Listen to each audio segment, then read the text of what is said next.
I still remember a long, long time ago. I must have been in elementary school at the time. My parents had on the news, and a story came on about a local man that had killed someone over a single dollar. And I thought to myself, what a stupid asshole. That instantly landed him on Santa's naughty list, and I couldn't imagine a more dumb thing to throw your life away over. Killing someone for a single buck. One clam. And now, as a 31-year-old man, I see how silly I was in my youth. It's so cringe how naive I was back then. Makes me want to spit.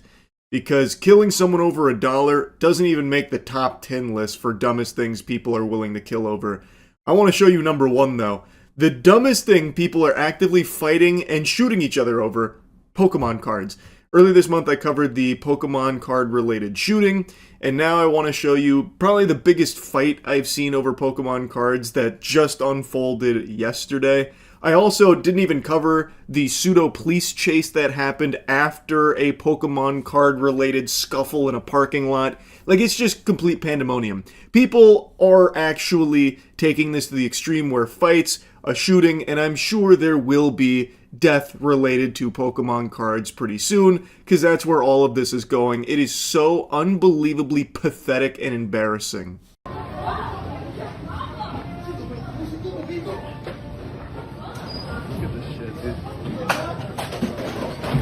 Look at this shit.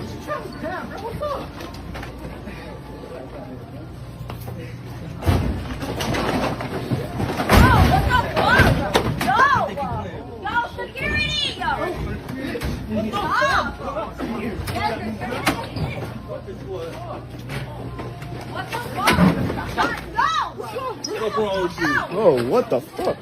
God.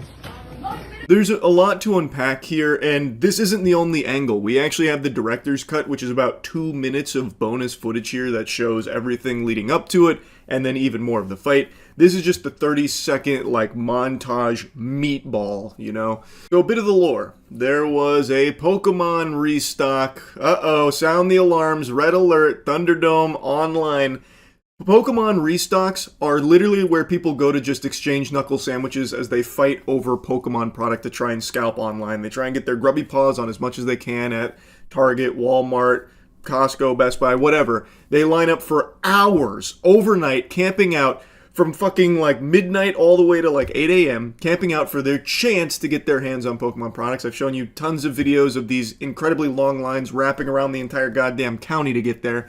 And then when they do unleash the horde, it always turns into shit like this. But typically it's a lot of bumping and grinding, a lot of like basketball boxing out. They kind of throw their ass in a circle to, you know, get them away from the product. It's not often that it's a full-blown skirmish like this, but it's always messy. And it does sometimes get pugilistic. This one's a little more on the upper scale of what that looks like. That had like a takedown, a little ground and pound action. But all in all, Pokemon restocks are the most dangerous places in America. When Pokemon restocks happen, it's like the purge going online. So you need to just stay indoors, lock down, and just fucking sleep in fear.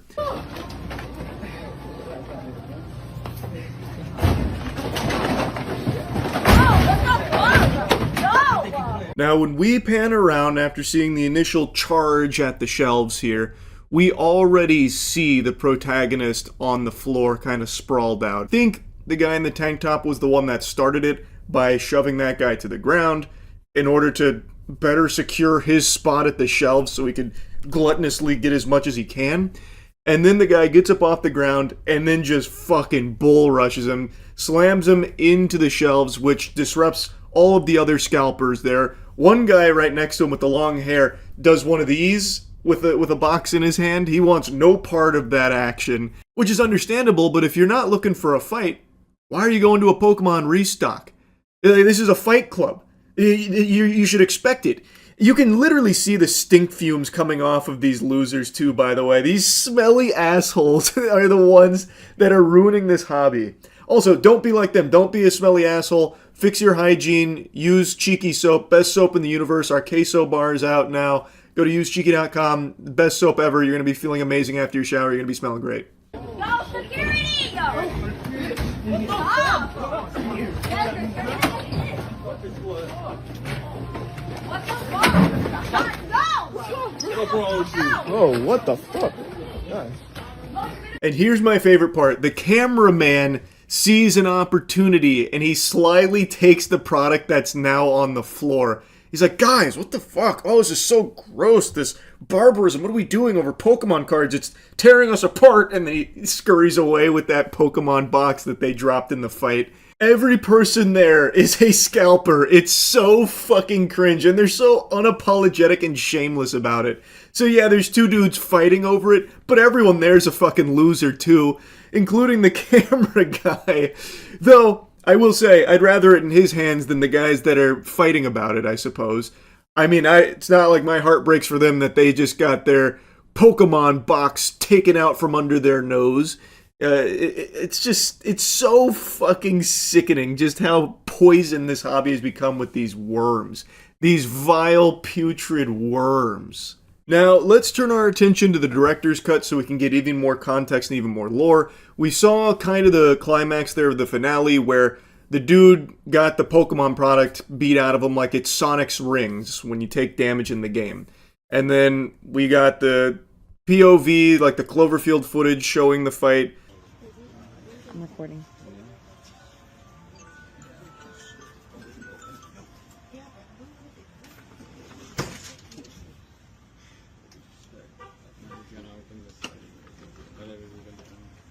Come on.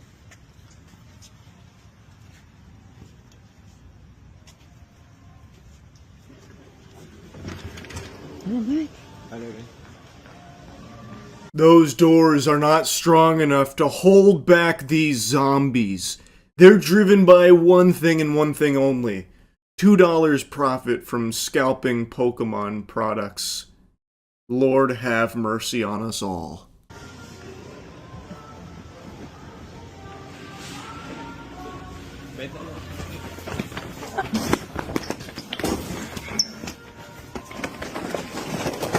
Oh, what the fuck? What the fuck? Your problem? And there it is, the all-out sprint once they've infiltrated the facility. The camera woman gets shoved in the back, she gets pushed, and then turns around saying, what the fuck, who did that? And then we see the guy in the tank top's already got the other guy, like, wrapped around and trying to, like, to carry him away from the shelves. What the fuck? What the fuck?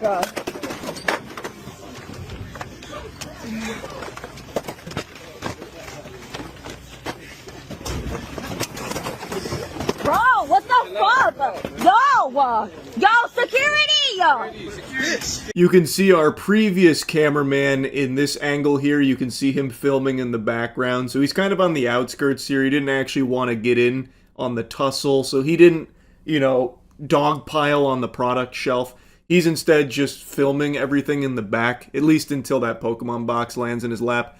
But anyway, the camera woman is right here in the thick of it. She gets a big handful of boxes herself. We saw her in the other angle as well. She's calling for security. Security is nowhere to be seen right now. And truthfully, Walmart security is not equipped to handle a situation like this. You need some heavy-duty armed guards here. You need fucking Judge Dredd out there in order to effectively enforce order during Pokemon Restock Day. The pandemonium is just too chaotic. Stop! Yeah, you're gonna get hit. What the fuck? Yo! Chill the fuck out! Yo, this is crazy. Yo, you're gonna get fucking banned. The fuck you here cutting the line for what? There's enough for everybody. What a smooth move from that camera guy right there. You saw him pick up the Pokemon box, and then he kind of hides it with his chest back towards the guy, and then wraps around the register to try and de-aggro, hoping that he's completely forgotten what he was there for. Because now that he's been in a fight, adrenaline's pumping, he's not thinking straight, so it looks like he totally forgot that this was about Pokemon cards in the first place, because he forgot that he even had a box. So now the camera guy gets that box and he walks away fucking empty-handed. And the camera woman here is trying to say, like, why are you cutting in line? There's enough for everyone. I like how the cutting in line is the thing, that's out of control. Not the fight or anything, not actual throwing, haymakers and slamming each other on the ground. That's civilized. That's normal to be expected in a Pokemon restock. But cutting in line, that's too far. Don't you know there's enough product for everyone? Which obviously isn't the case. Every person there has like an entire armful, like genuinely like 30 boxes each, including the woman here. She's got like 5 in her own paws. Like, there's definitely not enough for everyone. There's not enough for anyone who actually engages in the hobby, by the way. Families, kids, they do not get a chance at this because of people like this. Fucking be here for the fucking whole night. You wanna be there? Motherfuckers been backdoor. Yeah, backdoor. Who the fuck is backdooring? Shut the fuck up. Yeah, who's missing? Bro, fucking push me and everything.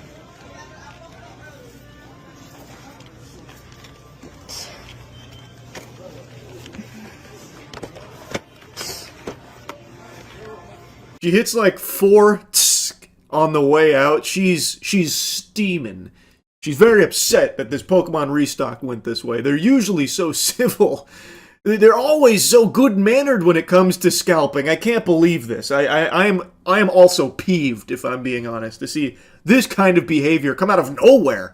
It's so weird. So weird.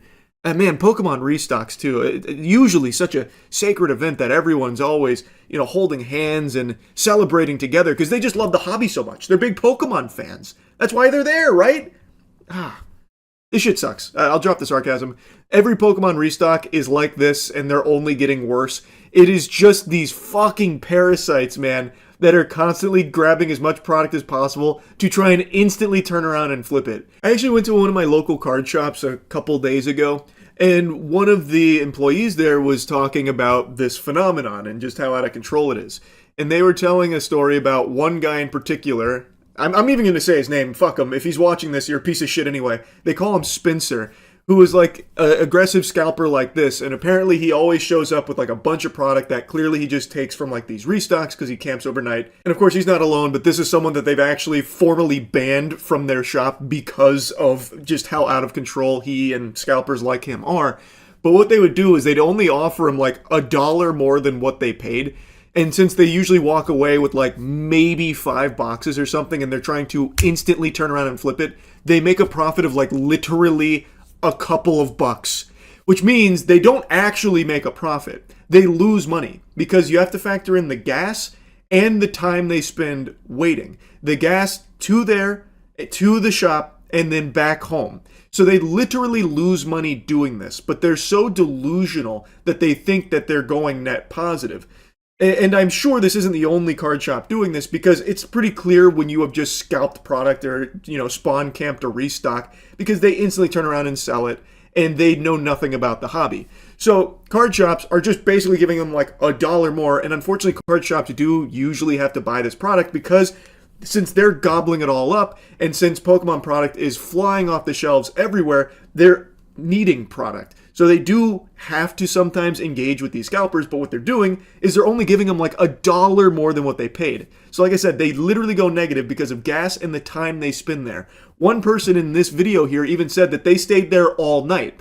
That is all night they have wasted there, plus gas, and then they're going to turn around and sell it at a local card shop for literally $1 more than they paid. And I'm sure it's not always $1, maybe it's a couple of bucks. Point is, the card shops, they lowball the shit out of these scalpers because they know. And the scalpers are always desperate to immediately get rid of the product because they don't want to squat on it. They don't want to sit on it for a long time because they don't know what the market's going to do. So they're instantly trying to sell it all as quickly as they can. So they usually take these really small amounts over what they paid. You lose money on it, and yet they still just go ferocious over it. It's so stupid. And it just ruins the hobby for the people that actually want to engage in it. And the people that it was made for, children. They don't get the cards anymore because of this trash. It's super out of control. I wanted to tell that little story, though, at the card shop because a lot of people seem to think that they do actually make decent profit. They don't. There are some scalpers, though, that you probably see online that use bots to literally bot hundreds of products, and those scalpers probably do make a little bit more on it because they get so much of it and they squat on it for a really long time. But these kind of like Walmart and Target spawn campers, that just go in there for the restocks and TCG vending machines, the Pokemon vending machines, they are making maybe $5 in total, which is not actually making $5 because they still lose money from all the gas and time they waste doing it. And some of them even just call out on work on restock days. They literally take the day off work for it. So then they're even deeper in the hole. It's just so fucking pathetic and cringe. Anyway, this was probably the most over-the-top fight I've seen so far, a Pokemon restock, and I'm sure there's going to be plenty more. Anyway, that's about it. See ya. Okay, I'm going. This is Burger King? McDonald's. McDonald's. The Grinch, we'll have Burger King later. That's in the next video. Okay, this is the McDonald's Grinch meal. Which, if you look at the box, it says, "This was my idea, Grinch." So he came up with this, and it says, That's "Festive, ew, Merry Grinchmas." The McShaker fries, all for me. It's empty. Did you ever do McShaker fries? I don't know what that is. I think actually you saying that shows no. Yeah, what is Let it? me teach you. Get your fries out. Also, our driver stole all of our fries. Yeah, I got extra ones. So, screw Take your you, bag. Pop. Okay. You're gonna open the bag. You're gonna dump your fries in. I think they still do these in Japan, if I'm not mistaken. But they stopped here years ago. Now pull out your dill pickle seasoning. My dill pickle seasoning, huh? Are you a pickle fan usually? Like I on like stuff? pickles, yeah. Yeah. Perfect. No, You're pickles gonna- are good. You're gonna open your wow. seasoning, Mhm. and you're gonna dump it in the bag. Oh, yeah. Make sure to get it all out. That's very, very pickly. Mhm. They did a good job on that. And then I'm guessing this. You're gonna, yeah. You do that, and then you mix shaking. Is this good for the audio? Yeah. Here, I'll take the camera too. 4 sprinkle roll shake, yeah. Oh. I forgot the roll. I did that part. Yeah, I almost told you. They always said you roll it so the seasoning doesn't come in. Very cool. I can't believe you've never had I've shaker never even fries. heard of shaker fries. I don't remember the seasonings they used to have. Wow, that didn't spread very evenly. No, yours did That's not. 'cause Look you at didn't mine. roll Look it. how beautiful it is. Ah, well, a lot of good pickle coming in, Want I me to guess. shake it for you? No, I'm fine. I made my bed. I'll lie in it. Wow. Can you see that? Yeah, you got a lot on that All puppy. right, maybe I will. I'm gonna mix shake that shit again. Right here. That's just an instant kidney wow. stone. I'll try the pickle. Wow. Oh wow. I'm saying wow for different reasons. One reason is these are good. That is actually pretty They're good. really good. Anyone. Oh yeah, those aren't Chelsea, bad. come have a pickle fry. expect that to actually be that good. Go. They did well. They did really well. Oh, delightful. Oh, I thought you hated it. No, that's good. You It's a hate little it? shocking if you're not ready for it, but it actually does taste good. Except there's something else there. I should stop. That's very good. Wow, thank you, Grinch. You did a great job.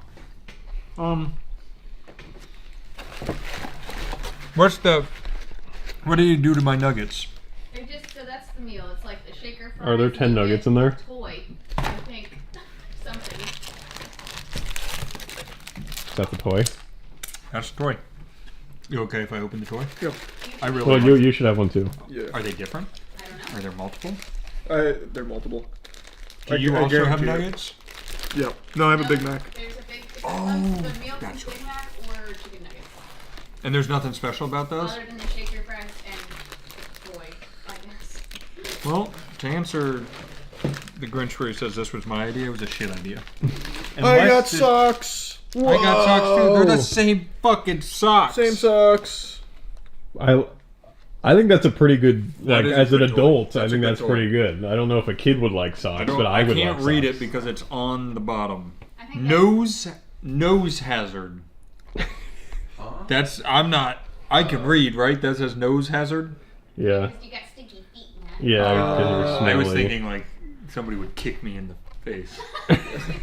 All right. Yes, that's what the Grinch is known All to right, do. Danny loves socks. I'll wear those. All right, and then Yeah, put those over here. we got the Big Mac.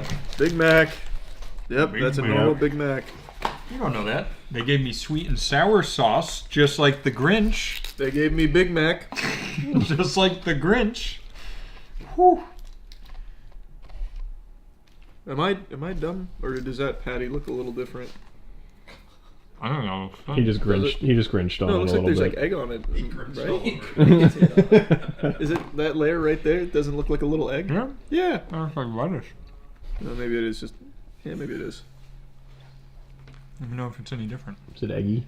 No, it's just a Big Mac. Is it good? I mean, it's a Big Mac. Here, I'll try it. Farm. Farm. You want a Grinch nugget? Yeah, I'll take a Grinch nugget.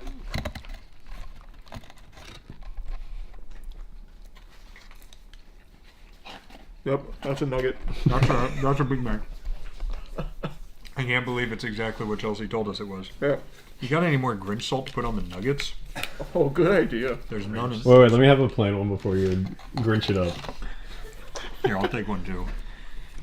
I don't need sauce. It's like a Skyrim ingredient. What version of the Grinch is y'all's favorite? What are my options? Do you want to The know? original or the Jim Carrey one? You Or want- the elimination one. Yeah, the animated. Oh, I forgot there was a new one. Definitely the Jim Carrey one. Yeah, I've only ever seen the Jim Carrey one. Jim Carrey was made to play the Grinch. Yeah, have you seen the original animated? I know. Oh wow. I've only seen the Jim Carrey one. I've seen. I read it in the book though. Yeah. Hmm. I've never watched any of the animated Show ones. it to us in school. The Grinch You see this guy, definitely. You have to kill him. There was a really shitty horror Christmas movie that I watched recently where they like the Grinch is the main bad guy. It is probably the worst writing I've ever watched, and it was beautiful. It was absolutely beautiful. That's fun. That's always fun. You would probably really like it, Charlie. I think the I know I Grinch would. was, and this probably isn't a hot take, extremely justified to be the way he was. They were horrible to him. I don't remember. What did they do to him? He just was made fun of and bullied everywhere for being green. Yeah. It was just racism. Yeah, but they got over it. All right. Yeah, So what was it? fair. So he stole Christmas and then they forgave him? I don't remember the story. He stole Christmas. No, he stole Christmas and then he realized his wrongdoings and became brought nice. Christmas back. Cindy Lou Yeah. Who made his heart Cindy better Lou. than normal Yeah. size. The And then- one non-racist who treated him like a human being. Yeah, but No, go ahead. essentially, beginning, the umbrellas carrying the babies accidentally blew him into the wrong town. So he was supposed to go to the Grinch land. He ended up in Whoville. Nice nice family You hate accepts to see him. that. Treats him really well. It is. Yeah, that's the lore. Nice family accepts him, treats him well, and then as a kid, the mayor fucking shits on him. The kids in his class shit on him. He tries shaving his face. He gets little scabs. They make fun of him. It was just mean, so he hides up in the mountains away from everybody. The lore is that he was meant to go to a place with other people that look like him. Right. It's literally racism. The story. Why was that? I'm not kidding. It is. Like No, it I literally mean, is. The baby delivery system was flawed at the Yeah. time. You didn't come out of a person. You came in on an umbrella egg thing. Right. How So babies are born. yeah, Right. so big Like, wind. it's a battle royale. Yeah, where he Legitimately, dropped- he was playing Fortnite. He dropped and a in big gust Pachinki. was- So why have we never seen Grinchland? I'm sure they have they never shown Grinch It's Land? kind of like in Avatar when all the airbenders are dead. Yeah. That's why It's when- such an untapped market right It now. is. When Yeah. he's fixing Christmas, he gets those arrows that start glowing. Yeah. Also, this Big Mac was pretty good. Yeah, it's a Big Mac. I would say, I mean, you get a meal. yeah, very underwhelming. You get socks. And you get socks. I appreciate the McShaker fries. That's cute. I Those are guess. great. I think they should bring back shaker fries all the time. I want another flavor though. They could have done others. Yeah, like garlic parm type stuff like I that. feel like we're not used to. You don't really see McDonald's doing a shit job. They normally put their best forward, like that Saweetie meal. Yeah. Wait, wasn't that literally just the sauce? They actually just gave. She was like, "I like putting nuggets on my burger," so they'd give you nuggets and a burger, so you could put But nuggets it, on. the it did burger. have sauce though, if I remember Oh, right. that's right. The The Saweetie, Saweetie sauce. and sour sauce or something Oh, like yeah. Yeah, that. so it was something like that. Yeah. They had the BTS one too. That one was the most lazy. What was that one? That one was, I think, It was Chicken literally. nuggets. Yeah, it was just chicken nuggets. I think they didn't even give you a special sauce. It was just chicken nuggets. No, And they didn't gave do anything. they gave different? you sweet and sour sauce as well. I think. I think they were on. They The, No, like they gave you the sweet sweetie and sour sauce again. I think also the Jujutsu Kaisen one was really bad too. That one was just like. A We bad instantly noodles. thought of 400 better ideas with that one. Like they didn't do one thing right with that one. This one, they just needed to do more. Like at least make green mayo on the burger or something. Yeah, it's just very uninspired. No one cares anymore about these collabs from the corporate perspective. They fucked up. Good dill pickle sauce there, salt though. Yeah, I'm gonna look it up real quick because I'm pretty sure. Why is my microphone on my phone? Who's listening to me? You got a wire on you? He's trying to voice No. noise so he never forgets. Do you think the Grinch, the big the Grinch saw return on this deal that they put together with No McDonald's? shot. What do they even get out of this? The Dr. Seuss estate. Yeah. What if when you finish the shaker fries at the bottom of the bag, it says the Grinch will return, and they have like a really gritty remake of the Grinch coming out? Good Rich Doomsday. Yeah. All right, here we go. They have roasted garlic butter shaker fries in Japan. That sounds much better. Ume nori, they're called shaka shaka fries. Red pepper, they have a lot of flavors there. That's cool. So And they used to do it here. they did. And when did they stop? It said the 90s when I looked at it. I was gonna say I don't remember doing them. Yeah, I don't I'm an know. old man. So I guess that one was underwhelming. It was fine though. I liked it. That was a special experience. Oh, why McDonald's is permanently replacing this from November 23rd. Replacing shaker fries with. Normal fries. Okay, this was a scam site that brought me to an AI thing. Whatever. It was fine. Yeah, it was fine. I mean, it is what it is. It's, Alright. it's fucking fries and nuggets, or fries and a Big Mac. With one of the disappointing turnouts from McDonald's, do you think Burger King SpongeBob collab beats it or falls flatter? It can't fall flatter. This is It can two be items. it can be bad though. It can be bad. Like it can Right. taste bad. Yeah. But I feel like as far as like what you get, it can't be less than this. Well, If- actually, I mean, you got socks. You got socks. I did get some. You, got you are socks. right. We're discounting that because they're not edible. We got Yeah, socks that's true. and shaker fries. That's true. And a box. And a box. And a box. That's true. I didn't think of Which, remember, it's Burger King. They may not give us a bag or box. They may not do anything for it. It might just be called SpongeBob. that. That's true.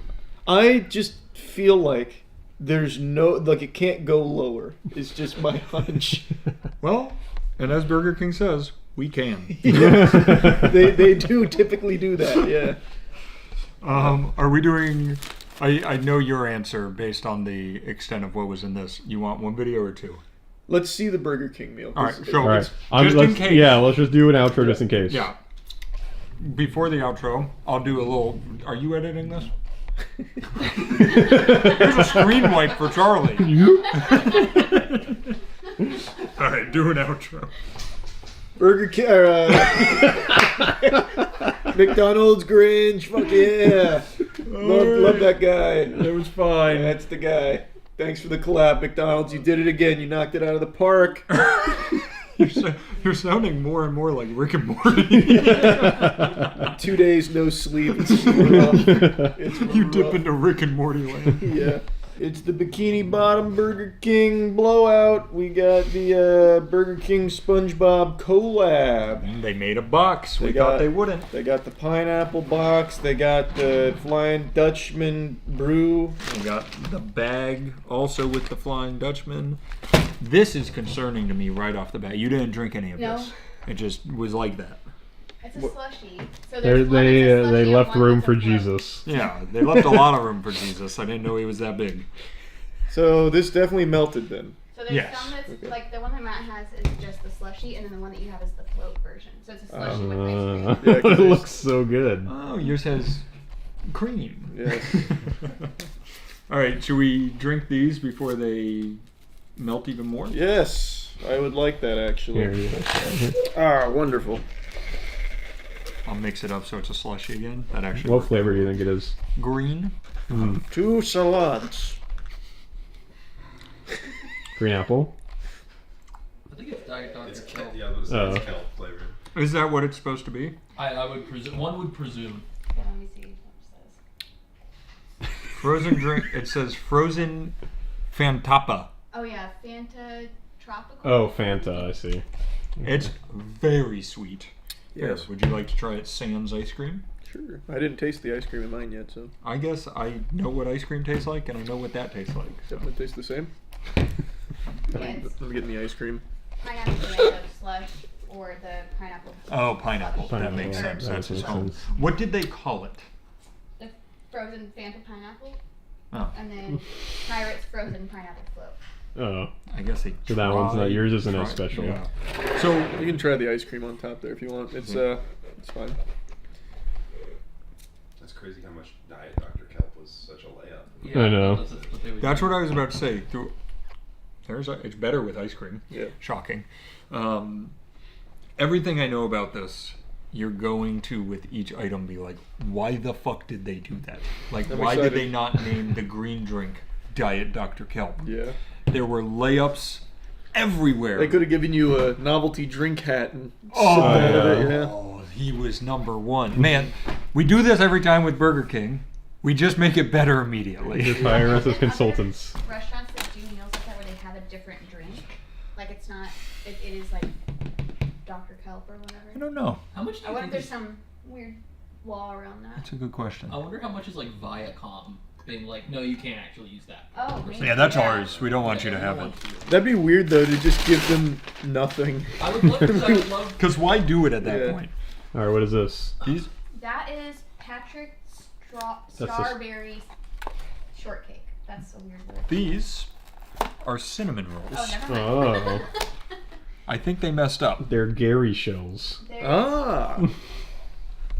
It's just, yeah, it's part of the Oh. Krusty Krab Craving Bundle. Do you want to save the dessert? I didn't mean to go straight. All right. I don't know what else is in here. There's 2 bags. Oh, all right. What is So one of them, what is this?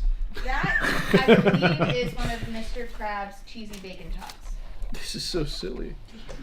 You don't remember the episode where Mr. Krabs loved cheesy bacon tots and he talks about it all the time? You're SpongeBob. You're gonna have to cook up something new. Arr. Cheesy tater tots. I can see a First correlation cheesy tots. between crabs and bacon, like money, making the bacon. Isn't that a thing? Something like that. Bring home the bacon. That's it though. That's like It's the a only stretch, line but I I can see. look at there. Crab legs in there. Oh, crab Crab leg? Such a layup. This is a banger It item is. though. It is really good. It is a good item. Wait. There's. Oh, that goes. First. I think there's Bacon- another one bacon in there pop. too. There were 2, but one was simply an empty bag because Burger King has done it again. No, that's the one. This is the other one. That just spilled in there. Wait, so what are those? It's also 4-piece jalapeno cheddar bites. That's Yeah. what this is. Oh, That's just part of the Mr. Krabs bundle. That's good. That's a bacon tot. let me get a bigger one if there's more left. There's I think one left. One in the box. Nope, that's a jalapeno popper. That's You all want right. that? I'll live. That's you good. know.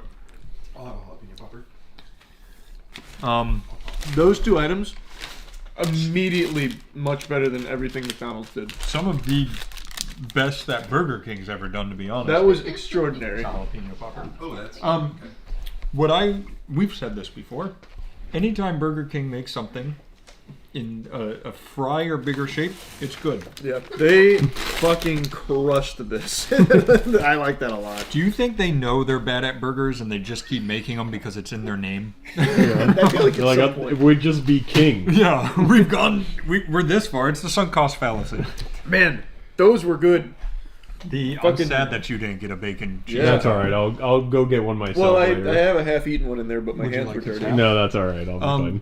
Still horrible tie-in to the show. It doesn't really match- good. Doesn't match the theme, but great food items for sure. Like I would actually say they should have just made those and not put. I them have in a the question. SpongeBob. Yeah. Have any of you watched current SpongeBob? No. Maybe Mr. Krabs took a weird bacon cheese twist Maybe that we he don't know loves about. bacon cheese. I started watching the most recent Sandy Cheeks movie, I did not know. and that I was a didn't thing. see Mr. Krabs mention anything about cheese nor bacon, Hmm. but that movie did suck major ass. What was the spoilers coming? What was the through plot like? The premise. I you know? don't remember, but I recall it was half animation, half live action. It Like was, where they put them on popsicle sticks and walk them above the nope, water. it was like Oh. 3D animation meets like a Disney like That's So Raven type sitcom thing. Oh. I didn't sounds finish weird. it. Who played Sandy? Well, Are you saying no, like an actress? no, Oh, like the it was like still like more realism animation. yeah, they had the same 3D animation that SpongeBob has become known for now, which is Yep. awful looking. Terrible. And then they had like a live action cast that was like the bad guys. Oh, I see. Kinda, yeah. Huh. But really, it was Huh. terrible. I didn't finish That it. sounds atrocious. And not a single mention of bacon and cheese bites. Not in the first 30 minutes. Uh. What about Cine Minis? I didn't hear anything about Cine Minis in that movie. That's a weird consistency. Yeah, I like that consistency of glaze. What's that remind you of? It reminds me of the sea, me boy. This is... What are these? Just cinnamon rolls? Mm-hmm. No, There's a cinnamon roll. not a cinnamon roll. What's the name of those? Masonies? Cinnamon rolls. Yeah, cinnamon? Yeah, there's called City Minis. There's no tie-in to SpongeBob. No, it's just part of the Krusty Krab That's Cravings fine. bundle. That's fine. No, that's all right. Sometimes you just need to put a dessert in there. They have City Minis for But I thought maybe they'd be like, Gary's shell. The Like, chum there you bucket, cinnamon macabooming. go. Exactly. Oh, I didn't know John Daly was here. We got more. Okay, I think this one is supposed to be SpongeBob and Patrick's F-U-N meal. Oh, okay, see, that's much cooler. Soft I will and- say they're crushing McDonald's. Yeah. These items are so much better.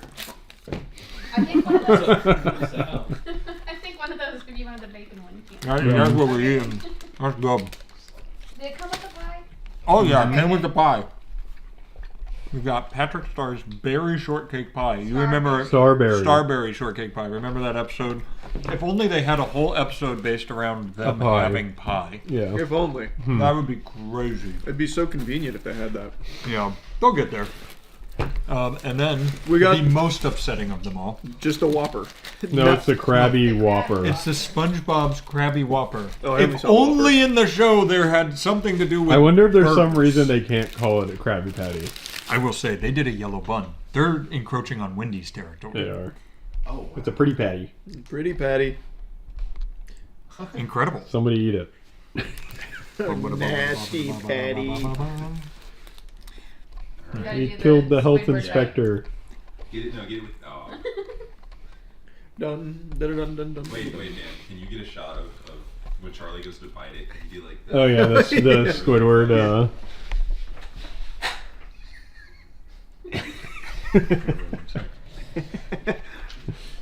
A lot of lettuce. Can you taste the yellow? Can you taste the plankton? I did a little sleight of hand there. Call back to the episode. There's pickles under my tongue. Oh, nice. Got the pickles. Can I have a napkin? I made a mess. Brr. One whole pickle was too much for me. It's good. That is a Whopper. It's a Whopper. What is it? A good Whopper? No, it's a Krabby Patty. I don't like onions. It's fine. You like Krabby Patties, don't you, Charlie? I do. It's just a Whopper with a yellow bun. Yeah, that's all. I mean, It at doesn't least. have a, like, At least they tried a little bit. Yeah. They did. You know what? We gotta have positive reinforcement here. It is an effort to do something new. And I'll say, effort on their part is new. Yes. They've never tried before. They're trying. You're right. You're right. That is Burger King with all neurons Yeah. activated. Keep going in that direction, and they took our advice again and made more poppable food. Yeah. Oh, there's one more in here if anyone wants it. No. They really understand poppable food. Yeah. Their chicken fries and all the other popular. The bacon cheese bites. Jalapeno bites. Yeah. And then we have the real star of the show. No pun intended. That was a good one. I didn't mean to do that. That was unlucky. That was very unlucky. Let's see. Strawberry. You got this. They've bested me again. How the fuck are you supposed to Let's open see it. this? Let's see it. Not eaten a pie before? I have. It won't open. On the side. You have to do both sides. Matt, come on. The pies I buy only have one side. What are you talking about? One-sided pies. They're a hot commodity. Oh, that looks good. You got it there. Oh, it's pink on the bottom. That looks yummy. Have you guys heard the new Ice Spice SpongeBob song? Yeah, big guy. Big guy. Big guy. Big Yep, guy. Big guy pants. Big guy pants. Okay. That's literally Yeah. the chorus. Yep. Big guy pants okay. What's happening? SpongeBob big guy pants. What is happening? Okay. It's actually unbelievable. In a good way? No. It's fucking terrible.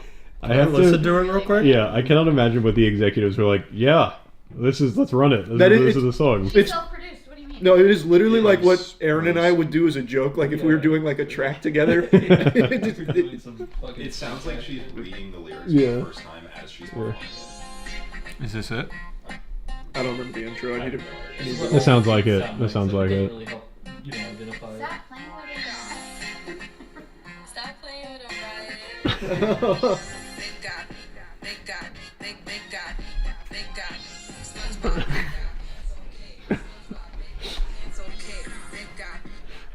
Yeah. It's so good. And then SpongeBob Big Guy the Pants. verses, man. They're, Oh, I haven't heard they're them. something Oh else. yeah, they're pretty good. They're honestly like, she's a lyrical genius. Does she talk about shit? Again? No, I was very disappointed. I looked for it. That's her bread and butter. I know. No diapers, no diarrhea, no Miss Poopy Pants. Nothing. Well, it's because it's Big Guy Pants now. Yeah, it's big guy pants. Yep. Big guys don't poop their pants. You guys are just upset you didn't think of it first. We probably did. To be fair. fair. We probably quoted that before. This is basically whipped cream. Yeah, it's just. It is To be fundamentally honest, just what- there's a little bit of pink stuff at the bottom, but I think the pink stuff is pink whipped cream. I'll do one more bite. It's not the pink sauce? Pink sauce lady? No. I mean, it's Is there strawberry strawberry whipped adjacent? cream. Oh. Gosh. It's not bad, it's just useless. Yeah, it's just a very. It's not really a pie. Do you think they really couldn't even have made this into like a star shape? Why would they? Genuinely, why? I would wonder. Genuinely wonder how many people saw this collab coming out and be like, "Oh my god, I have to go get a fucking SpongeBob Burger King meal ASAP." Like, there's probably such a small sliver of people that give a shit in the first place. I bet you there are people that collect like every single Yeah. collab. For sure. That I I think how believe. small that sample size has to be. Yeah. I would be so curious to see the numbers on how many of these they sell. Yeah, Yeah. if you collect Burger King merch, can you just send us a message? Yeah. I'd like to talk with you. I'd also stop that. I also wonder what it's like at the initial meeting where they're like, we got the SpongeBob collab, here's all our big ideas and everything we want to do, and then just how that every week how that changes. The And very just- top, they were like, we're going to do a Krabby Patty. And they were like, no. Also, what was the Wendy's one? That was like 3 months ago. Yeah, and the Wendy's one, they did pretty patties, They- right? I think so, Which right? is much Yeah. cooler. Hey, Zach. Yeah, they tried much harder than they normally do. Yeah, So and I props think they there. did better than McDonald's. They did. I feel you said this in the McDonald's one, which was either right before this in this video or a different video before this. They're getting so lazy. They're Oh, just it's going, so crazy, okay, yeah. the Grinch is on this. Go buy the Grinch meal. Like, he didn't do anything special. He's just Well, called so here's the Grinch. thing. I Yeah. can almost guarantee, obviously, the market is kids. Mm-hmm. The kids don't care. Like, they want the SpongeBob meal. Once they've got the SpongeBob meal, it doesn't really matter what the SpongeBob That meal come with is, a I toy? think. No. No toy for this. No This toy. is not a kids meal then. There wasn't a kids meal option. I didn't see it. Oh. That's a big whopper This is, for a kid. I guess it is. That would kill a it's kid. for big guy. Not even a little For water big and guy. some soap solution to blow bubbles. Oh, Yeah. That's a layup, guys. It's disheartening. The only one who consistently puts crazy effort in is actually Wendy's. Yeah, more or less. I feel like everything they've done, they give you 3 changed items that they try on. I will say, yeah, they changed their items, but I'd also say in the same way that Burger King did. It's not like they change it that drastically. That's a really good point. Burger King did exactly what Wendy's did. I Bur- take it back. Burger King did basically that, just only with one color. I feel like this Horse was a good amount of effort. Yeah. They just missed, like, or just have never seen the show. I'm gonna try something new. I'm gonna be constructive. The food was good. Like the fucking chicken bacon busters and the I liked those. Yeah, the jalapeno poppers. Those were good. And They. the Whopper, if you like that, I mean that's good for you. I guess. I'm realizing something. I explained that they're good at poppers and fry shape. Yeah. They're good at frying things. Yeah. When you give them something to put in a deep fryer, it's yummy. Yeah, they can fry that shit up. They should have fried this pie. They should have. Yep. Patrick Starr's fried pie. Except for their chicken sandwiches. Was not the one that you could open like a That box? one sucks. Oh, yeah, that was Yeah. bad. That one was sucks. bad, All right, I go back to it's got to be handheld shape. Yeah, that was bad. Yeah. All right, I would give this better than normal. Yeah, this as far as Burger King options go, you get a lot of decent tasting stuff. And the tummy ache. Well, I don't have that yet, but it was good. I just wish if you're gonna do a collab, at least make it exciting. That's all. That's all I'm asking. The most defeated way possible. Well, I mean, like I've seen companies out there doing really cool collabs, like that Cheeky Soap Company. Yeah, they do. yeah. They do. Just- They do some good stuff. I think they did what, like Solo Leveling and Chainsaw Man, and Yeah. man, they hit it out of the park. The new movie just came out. The Cheeky Soap movie? The Chainsaw Man movie. Oh, the Chainsaw Man movie, not the To, Cheeky to Soap celebrate movie. the Cheeky Soap collab, they released a whole movie. Yeah, that was crazy. Boy, did they have to work fast on that one. Yeah, All right. Thanks, Burger King. thanks, but we should do a Burger King soap collab. Oh man, that'd be so cool. This the soap Whopper. tastes like shit. No, except Burger King is giving other people the soap. Like, it's reverse of what you would think. Like, you guys aren't doing Burger King soap. Burger King is doing cheeky, like a cheeky yeah. collab. We should approach SpongeBob. Now I'm just riffing. Sorry. We should approach SpongeBob about doing a SpongeBob Burger King meal soap. So here's the thing. I think SpongeBob has been licensed out to so many people. It's not exciting at all. I agree. Everybody's doing it. Yeah, I literally just don't think it's exciting. I think to Aaron's point, Wendy's.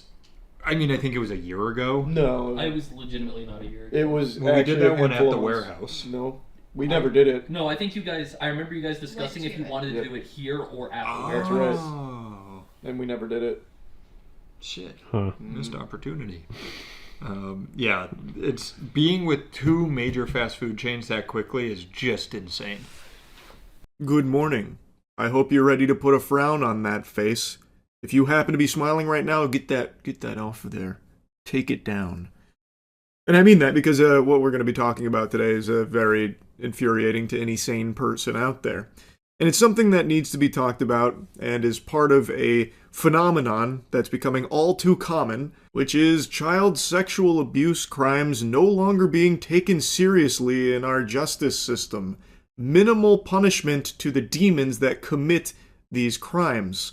Behold Exhibit A. Robert Morris has just been released from jail after spending only 6 months in there. Robert Morris is a former Texas megachurch pastor, also former spiritual advisor to Donald Trump, who last year pled guilty to 5 counts of lewd or indecent acts with a child. In the 1980s, Morris was molesting a 12-year-old girl multiple times, numerous instances of him molesting a child. People in the church also lied and covered for him, even attacking the victim. And eventually, last year, it was all completely confirmed that he had committed these acts. He had even pled guilty to these acts. And the justice that was dispensed, a measly 6 months in jail for Robert Morris. And now he has 9.5 years of probation, which he will spend living in his luxurious lake house property. He also paid, I think it was $270,000 in restitution, which is peanuts to this guy's net worth. And he has to register as a sex offender, which, judging from the response from people, probably won't have any effect on him. People are like, well, he did the time, he's a changed man now, he's learned from his mistakes. We should welcome him back with open arms. Which I think is unhinged lunacy, but if this current administration has taught us anything, it's that the sex offender label is a protected status in the government. Fucking Donald Trump appointed Lawrence Taylor on his Council of Sports and Nutrition. Lawrence Taylor is literally a level 1 sex offender, actively registered sex offender, and Donald Trump gave him a position that supposedly works with children here on this council. And of course, the government doing everything imaginable to protect those named in the Epstein files. It's pretty clear that the sex offender label doesn't actually matter to a lot of people in positions of power, and even to just normal community members, it seems like they're more than willing to just say, "Welcome back, Robert Morris, we're glad to have you home." It's just complete fucking insanity. I'm just gonna be honest with you, puppet pals, and again, maybe I'm just fucking boofing crazy pills here. It just doesn't smell like justice to me. That Robert Morris only spends 6 months behind bars in the slammer, even though he has been found guilty to molesting a 12-year-old girl multiple times, numerous instances of it, only spending 6 months in jail, and then getting to just live it up in his $1 million lake house property, and I imagine will be landing lucrative gigs in the future, even despite all of these known facts about him being a heinous, unforgivable demon. And like I said at the beginning of the video, this is a phenomenon that I think is becoming even more common. Another thing that I read today is that one of the January 6th rioters who's been pardoned by Trump turns out to have been a huge pedophile. There's actually been a couple of them, but the most recent one is Daniel Tochi. He was just sentenced to 4 years in jail for having more than 100,000 child sexual abuse images and videos on his devices. Authorities also found other disturbing things in there, like apparently he had saved videos of like a cat being thrown in blenders, stuff like that. But what I don't understand is, why is his sentencing so light? Why is he only getting 4 years in jail? It just doesn't make sense. It doesn't add up. He had over 100,000 images and videos of child sexual abuse material. Why is he not being behind bars for the rest of his life? This is absurd. This is just downright preposterous. 4 years in jail for that? That's 4 years in jail is like the same sentence they give to someone who fucking had an ounce of weed in their car or something. Like, this is completely inexcusable. And just even reading about this case makes me feel like Ed from the episode of Ed, Edd n Eddy when he had a fucking rock in his shoe, where he's just really mad. Like, that's how I felt reading this whole fucking thing. So apparently, Tochi's attorney had argued for dismissal because the evidence of all of this child sexual abuse material was gathered from the case for which Daniel Tochi was pardoned by Trump. The case against Mr. Tochi must be dismissed because the entirety of the evidence stems from a warrant that, according to President Trump, should never have issued. President Trump recognized the ongoing nature of the injustice against Mr. Tochi as the investigation took place over the course of 4 years, and the instant case is still being prosecuted. There aren't enough words that exist to describe this kind of evil, ghoulish behavior. So fundamentally, his argument boils down to, this case is unjust because you gathered all of this evidence of my client having over 100,000 images and videos of child sexual abuse material during an investigation from a case that President Trump has pardoned him for. Thus, all of this evidence is moot. Yes, all of it exists, but you didn't collect it appropriately. Thus, my client should be a free man, despite very clearly being a deranged pedophile. And they're falling onto, like, President Trump as, like, a means of shielding them. Like, President Trump said that this warrant should have never happened in the first place, thus you would have never even known that my client was a pedophile, so we have to dismiss this. That was what he tried to argue. Unsuccessfully, for the most part, though, even though they did lose that case, his client's only getting 4 years despite having over 100,000 images and videos of child sexual abuse material. That's not justice. He should be in jail for life. He is a fucking danger to a civilized society. This is a monster. Why in the fuck is he only getting 4 years in jail? It's just crazy that crimes like this aren't being taken seriously. Child sexual abuse crimes are not being taken seriously by the justice system anymore. And like I said, these aren't just some like fringe rare cases. It feels like it's only getting more and more frequent. I could go on and on. Another really recent example, a case that actually happened here in Florida, in Tallahassee. A Judge Tiffany Baker Carper allowed a maniac by the name of Daniel Spencer, who had just been convicted a month earlier of trying to meet up with a 15-year-old minor for sex. He was caught in a sting operation. And while awaiting sentencing, the judge allowed him out on bond, and while out on bond, he murdered his stepdaughter, Melissa Missy Mogul. The judge stated he's been out for an entire year, as far as I saw, with no violations. I didn't see any criminal history regarding violence. The only criminal history I saw was relating to drug offenses. When I looked, Madam Prosecutor, you're free to enlighten the court if I've missed something. This article then went on to say that it's unclear from the record whether the judge or prosecutor were aware at the time that the Tallahassee Police Department, in consultation with the state attorney's office and the DCF, had investigated allegations that Daniel Spencer molested Missy. Both agencies dropped their investigations without taking action because of a lack of probable cause. So it seems like there were allegations there that weren't pursued, and the judge decided that while awaiting sentencing, even though he had been convicted of trying to meet up with a minor for sex, that he'd posed no violent danger, so allowed him free on bond. And while out, he murdered his stepdaughter. Now, let me ask you something, and I want you to put on your thinking caps here for this thought experiment, this exercise. What fucking sense does that make? He is convicted of trying to meet a child for sex. How is he not a danger? Like, maybe he doesn't have a violent criminal history, but he is convicted of trying to meet a child for sex. Why let him out on bond in the first place? Especially, he knows he's going to get sentenced. I would imagine most people would have the thought that would cross their noodle like, well, maybe he's going to go out there and do something. He knows he's going to the big house, so maybe there's a chance he would just go out there and do something drastic in the meantime while he's still breathing the free air. I don't know how that scenario wouldn't be a consideration for the judge here. It doesn't make any sense to me. He is convicted of trying to meet a child for sex. What sense does it make to release him out into the public, into the community, while awaiting the sentencing? All that does is put that madman back out there in the meantime where there could be more victims. It really is just outrageous. The judge seemingly didn't think that this guy, this pedophile, was dangerous. His crime wasn't really violent. He was just trying to meet a child for sex, so I don't see like a criminal history of violence, so we'll go ahead and let him out on bond. I won't revoke that, that's fine. And naturally, this caused a big uproar here in Florida, as it rightfully should. I think this is completely inexcusable. If the judge had ruled that he must stay in custody during the sentencing as they await for it, then that 5-year-old child would still be alive. Most likely. I think that is very true. And I do think judges need to be held accountable for these kind of fucking baffling decisions that they make. Judges should not be above responsibility and accountability. And this was such a big deal here in Florida that a new piece of legislation was put into effect called Missy's Law, named after the victim in this case, with the stated intention of requiring judges to remand defendants to custody immediately after their conviction of certain dangerous crimes rather than allow them to remain free pending sentences, which happened in the case of Missy's stepfather.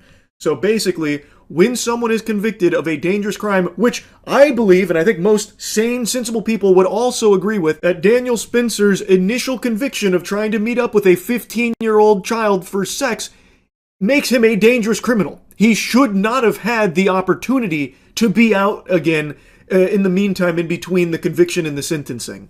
I think that 100% should constitute staying in custody. They should not have the option of being out on bond back into society in the meantime while they wait for sentencing. It's a recipe for disaster, as this case has showed. So I do think that makes sense. Now, also as a result of this, there is a push to have this judge impeached for this decision that led to the death of Missy. I don't know how all of that shakes out. I'm very unfamiliar with that process, but that is also something that's been a huge talking point here in Florida. But anyway, that is a subject that I've talked about a lot recently. There are just some bad judges doing some evil shit, just pure corruption. There have been numerous instances, and then the judges don't face any kind of repercussions for it. One of them that I really yapped about, really was blabbering about because it had me fucking steaming, was Judge Susan Worthington in Oklahoma in the Jesse Butler case. And I do genuinely think there is a huge problem with some corrupt judges out there that are doing deplorable, unexplainable evil. Like Jesse Butler, the Oklahoma rapist who was facing 78 years in jail, but then Judge Susan Worthington believed that that was too harsh and that the punishment that fit those crimes was actually just some community and service, so he would see no jail time. Now, of course, this was part of a plea agreement that was put forth to the judge. She didn't come up with that herself, But Susan had every right. She had all the power, ball in her court. She could have declined that, but she approved it, meaning that Susan Worthington agreed that this rapist, this violent rapist, who nearly killed one of the girls via strangulation, by the way, didn't deserve jail time, and that community and service was sufficient. And I think that is completely indefensible. It's downright sick. It's unacceptable. That is just a complete demonstration of Susan Worthington's inability to be a judge. That should have been shot down and rejected. That is not okay. The victims did not get justice, and this monster gets put back out there and let loose. No jail time, no real punishment, nothing. And there's plenty of other monsters out there that for some reason like to sow the flames of chaos and make terrible decisions like this that only serve to jeopardize the safety of innocent people. Jesse Butler, like in this case, I'll stay on this example, is now free to still go out there, and the only lesson he's learned is that he is actually untouchable. So he will most likely reoffend. And maybe this time around, the victim won't survive. Maybe this time he will kill them in order to ensure that there's no evidence or proof that could even potentially jeopardize his freedom. It just really feels like, in a lot of instances, there is this push from very powerful people, like some judges, that prioritize protecting these devils over protecting innocent people, or seeking real justice for victims. It's scary. It is fucking terrifying, and it seems to be very increasing in frequency. It's just something very alarming, and I wanted to yap about it today. Anyway, that's really about it. So yeah, it was Iowa State. The body cam was wild. Actually looked like a scene from Weapons. Oh, here we go. Raw video. UI body cam shows Frat's 2024 hazing incident. What are we out here for? Noise complaint or something? Oh no, that's a fire truck. That's okay. Fire's here. Alcohol poisoning? If it was alcohol poisoning, I don't think they would have got suited up. Okay, so probably not alcohol poisoning. Looking like a fire, maybe. Oh wow. What? Does anyone want to be forthcoming on what's going on? Anyone? As advertised, that does feel like something straight out of Weapons, huh? This was 2024, so they certainly weren't doing the Black Beetle challenge either. Oh wow. Now that is interesting, isn't it? They're in low power mode. Because you got to see it from my perspective. What the did I just walk into? Police and firefighters responded to the Alpha Delta Phi fraternity house after a fire alarm went off. Ah, okay. This is where we left off in the other footage. Okay. Yeah, so I guess all the dudes down there were rubbing together too fast and set off the smoke alarm. Pretty good, how are you? Hey, Cody.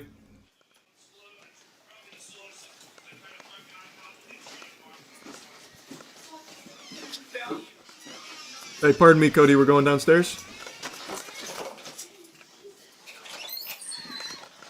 Hey guys, what's going on here?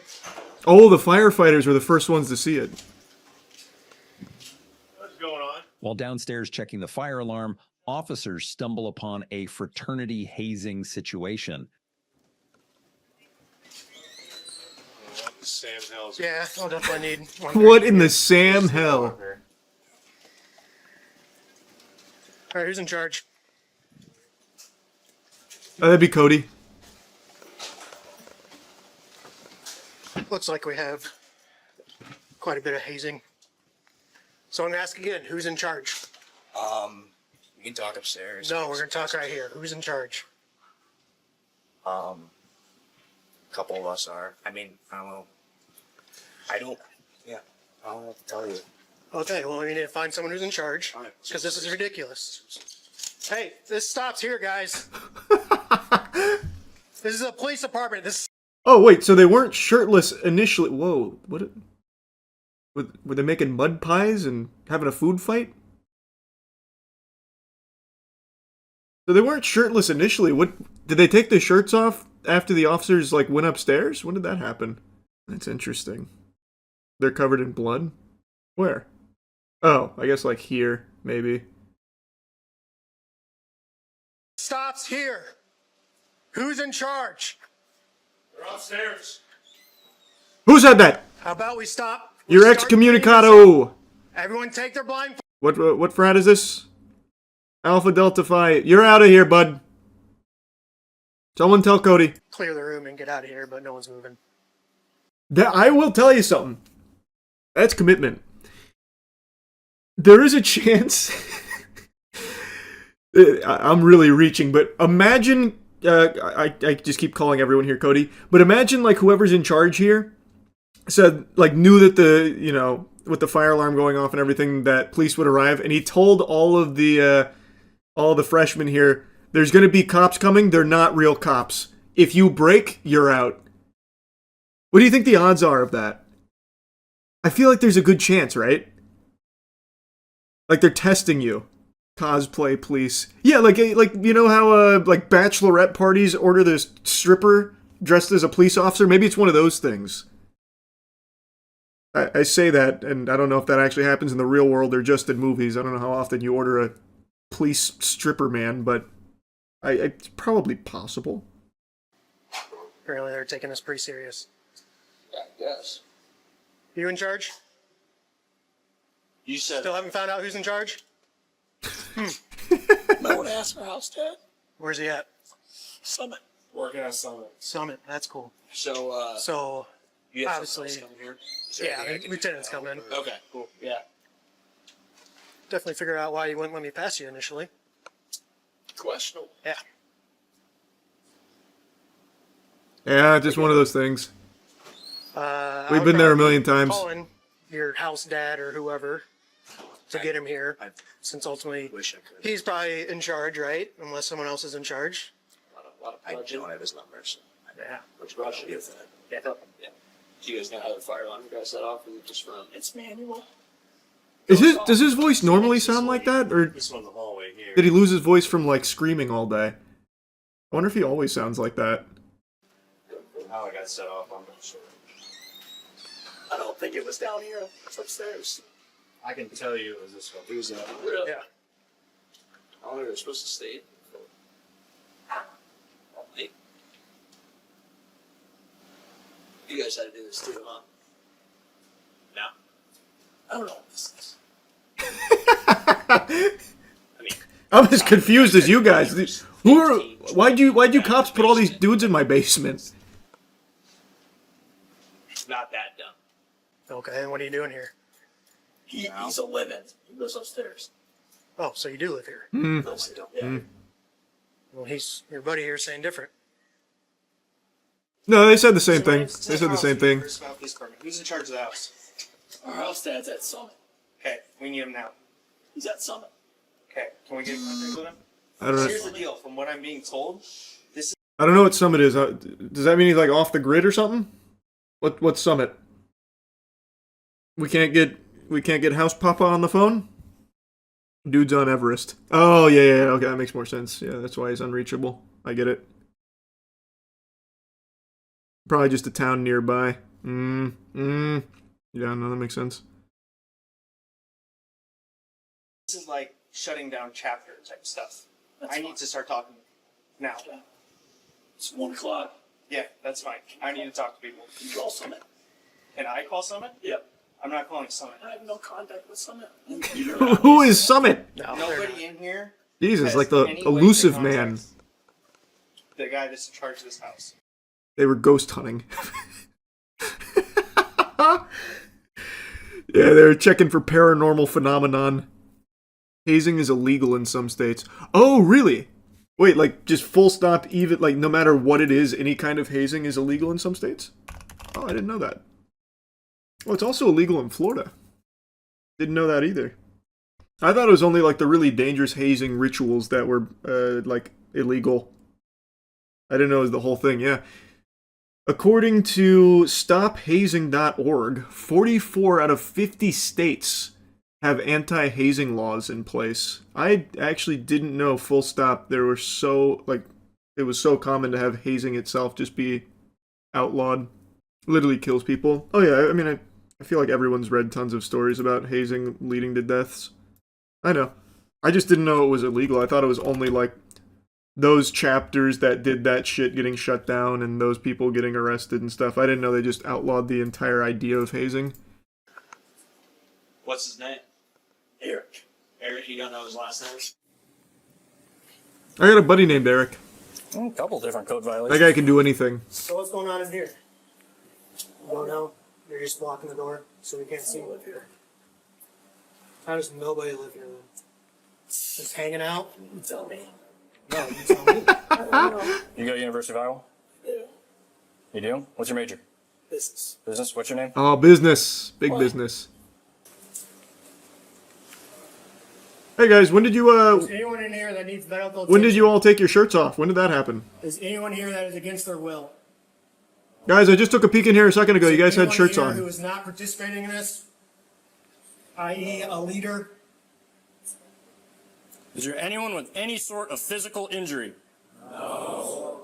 I'm almost. Huh?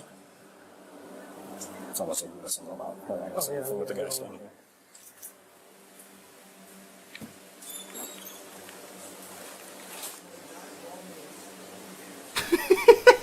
What's all over you guys? It's just water. Fun juice. Hi. Not sure if someone. You? Come here. Serena. Those old places. Nope. You're gonna stand right over there. Why? Because I'm telling you to. It's my house. It's your house. You're responsible for everything that I'm happened in this today. fraternity, so. So, okay. Tuck in right there. Get up against the wall. Come over here. It's like he's picking a kickball team. Which one of you can run 2 bases the fastest? Milliken. I'm putting together a Take team. these two, ask some questions about what's going on their arms. So, are you responsible for the house? No? Okay, who's the house dad? I just told you he works at f***ing Summit. Go call him. Go there and What fucking was his Summit. name? Eric, I told you. Okay. Why are you asking me? Because it sounds like you're responsible for the house. No. Sounds like you have some idea of what's going on. Didn't he just say it's his And I'm very house? forthcoming with everything. Did I mishear him? House dad, who are you 30 years Two old? we're trying to get hold of. Okay, go call him. Please. Stay right there. Stay here, I'll let you. You guys got IDs on you? Yes, sir. Let's take a look at them.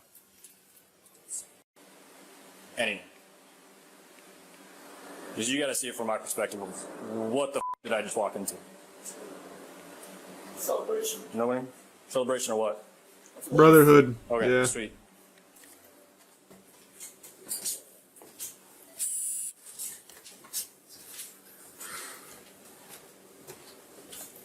Okay, you two. The reason I pulled you guys aside.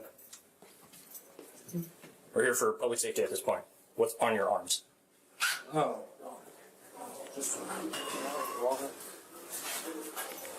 Where are you guys going now? Oh, we're going to the house next door. There's like 7,000 other dudes in that basement, so we're gonna go join You them. back down here.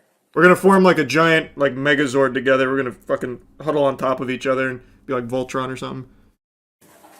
That looks like blood, is it? Shining your light. Is it blood? That's what I'm asking. Wanna taste it? No. Okay.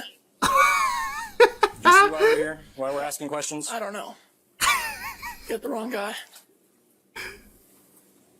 He sounds like a Muppets character right now. Again, I don't know if that's what like his normal voice or something, or maybe he smoked too much or screamed too much. I'm not sure, but it is fucking incredible.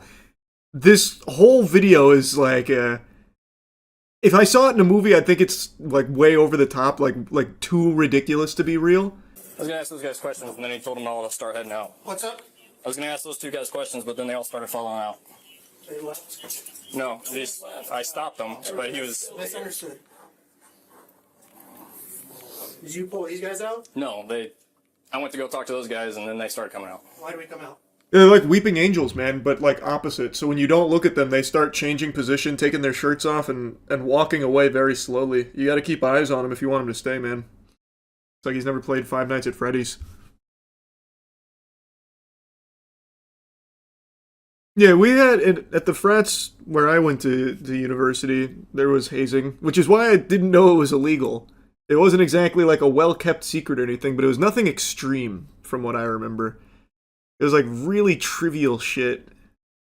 I'm a little frustrated, but Yeah, I'm a we're gonna bit get through it, peeved okay? if you can believe it. What's going on tonight? It's their lead up to initiation. Okay. Yeah. What's the deal with what are we doing in the basement? They're It's a brotherhood basically a ritual. where they're blindfolded Okay. and get messed with. Okay. And then on top of that, we find this hazing event. We want to speak to somebody. Well. In all fairness, officer, we don't know if it's a hazing event. This could have been a LAN party. I'm pretty sure I saw a computer somewhere over there. They could have been all huddled around watching fucking Worms Armageddon with their shirts off, covered in mud. It's we can't rule out that possibility. The University of Iowa is going to see this. Okay. And with the stuff going around across the country, students dying from hazing events, I'm not saying it's to that level.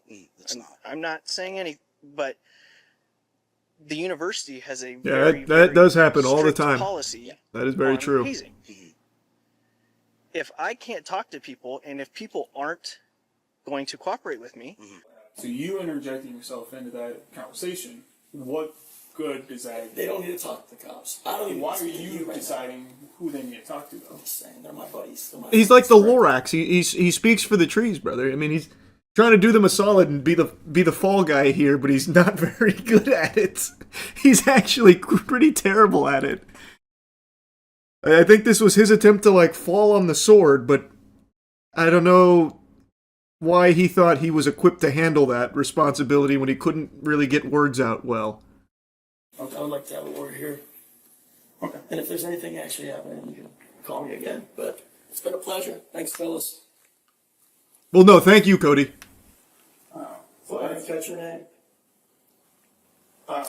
So this is Lieutenant Travis Tyrell. Travis.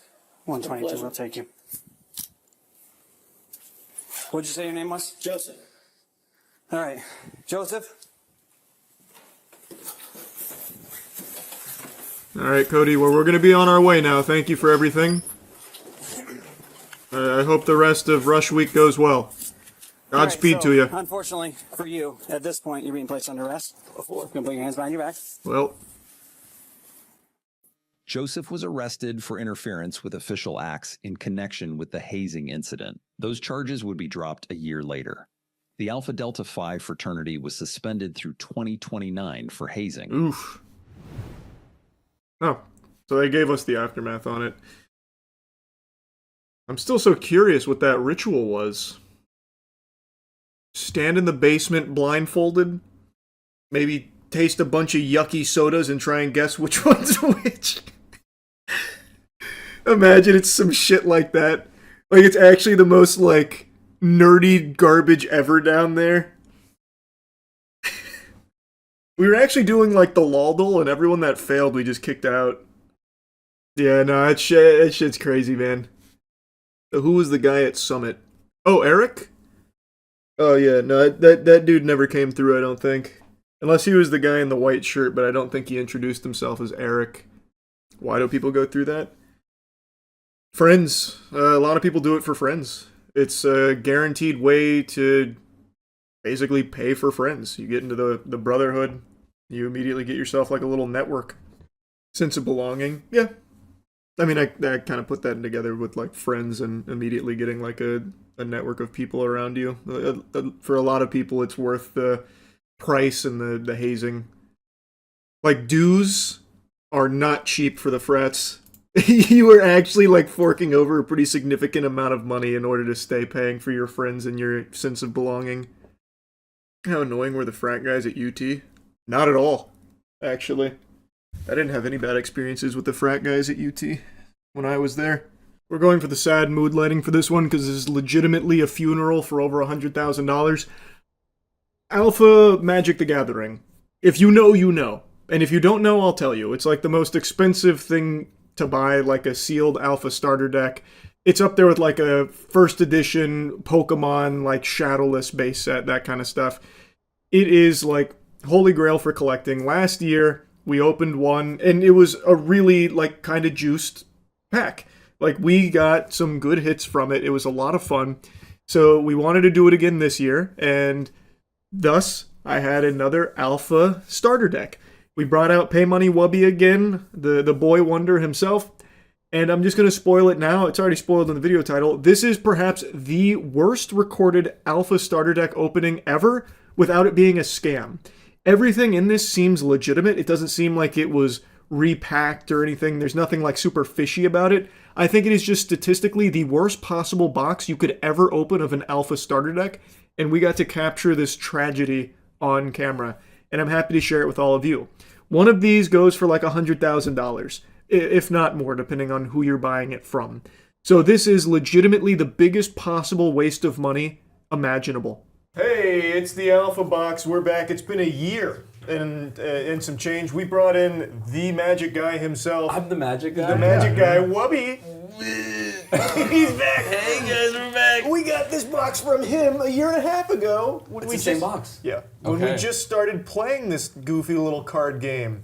We pulled nice cards and we had no idea what to be excited about. Yeah. You were shaking and we were like, whoopee! I want you to know times have changed. I'm a colder man now, and I'm not going to shake. That's good. I'm excited for whatever happens. We now know what's in there. Still probably will be like, whoopee! Yeah. I've also lost knowledge since then. I was Really? way more prepared the first time, and now I kind of don't remember shit.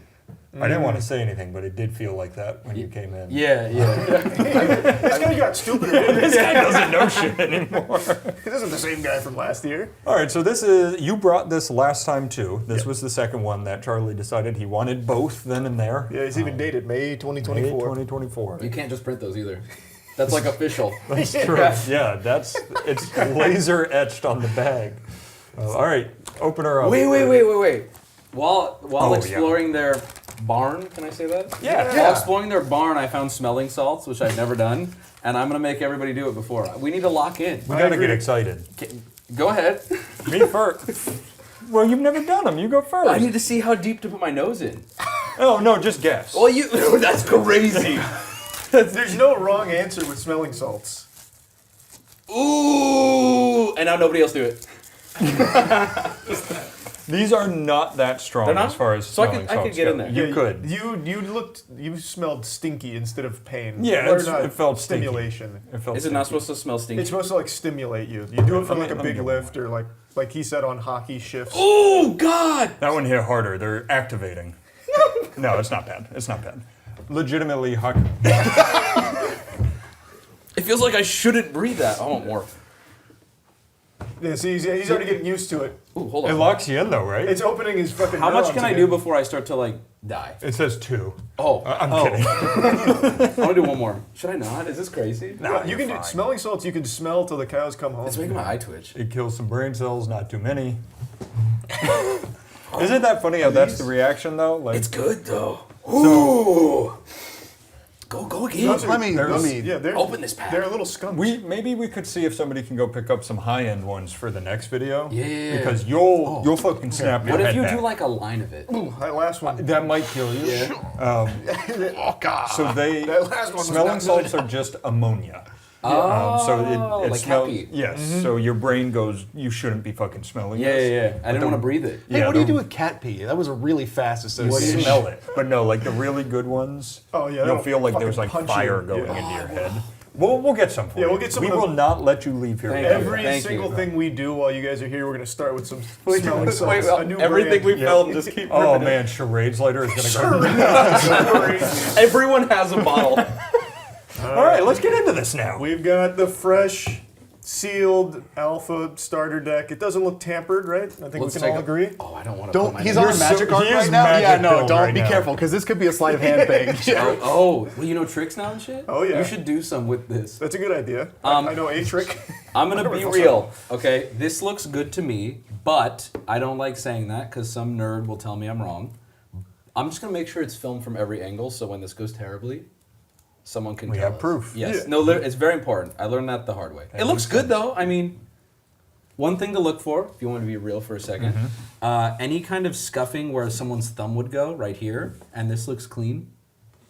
I think. You want to take a look at that? That light gave me. Looks clean. Oh no, that does look clean. It was Yeah. the light playing tricks. The one, I've got many fakes in the past, and almost always the fakes have some kind of like someone's nail went there, they bent it a little bit.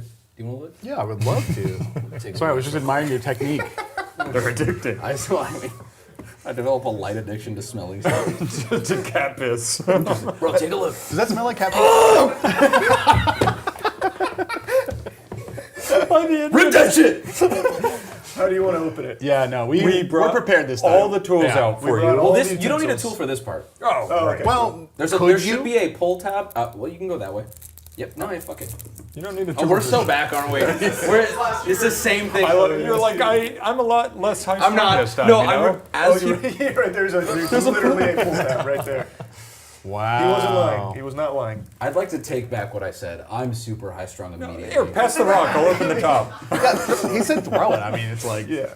I truly thought he was going to throw it. No. See, There was looks scratches, like there's right? like a scratch going up. Okay, so yeah, that looks like that's bad. No, that can. We should have lined this up with the plastic. That is. when I looked, I did see the scratches through the plastic. Scratches? Are we sure? It's There were like two. So there's dents on the cardboard, and you want to see that there's also dents on here, but it is possible to dent the cardboard without denting that's this. fair. That's a yellow flag to me. Yellow flag. He's going in. He's going. Wait. Did we look up the order? Did anyone do this? Oh, that'd be. Oh, last time There's you like just 12 knew it. people in this room right now, and everyone just went. Hey, Should we look this up or do we not? Yeah, here. Yeah, look up the. I believe because I Yeah. believe it can be different. It can be right here. I believe it can be up below the instruction booklet. It can be above the instruction booklet, and there's a low chance, I believe, of being on the top. Let's see. like a year ago, there's a Charlie video that probably has the Pull that order up. we Pull could it. There's use. a guy in it who probably knew. You probably actually explained it. I do think I'm right, and I do think it can be in a lot of places, especially with alpha. These things were not quality controlled at all. They're kind of everywhere. But be careful with the bottom. That's where Sick. you could see it. I've got some kind crazy of an developments idiot. here. Could you look it up? It's already open by the Oh way. yeah, look at that. Yeah, the whole ass end of it down there is open. Yes, it is. Okay, let's. Someone did the job for us. Opened is generous. It's like splitting. Yeah. It's damaged. I will say these look like alpha cards based on the corners, which is always the first. Wait, are they? Uh-oh. They look rounder, right? Get a normal magic card. These corners should be more rounded, and they look like they are more rounded. I would say Then- like a wider. Yeah, range. alpha wide is the berth. only card printing where they Good have save, a- Matt. okay. Good save. Okay, Yeah. huge. Yeah, this is important. Yellow flags galore on this one. That's good. I just took a peek at the bottom by accident. Did you see? I can tell you it's not. I can promise you. Tell you what it's not. I can promise you we don't want that to be the rare. I'm hoping. Is it? Can you flash it to me? Oh. We don't want that to be the rare. That can be, and that's a Yep. disaster. I think we've seen it now. Might as well just. I can also explain why that's really bad potentially. So that is an island, Wow. and That's what I thought. the issue with that is you can get an island in the rare slot in cases. It's not even a misprint. It just was part of the rare sheet. You would say that's the worst possible thing you could get in there. Where do we get this again? Yeah, well, there are some people who value those rares, and they consider them island rares, and they do buy those at a premium, but I still wouldn't say that's a good hit, because it's not a Lotus. That's a good It's point. pretty much nothing, actually, is Yeah. what I would say.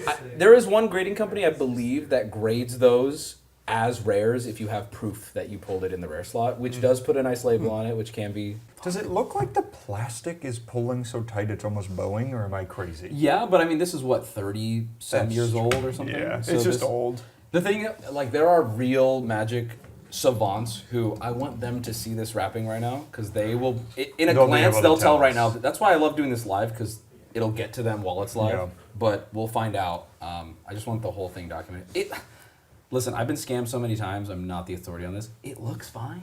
I don't know. Yeah, I don't. I trust you. This source is about as reliable as you can It get. literally is. Well, at the very least, we know he would never do anything. Yeah. You're going to try and open it with that? Oh my I god. thought, would you guys like to? He talked a big game before Yeah, he sat down. do you want me to? Yeah. There was You a- already dumped smelling Yeah. salts The on it. precision of a surgeon. We got a I'm rare glad you guys are island. here for this one. You were off camera last time. Well, we're gonna filter in some more friends. We have a ton of people here who are gonna That's watch. okay. They're good, I think. Yeah, they're fine. You guys are good, right? Did you get it? I'm very I confident. don't see it. Here, I I'm got gonna- most of that Oh, side. thank Be you. sure to spill this. Yep. The fucking vacuum is nowhere. Oh my god. Oh my god, he's just doing it.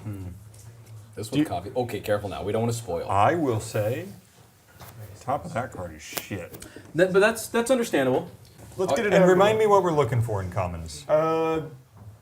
Llanowar elves. We're looking for a lightning bolt. We're looking for sinkhole. Sinkhole.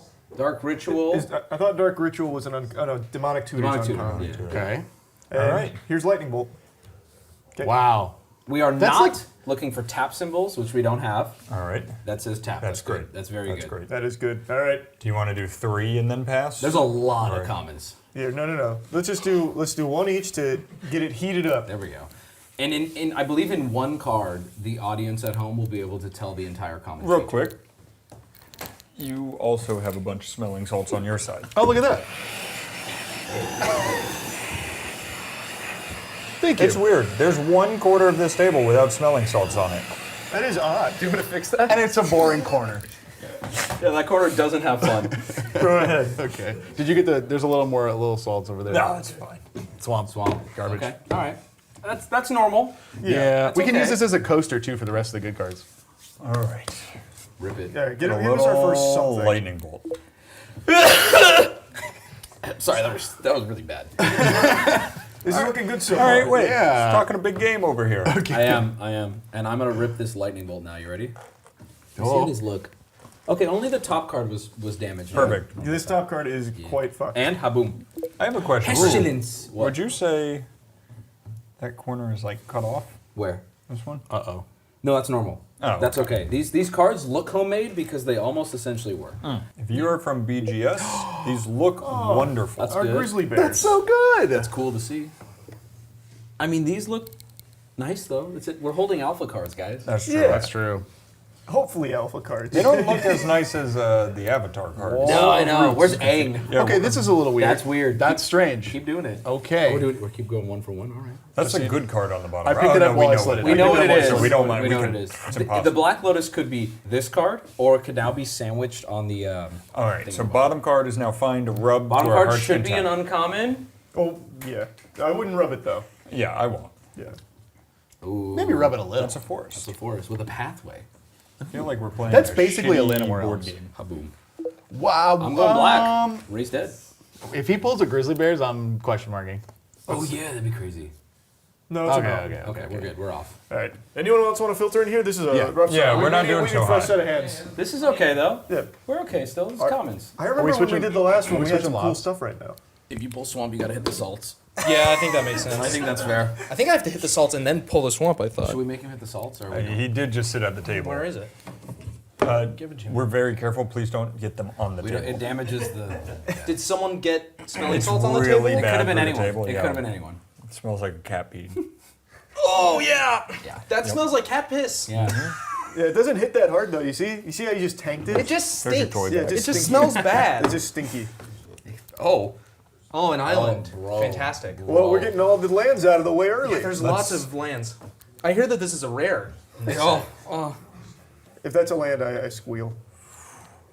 Fog. Okay, fog's good. Fog's better. We like fog. Playable Fog's a card. beautiful card. You Yeah. can use fog. Ryan beat me with fog once. Fog, I love fog is fog. Ryan's go-to and everything. Boom. Oh, yeah. A swamp. You took my card. I'm sorry. Oh god. I got a black theme bastard. going here though. It's okay. We're gonna turn it around right here. Yeah, this is where we start to get serious. Well, that's not bad. It's a what the hell am I reading? He's a guy. The furloon. Yeah. Furloon Minotaur. Herloon Minotaur. He's got it. It's a Herloon Minotaur. There's a jacket with him on it. How Nice. cool is that, guys? That's It's like $300. Is that more or less than the card? More. Ooh, I didn't even announce the card because it's bad. Yeah. So here you go. What was it? That doesn't matter. Phantasmal Danny. Terrain. Yeah, Danny, we need your Mono hand. blue enchant Oh, land. Danny boy. Denny. Give him the I'll salts. dig the salts. Based on how we are, I think we're both doing salts. Speed Yeah, at which yeah, you're I'm good, dealing I'm good. salt. Now you're good. That's Thank my, you. that's my No, hot I get right it. there. Yeah, I've done those occasionally. Yeah. Yep. Oh, thanks. Do one more. Do one more. One Right more. now. Are you Right sure? here. Right Right here. here. This over? You That got was it. technically Okay. mine. We have to break the loop. Yep. Yeah, we need to change something. Fix it up. Yeah, come on, coffee bean forest. Yeah, This is a big one. This is a big one. Boom. It wasn't, guys. Wow. Yikes. We're getting real close to those cool knives. I'm gonna give up. Should we? I'm gonna give up. As are we all. Please don't give up. It's okay, guys. This is very normal. The commons are boring normally. Yeah. We got shit. Disintegrate. That's new. It's new for us. We haven't had him yet. This is like any other magic to pack. us. Okay, here's the Phantasm or Blue Elemental Blast. That's good. Yeah. That's playable. Yeah, Very it's a playable. card. That's a card. It is playable. And look, nobody's here for the comments. No one's here. No one's here for the comments. I like the comments. Someone shoot that guy. Bro, boo. Ooh. Nope. That's a worm. Crawl worm. Yep. But He's ugly. you warmed it up. Yep. For my warmed lightning it. bolt. Lightning bolt. That could cast lightning bolt. I cast could. lightning bolt. Wait, maybe that's a sign. You and I work together. Now watch. I'll rip it. Ready? You rip it, I'll cast it. Okay, here we go. Tap. Can you tap it? Yeah. Tap for And lightning bolt. I'm gonna play lightning bolt. Oh, I saw We the could red. play- Right? Wait. Tap it. We could play play a lot multiple now. lightning Yeah. bolts. Yes. Tap yours. Yep, tap I'm it, tap it, tapping, tap it, okay. and lightning bolt. Oh, it's an island. Wait, now we can play Tap something it. else. Lightning bolt. We've got I'm gonna everything we float need. the blue. Yeah. All right, I've tapped it. We're crafting the worst card in all of history. Yep, it's a forest. We are Maybe ramping. we're casting a commander. We're ramping as hell. Are we not doing enough? I don't. We need to filter in more. Yeah, people. Let's These get hands a are- flip out. Chase. Chase. And Zach, come I on. haven't given up a spot. Someone should. Yeah. Someone come take my spot ASAP. Come here, sit here. I warmed it up. Now, if you reach into here, there's smelling salts. So. Yeah. I'll show you. They've been really lucky for us so Zach. far. Okay. Zach, come to my seat. Okay. Tiny bitch. Ooh yeah. Careful on the table. That was an inhale. You ever been to Corpus Christi? That's what the water smells like. Oh, Jesus. Shouts out. It's just piss. That's really it. That's really it. You like that? Yeah. All right. Give And he's color flipping commentary. and. Hot hands! Hot hands! Hot hands! Holy shit! Oh my god. Guys, it was because his mountain was tapped. Truing. Of course. I think that's the best common you can Yeah, pull? yeah, I think One so. of them, I think, yeah. That's not a real lightning bolt. No. It's either bolt or red. You gotta follow that up. Yeah, well, this land's gonna be real nice. Land or elves. Regeneration. They're not bad. That's bad. That's bad. The smelling salts kind of fucked me up. I'm not gonna lie. Yeah. Pussy. 1, 2, 3. Let me hear you say, "Wayo." Ooh, Weakness? He's getting that good suck. Oh! Hey, dude, he got that face. Samite healer. Oh, this guy just chilling. All right, I'm feeling an island on this one. Who's coming in for back to back for me? Yeah. I'm down to tag back in. Danny, you want to flip a couple? I'm summoning a Carlos for pulling some cards. Oh boy. And I jumped on it. Oh, Damn. two forests, guys. Oh, when do we break into uncommons? Yep. So, here, I'm gonna show you. Yeah. People on. We're like You're gonna love there, it. right? I'm gonna love it. Yeah. Or is it after I lied. Dude. It's the booklet. Nice. So be very. In fact, if we want to now, we're They're not almost uncommons, but I'm Oh, gonna you're right gonna now. take out the I'm gonna possibilities. move where 2 rares could be. These 2 could be those rares 2 as could be well. rares, I Put them. And I'm gonna put them. Gonna put him in the middle. Yeah, right there. As well as, I think after the booklet? After the Are these booklet, also- There's also are these also potential possibilities. rares? those are the bottom. Those could be rares. We really hope not. These are above the booklet. Okay. Yeah. Okay. Here we go. 3, 2, 1. Ha boom. His plans. I think that's 4 lands in a row. Yeah. So only good things. Yeah. I'm just gonna. Flip one of those. Giant spider. Big spider. He does not fly, but can block flying creatures. Is that a common? I think so. I think so. Why do I think he's an uncommon? Already satisfied. Okay. Little dryads. Little dryads. Okay. Yes. Booty, I'm gonna show it to you. Tap it. Yeah, it's good. Oh no, but you made another Schuler. I'm getting a lot of Douglas Schuler actually. Here we go. Would anyone else like to get in? back in. Get Alex in, and then it's just a full. It's just a Wubby video. Circle of protection green. Okay, a circle of protection. Circle of protection green. Well, there's almost playable cards here. Hey, thank you. This would be the most whack draft. Yeah. Ever. There is women here. All right. Welcome to Mulligan's. Yeah. All right. Guys. This is all right, guys. I'm Alex, the token woman. How do we do this? Rye, cut that. Thank you. Now, Alex, flip over the card, look at it, and describe the card to us. Don't read the name. What are you hoping for? Yeah. Okay, I'm hoping for. Tell us what it does based on the art. Yeah. Unless it's a land, I guess. But then what? just- But I can see the words. It'll tell me. Just Oh, say it. don't read. Okay, Yeah, I'm yeah. illiterate, so that's fine. Yeah. Okay. Very empty. Oh, it's It's plants. Yeah. Very sad. Very empty. All right, this will be my last one. Okay. Okay. It's a Oh pretty my god, it's a unicorn. It's a Belisara.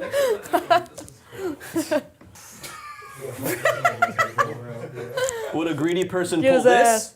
Earthbind. Oh! Hey! I'm hard as fuck right now. That's the kinky one. hard, dude. I'm hard as fuck right now. People cosplay I'm so hard. that. I gotta rotate out. Anyone else? Oh, but I never got salts, man.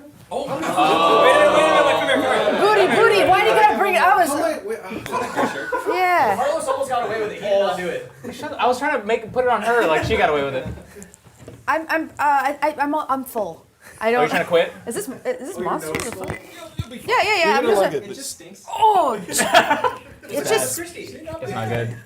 Well, here you It go. smells like hair dye, actually. If ever been covered in bleach, you know, like the Salud. girl take. Yeah. Salute, he says. That's a good sign. Boom! Oh, damn. I felt it. You tried to sneak up on it, like I got it. When we weren't paying attention. Yeah, literally. Gentlemen? Hold on, ready? Oh, let them both put one more. Oh, okay. You're too kind, guys. Death Ward. That's new. Okay, we like new. They're all gonna be new, by the way. Yeah. I would hope they're all new or something's wrong. Okay, let's Roll see. something big for our chair. Rip it right here. Yep. Let me add to that. Let me add to that. Okay, yep. Give me more mana. Yeah. We gotta tap a bunch. It's gonna be good. Okay. You gotta put all the energy into All it. right, I'm all tapped out. Shaboom. Oh, fuck. No, that's fine. You know what? That's good. That's All good. right. Also, Okay, remember all when I said there's no doubles? More resources. Hey, keep the other spot proud. Is this the last uncommon? I mean, last common? Last couple, there's like 2, I think. Oh, you're Yeah, right. there's 2. So that means Charlie will start the uncommons. Okay. That's good. That is good. We love to see those. And I think this is gonna be a Llanowar Elves. Nope, it's a snake. Okay. Good. Okay, I'm now gonna prep next for you. So these could be rare. This is the book, very rare. These sell for something. Well, we need those because we really don't know. Yeah, we gotta read up. Yeah. These could be rare right here. And I'm gonna move them to the side. So any of these packets can So be we rare. know what this is an island. Yep. Could be a rare. Rares. We don't know. And these should be uncommon. We're gonna find out right now. Here comes the demonic tutor. Well, good growth. That's not bad. It is an uncommon, right? Somebody fact check it. You know? A dragon whelp. Oh, yikes. Yikes. No good. No good. Yikes. So what you're looking for, Ryan, when you're pulling? Demonic tutor. Yep. There's a lot of uncommons that are there. Let me see the back of one of these. Are you looking at the blue ink mark that's on every magic card? Yeah. You look at the Yeah, you see that there? Yeah. It's on all of them. I have a story about that. When I first started buying vintage cards, like very early, I got into it with a seller about the blue mark on it, and he educated me, and it was a very humbling experience. He's like, "That's how they're printed." All right, here we go. Demonic tutor. Damn. Boom. That's tough. You don't want lands in this section. Agreed. Yeah. The good news was this was a free pack. Yeah. You know? This was nothing. It's been sitting so long, it just doesn't Well, register. remember, Wubby back then, Play the Clip, said, I'll cover this one for you. Just get me All out. the good Just stuff's get me out of here. concentrating towards the bottom. Oh, God. All right, there's only one thing to do here. Danny, come flip this card for me. Whoa! Calling in. didn't work so well last time. It's all right. Talking to my pecs. Well, I don't know if I need to talk to do this. I'm going to be talk. honest. Narrate. All right, I'm flipping the card right now. You ready? What do you want this to be? What do we want this Demonic to be? tutor. Demonic tutor, I please. think I pulled the last one. You did pull the last Do it again. one, Yeah, I let's do it right here. No way. Oh, okay, wait. That's still good. No, it's not. It's trash. Spoken like someone who's played against that before. Yeah. It's tough because you recognize the card, you get excited, but it's like, I don't think there's value there. Yeah. All right, here we go. Demonic tutor. Boom. Gloom. Doom and gloom. That's a really bad omen. How we're all feeling. That's a good omen. Here, let me get in here real quick. Get in. Please rip it. It's not good. Ooh, a little jade. I summon Drew. Okay. Can you redeem this chair? No, I can't, but I might on accident. Demonic tutor. Is this the last one? Because I'm locked in for this You're one. locked in. It's the last one. I'm locked It's in. a tutor. It's a tutor. Do it, Matt. This one. Do it. Please. Man, this is less fun when you don't hit it. Wow. Maybe don't upload this one. Well, here's the thing. Oh It's my about the rares. God. Okay, so Yeah, we're here for the rares. it's about the rares. I say, can I lead? Yeah, please. I don't have to Please flip, do. but let's just start by getting rid of what we know, which is the Yeah. island. Rare island. So this, hopefully not. We're praying. I'm gonna leave this. Sure. We leave that for last? We'll leave it. Well, we'll see. We're Yeah, gonna start these that's files and true. see where. Let's start. You want to start here? Yeah, let's start there. I like Do you want to that. start? No, you start. It's Okay, so calling your name. let's. If this is a rare, we hope it's good. If it's not a rare, that means we can flip the rest of these. Yeah. Or if it is a rare, we can flip the rest of these. All right, here we go. Wall of Air. Is that uncommon? I think that's uncommon. This is worth fact checking. I think so too. This is worth Zach is Wall we of have Air. clicking coming. My boss just spent all of their money on that. He's googling how to Job return. applications, Florida. Uncommon. Uncommon. Okay, Uncommon. good. Uncommon. So that means Which means that's a demonic tutor. this is an uncommon if you Yeah. want to flip it. Which means this is nothing. Yu-Gi-Oh! Oh god. Uh-oh. You did say nothing. That's Siren's call. We said it was nothing. So that brings us to these two. Yeah. Whoever wants to start. I I think that skill check gets to flip one together. really hope this is a rare. Me too, because Actually, we need this to be a We rare now. need this to be a rare. Ready, go. Oh. Unsummoned. That is an uncommon. I think believe. so. Which means we got a rare island. No way. that's good news though. Unless it's Someone one of had those to do it. rare. Someone had to do I'll it. flip the last just get us out of uncommon. here, Yeah. boss. Just take us out. Really wipe that on the table. No, that's this. Yeah. That's Oh uncommon. no. Good. This is good. Charles. This is where we want to be. So that means here's one of our rares, Now, everybody. Yeah. here's the thing. All of this is moot and is not hurtful if that's a Black Lotus. Exactly. Yeah. Or if it's just anything. That we recognize. Okay, I'm not gonna Anything- look at it. I want good reactions. Make sure it's on camera, bud.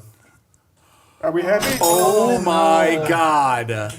Holy Wow. shit. That may be the worst alpha booster that is possible to open. Hey, when we were all here to share it together. That's exactly right. great time. Gentlemen, Yeah, that's exactly That's right. right. That's Well, what history happened was to me. made. History was made. Gentlemen, It was the salts that got us there the whole time. Hey, yeah. the next person opening an alpha deck, you're lucky. We got this one out You're of the way. talking to for you. us in a year. Yeah, that's true. Us. Our next deck is going to be great. You brought the other one with you, right? Oh yeah, it's always with me. Yeah. Hey guys, this was really bad. Yeah. In case we didn't realize. That was not Yeah. good, huh? No. No, that wasn't good. We made $600 back.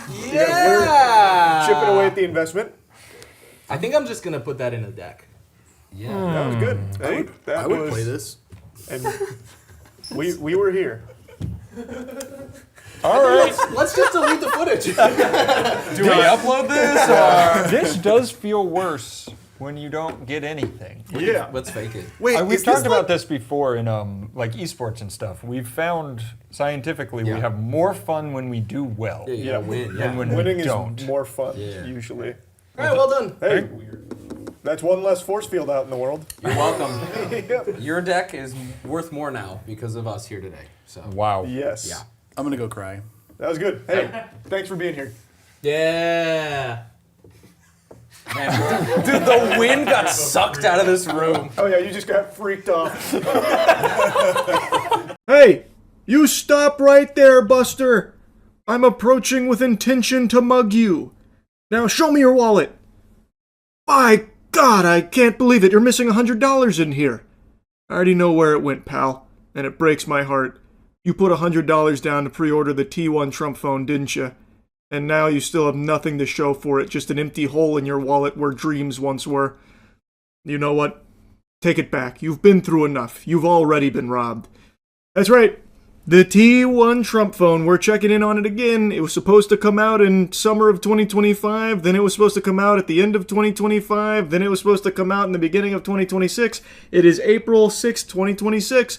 Still nowhere to be seen. And curiously, not only is it nowhere to be seen, but it is still complete radio silence from Trump himself and Trump Mobile as an organization.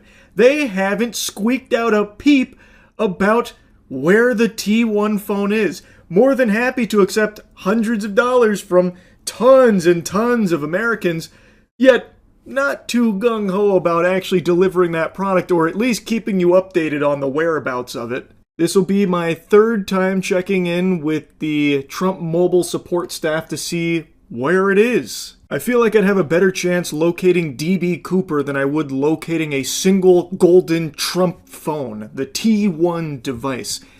I don't want to just regurgitate the lore, but the cliff notes are Trump advertised the T1, a golden phone for Trump Mobile, a $500 phone that has all the bells and whistles, and it was going to be made right here in America, the land of the free, the land where Jesus was born, baby! And then it never happened. Also, they then removed that messaging off their website when they realized they couldn't make the phone they were advertising in the States at that price point. It was literally impossible. It is going to have to be made overseas. All phones like this are overseas. It's just not possible to be made here. So they had to completely strike that from their website that it was American made. Now they tout that it is American proud design. It is a proudly American design as opposed to American made. And even still, it doesn't exist. I have not seen a single piece of evidence to confirm that there is actually a T1 device anywhere on this fucking planet. I don't even think God could get his hands on one right now if he asked. Which is extremely shocking to me because I thought for sure he'd do the classic Trump thing of just grabbing some dog shit from China and drop shipping it over here for a huge markup. But he's not even doing that much. Not even doing like the bare bottom tiddlywinks of providing a product for money. Like with the Trump Bible. The signed Trump Bible that, $60 up to $1,000 if you want like the inside cover signed by Trump. Those are made in China for $3 a pop and sold here for $60 to $1,000. I was expecting something similar for the T1 device here, but not even that is on the plate. So anyway, this is going to be my third time checking in with support to see where it is, because when I called them a month ago, I was assured by the customer support representative that they were shipping at the end of the month, March. That's when the phones were coming. End of March. It's April now. Still no phones. Still no pickles. And I can't find anyone out there that has one. So, let's give them a ring. Let's get them on the horn and see what the holdup is. Well, last month when I called about my Trump Mobile device, the support representative told me that it would be ready at the end of the month. But they missed that window. I'm assuming something went awry with UPS, so it's probably on its way, but I just want to double check. Thank you for calling Trump Mobile. For English, press 1. Para Español, oprima el English, número dos. please. Press 1 to open a new Trump Mobile account. Otherwise, press 2 for support with an existing Trump Mobile account. That's me. Thank you for calling Trump Mobile. Your call is very important to us.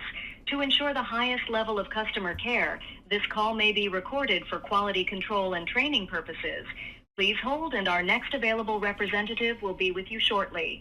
You can also visit our website at www.trumpmobile.com to apply for a new account or access your personal account portal. All right, now we wait. They're not even piping in the waiting music this time around. Hello, this is Michaela with Trump Mobile. How can I assist you today? Hi, yes, I just wanted to check on the status of my Trump Mobile device. Hello? Hello? Hello? Hello? Hello? Hello? Hello, this is Michaela. Can you hear me? Are you able to hear me? Yes, Michaela, I can hear you. Can you hear me? Hello? What? Hello? Yeah, but you're good. Hello? Hello? Hello, this is Michaela. Are you able to hear me? Yes, I can hear you. Can you hear me?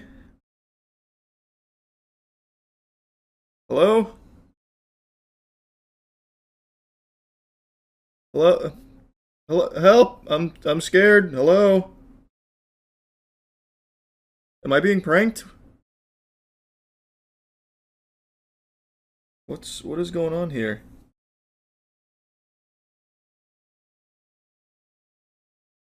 Should I call back? Hello?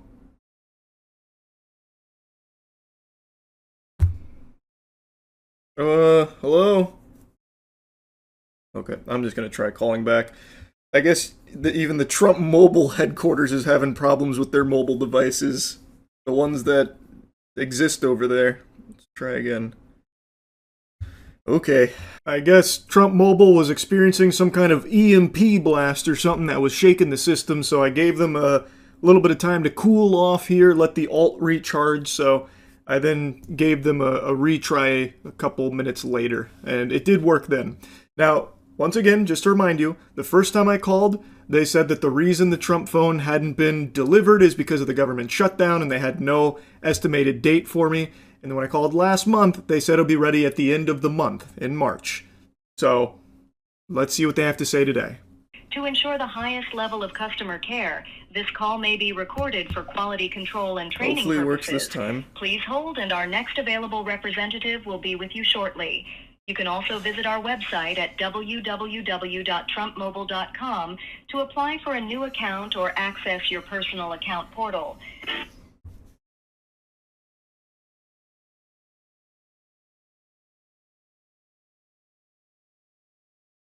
I think it's going to happen again. Hello, and thank you for calling Trump Mobile. This is Sheena. How can I assist you today? Hi, yes, I was calling to check on the status of my order.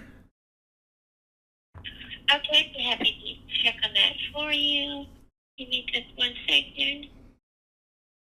Oh, Burger, you probably don't have an account yet.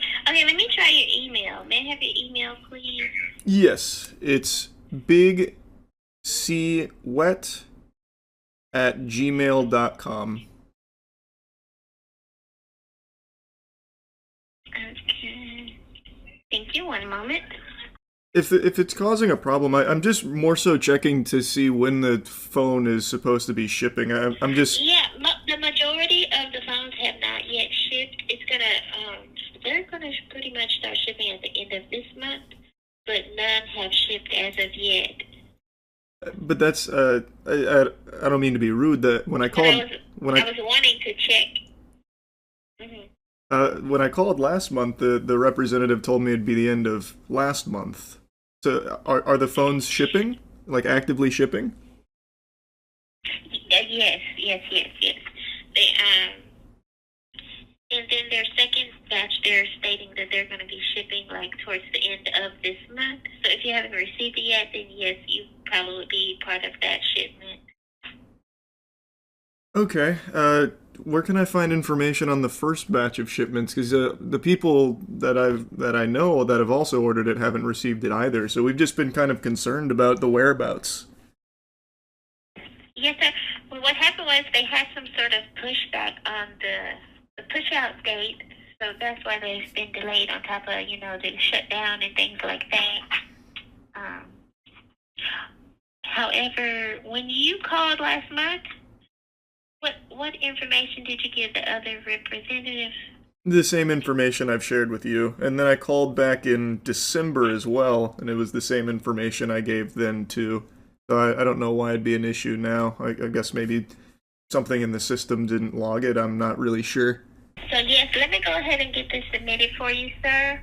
I do apologize for the inconvenience, but we'll get this submitted and you'll be, I can't even talk. You will hear back soon.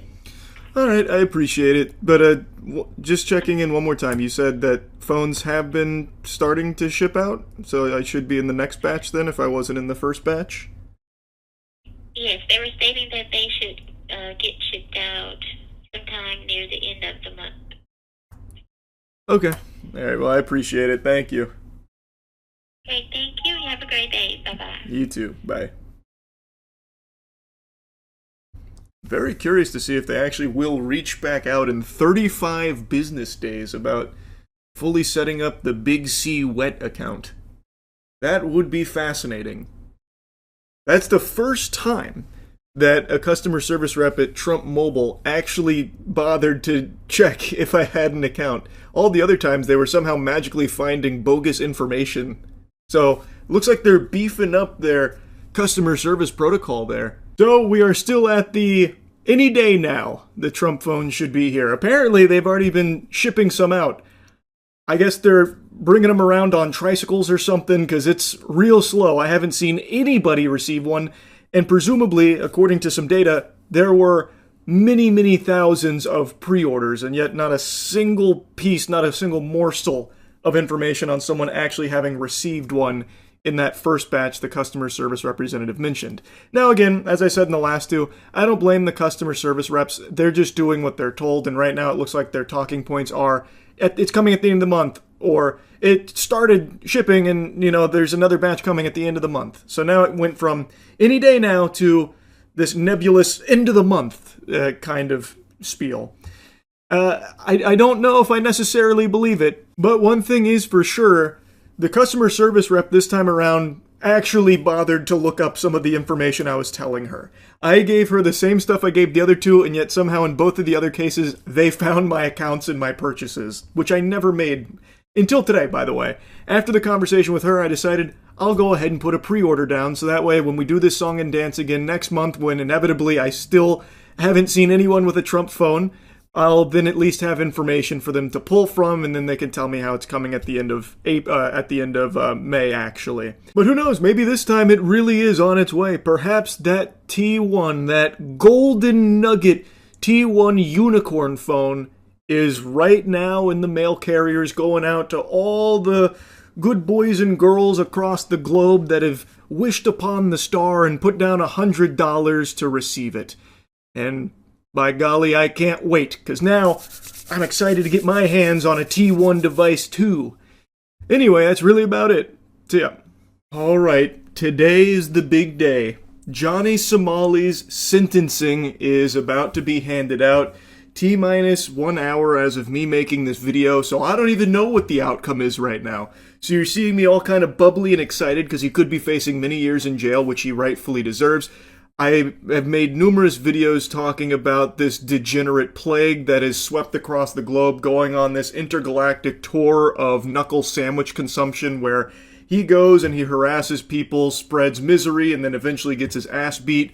When he was in South Korea, things got a little more out of control than normal. He went full-blown fucking Insano style. He went Cro-Magnon brain and just committing crimes, and then even doubling down to commit further crimes after being shown leniency and insulting them for being nice about it and not instantly throwing them in the slammer. He then repaid that generosity by doing more crimes and more unforgivable degeneracy.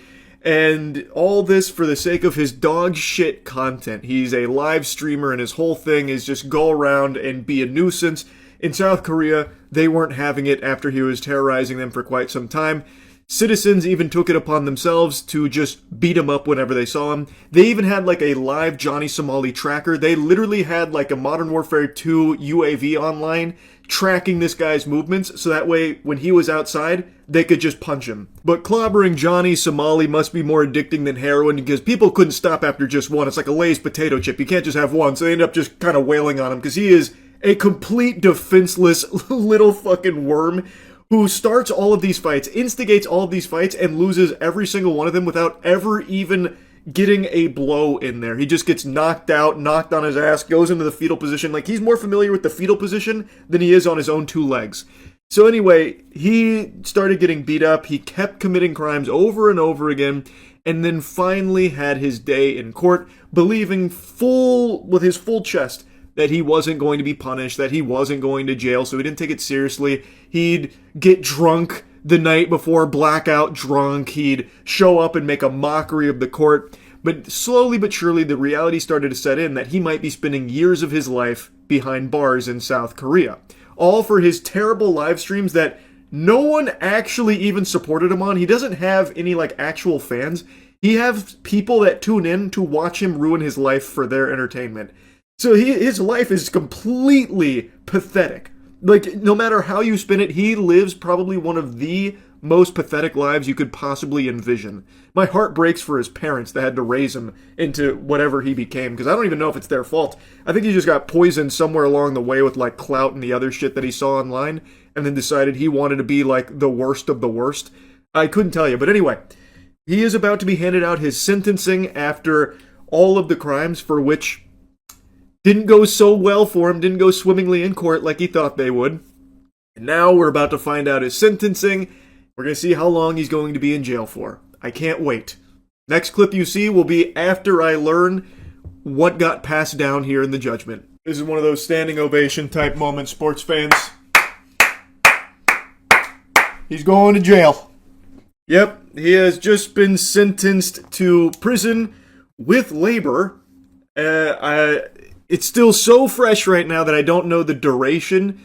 The news is still trickling in, but it did not go well. He was found guilty on all charges, including the deep fakes, which was one that he pled not guilty to.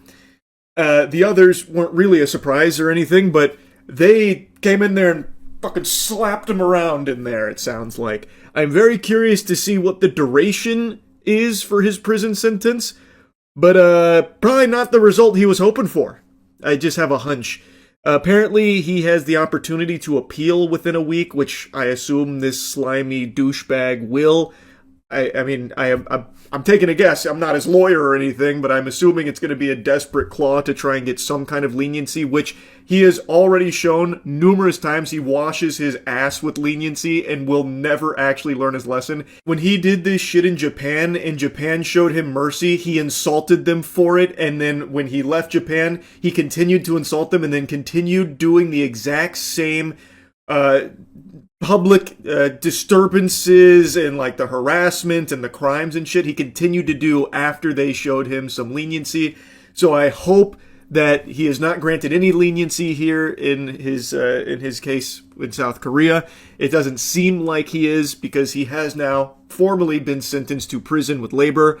And I am salivating. I am sat in my seat like it's the fucking Super Bowl, just waiting, watching on bated breath to see how long he is going to jail for. Because with all of the charges and all of the crimes that he has been found guilty for, this could be many years. Like, it could potentially be a large chunk of his life spent behind bars in South Korea now, all from his obsession with clout through being a live stream asshole, a public nuisance streamer. He dedicated his life to just making everyone else's life around him miserable for his content, and now it's finally looking like justice is being served. So, I'm still waiting to see how long he will be spending in prison.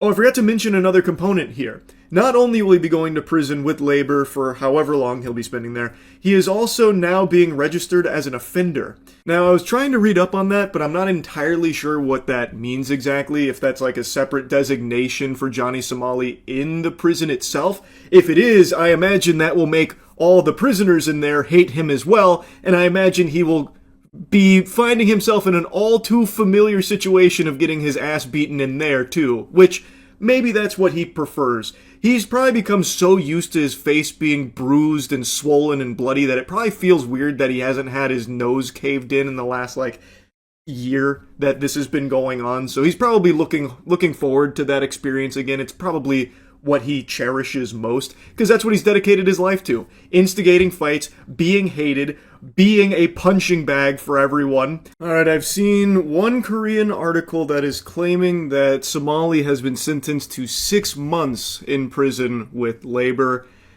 The details aren't fully confirmed. It's right now just one article right now. Now, from what I was reading, they recommended 3 years in prison with labor as well as a fine. As of now, it's not fully confirmed, but if that is the real sentencing, I would be kind of surprised, because they found him guilty on all of the charges. Like, serious ones. Charges that, according to the law, could carry many years' worth of jail. And the recommendation was 3 years. So I thought, okay, maybe they won't do the full 3 years, but it'd be like a year or something. But not even that. 6 months. I bet Johnny Somali thinks that he's getting off with a W. And according to people that were there, he wasn't remorseful and actually seemed pretty optimistic about it, when they were putting him in handcuffs. So maybe it really is 6 months. And again, to him, I don't think that's enough. He's not going to learn his lesson or anything. When he gets out, I imagine he's going to go right back to this shit in another country. That's what he does. He's already proven that. He spent 3 months in a Japanese jail. And then the second that he got out, he started insulting Japan, you know, giving them the middle finger, saying fuck you, all that kind of thing, saying that they're weak, and just went to South Korea and started doing all of it all over again, even more so, going even more hog wild. So 6 months isn't that much more. I don't think that's going to change him. I'm very surprised if they really did take it that easy on him. Again, it's not fully confirmed yet. I'm going to keep waiting for more to come in, but that is looking like what the ruling is.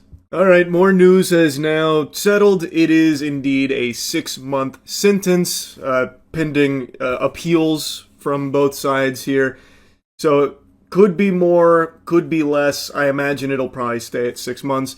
Another tidbit is that he does have that sex offender status now for 5 years. So he's got 6 months in jail in the slammer with labor, and will be a registered sex offender for 5 years in South Korea, as I understand it, according to the articles I read. So it's still a W that he's going to jail, but I don't really think that this punishment is going to do anything to make him stop doing this shit. I think his behavior will continue the second he's out. Like I said, he already spent 3 months in a jail in Japan, and then the second he got out, fucking Pandora's box was opened once again. He went right back to the same content and then some. 6 months, it's not the biggest difference, so I really do think that he is probably cheering. He is probably pumping his fist, celebrating that they went so far under the recommended sentencing of 3 years. But it is what it is. It is still, at the end of the day, good that Johnny Somali is going to jail at all. That's great news. So that'll be 6 months with Johnny Somali in the slammer.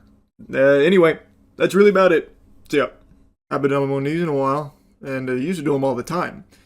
Many of you may remember way back many moons ago, I used to do an annual video, a yearly roundup of the most common questions I got asked that year, and answering them all in one big video dump. But it's been a long time since I've done that, mainly because I started streaming daily, which means I was answering the same 50 questions every 4 minutes, so there wasn't really a ton of questions that were going unanswered.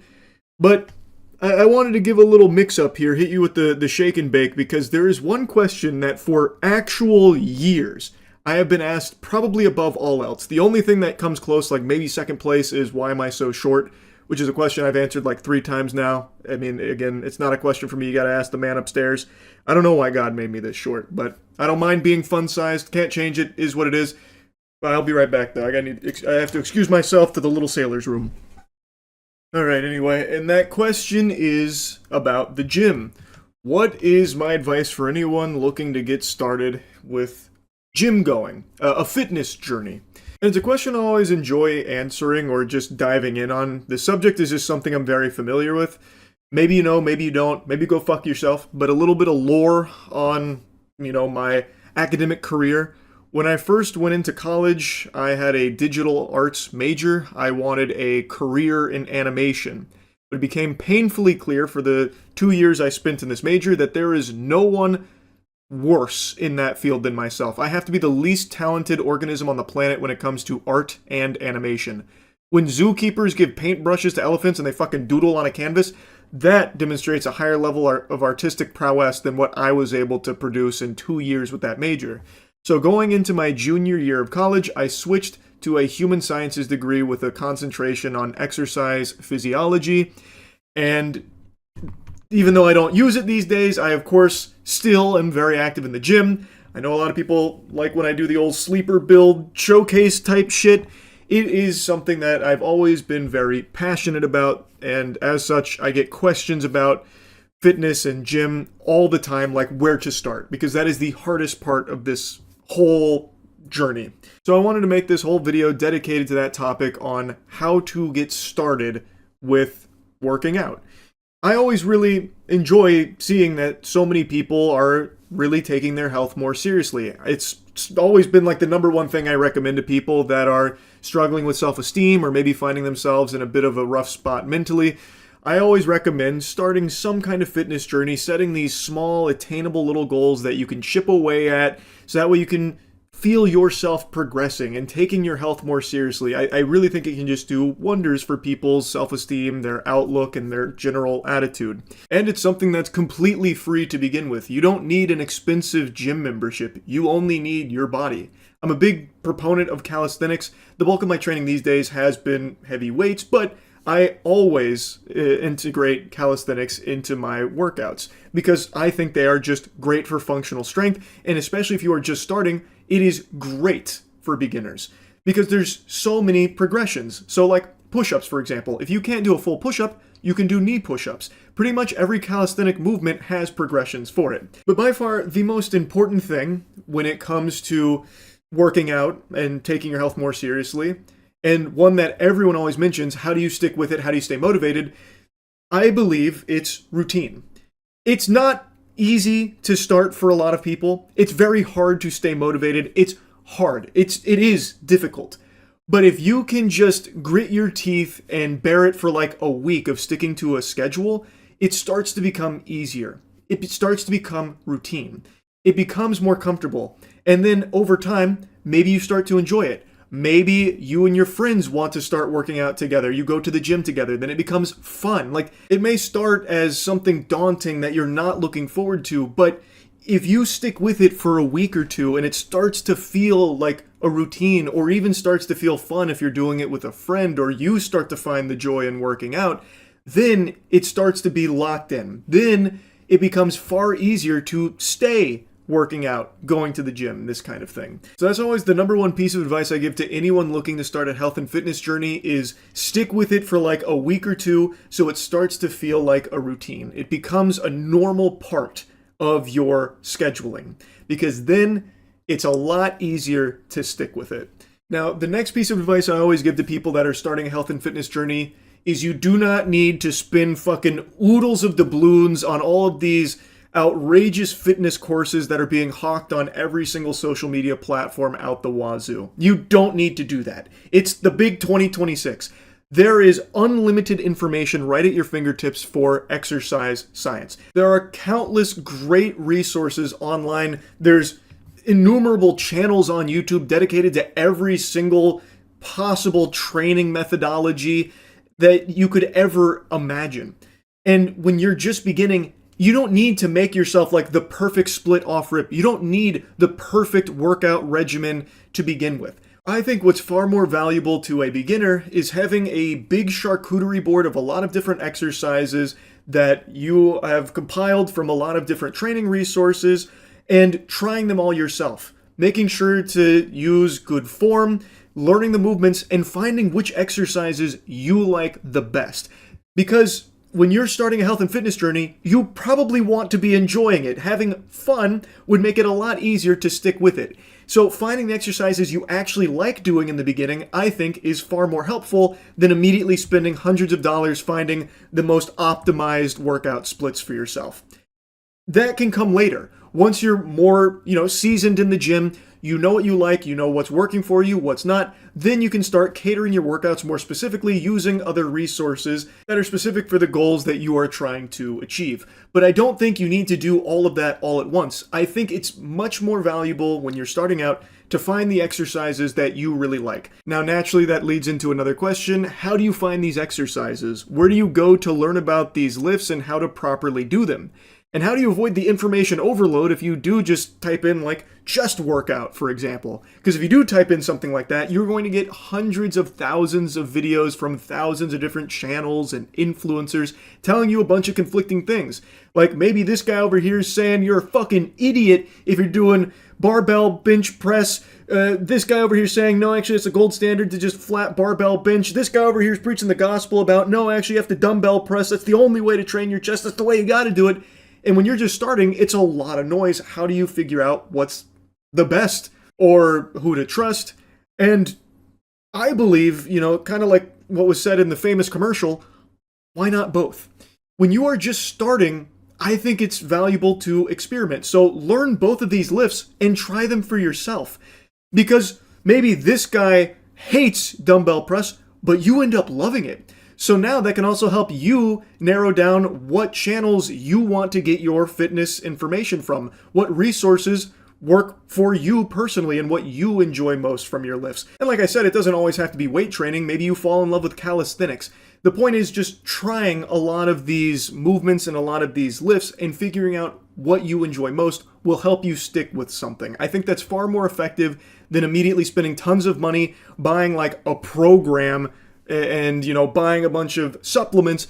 Just try shit yourself first. And as you become more accustomed to working out, as you start making it more of a routine, then you can start fine-tuning it a bit more. And I think by trying a ton of things, it'll help you narrow in on what resources are teaching you these kind of things, and those can be the channels or influencers, whatever, that you follow as like your trusted source for workouts, because it's what's, you know, most enjoyable to you and what's working for you on a personal level. But as I said, the most important thing to start is trying to lock it in as a routine.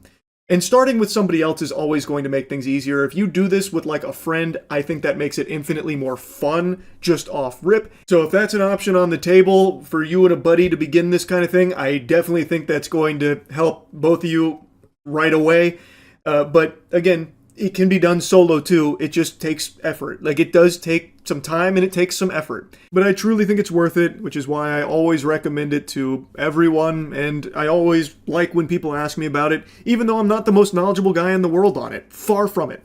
There are people far smarter than I on this subject, but hopefully this yap session has been helpful to someone out there that's been tinkering around with the idea of taking their health and fitness a little more seriously. Anyway, that's really about it. So yeah, I want you to take a good hard look around you right now. Are you surrounded by concrete walls and bars? If the answer to that question is no, it means that you're not in jail. Congratulations. Good job, bucko. Do you enjoy that fresh air? That freedom? Would you be willing to trade it for a couple of views on TikTok? I imagine most of you politely decline that offer. However, there is a handful of fungal parasites called TikTok pranksters that enthusiastically pump their fist and say, yes, absolutely, I will make that trade. A trade that's worse than the fucking Mavericks getting rid of Luka. There are TikTok pranksters who are totally remorseless and willing to trade their freedom for a couple of views on TikTok. And today I just learned about the most egregious example of this. Alexis Martinez Arizala. You don't know his name. You'll never know his name, but you do know, most likely, what he did recently. Alexis was that brain-dead goober, that bumbling, drooling idiot that did the AI prank on the officer, where he showed him an AI-generated video of that officer's patrol car being broken into, and then got arrested for it. This video kind of popped off because everyone was clowning on this guy for a dog shit AI prank. I talked about it a little bit, but I didn't really follow it because I just assumed this would be business as usual with these parasites where they get a slap on the wrist, thrown back into society for them to just continue to be this miasma of cringe that haunts every fucking facet of civilized society for their TikTok clout. But it turns out I was actually wrong. You see, this dumb asshole actually went above and beyond the Call of Duty here for garbage pranks. He did this AI prank multiple times to such an extreme degree that he has been extradited from Puerto Rico and is facing serious charges here in Florida, and according to Atosi's video, could carry up to 12 years in prison.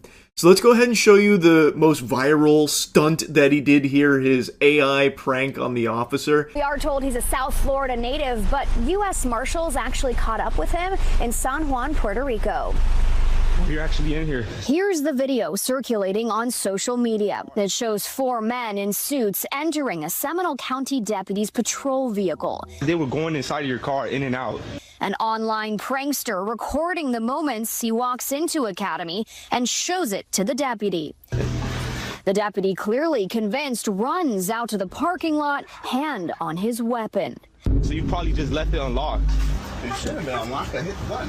But this video is fake. It's a deep fake, to be exact. What a classic gut buster there. Haha! Gotcha. You thought your car was being broken into. And he doesn't just do it to officers, by the way. He actually does this to normal civilians as well, terrorizing them with these same kind of AI fakes that he makes of them and doing like crazy shit or having their things stolen or even their spouse cheating on them. But this officer one did get him arrested. And something that got pointed out in the reports is that the officer was on edge approaching the vehicle thinking that it had been broken into, so he did have his hand on his weapon. If there was just a completely innocent civilian that happened to be near that police car with the officer approaching it, there is no doubt in my mind, and also other officers chimed in and also echoed the sentiment, that that would have been a situation where the officer would have probably ended up detaining that completely innocent person solely based off of this AI video that this fucking loser made. So, and that could have, who knows what could have happened there. It's extremely dangerous. James Copenhaver agrees. The former detective says this deputy did everything correctly, but things could have ended differently. What would have happened if some bystander would have been stopped at this patrol car, tying his shoe or what have you, and this deputy approached? Pretty good chance that person's going to probably be put on the ground at gunpoint because the deputy doesn't know what's going on. That guy is totally right. The entire basis of this prank, like the punchline, is making the person you're harassing fearful. In this case, it was the officer. Like I said, he does it to normal civilians as well in similar fashion with their shit being stolen. But he's making the officer afraid that there's now people breaking into his car, fucking playing musical chairs in there, patty cake. You got Mike and the Dirty Boys maybe having an orgy in there, who really knows? He's just showing him this video that is convincing enough to make the officer believe that his car is being broken into. So if there is just some person out there for whatever reason near his vehicle, maybe stop tying their shoe like he mentions in that example, there's a chance that person gets, held at gunpoint or something, and maybe even taken to the ground, all based off of this TikTok prankster's garbage. It is just dangerous, no matter how you spin it. Deputies say 22-year-old Alexis Martinez Arizala posted the video on his social media accounts to gain attention and create viral content. He was arrested Friday in Puerto Rico and is now facing 4 charges, 2 of which are felonies. It needs to be bumped up to a felony. That would help curtail some of this stuff and start putting people in jail for it. It's not fun and games. It's serious business. I couldn't agree more. There needs to be real serious consequences for this type of shit. It's not pranking, it is harassment, and in some cases, in other pranksters, just assaulting people as well. Like, there needs to be legitimate punishment there, otherwise it's going to continue to snowball as it currently is, and has for years.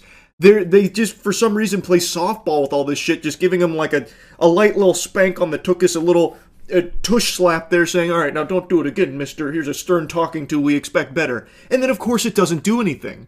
So they don't get punished. Other people see that there's no repercussions for it, and they want the TikTok attention too, so they start emulating it. This guy didn't invent AI pranks, by the way. That prank he's doing on the officer is an AI prank that's been around for over a year now. I made a video on it I think 5 months ago now, from someone else doing the exact same shit to civilians. This is just the first guy that was dumb enough to do it to officers and get himself arrested. So they are just emulating what they see got others' attention, because that is what they so desperately crave. They need it more than oxygen, so they'll do anything for it, and they see those pranksters didn't get in trouble, so they do it themselves. But if Alexis Martinez Arizala does spend 12 years in jail and the rest of the pranking community sees that there are actual repercussions for this kind of shit, they'll stop. They will stop. So yes, I do think they need to be going to jail. I 1000% think that Alexis deserves some time in the slammer here as a great deterrent from other people trying to do similar shit or worse shit to keep one-upping and elevating, because that's how it goes. Someone might see this, and if he gets let off easy, they'll be like, okay, I'll take it a step further. That's how you keep ending up with pranks like this. Officials say he's now facing multiple charges, including fabricating physical evidence, making a false report to law enforcement, unlawful use of a two-way communication device, and knowingly giving false information to a law enforcement officer. And a whole stack of charges. On top of the charges I mentioned earlier, he's also facing a felony tied to tampering with evidence, along with additional misdemeanor charges. But based on Florida law, one of the biggest charges he's currently facing is tampering with or fabricating physical evidence, which is a third-degree felony. And that alone can carry up to 5 years in prison, along with probation and fines. Pretty serious charges that he's facing here. He's looking down the pipe of quite a few years in the big house. So how's he taking it, you might be asking yourself? Like a champ. Like a true hero. I don't regret anything. It's been 2 days. This is video of 22-year-old Alexis Martinez Arizala shortly after his arrest. Charged with providing false information after San Juan investigators say he showed an officer a hyper-realistic AI video depicting someone stealing the officer's cruiser. But hey, I don't regret nothing. His arrest came 2 weeks after deputies in Seminole County say he pulled a similar stunt. He reiterates that he regrets nothing. All of this is worth it to him. Potentially many years in jail is worth it because he got some TikTok views. Fucking insanity.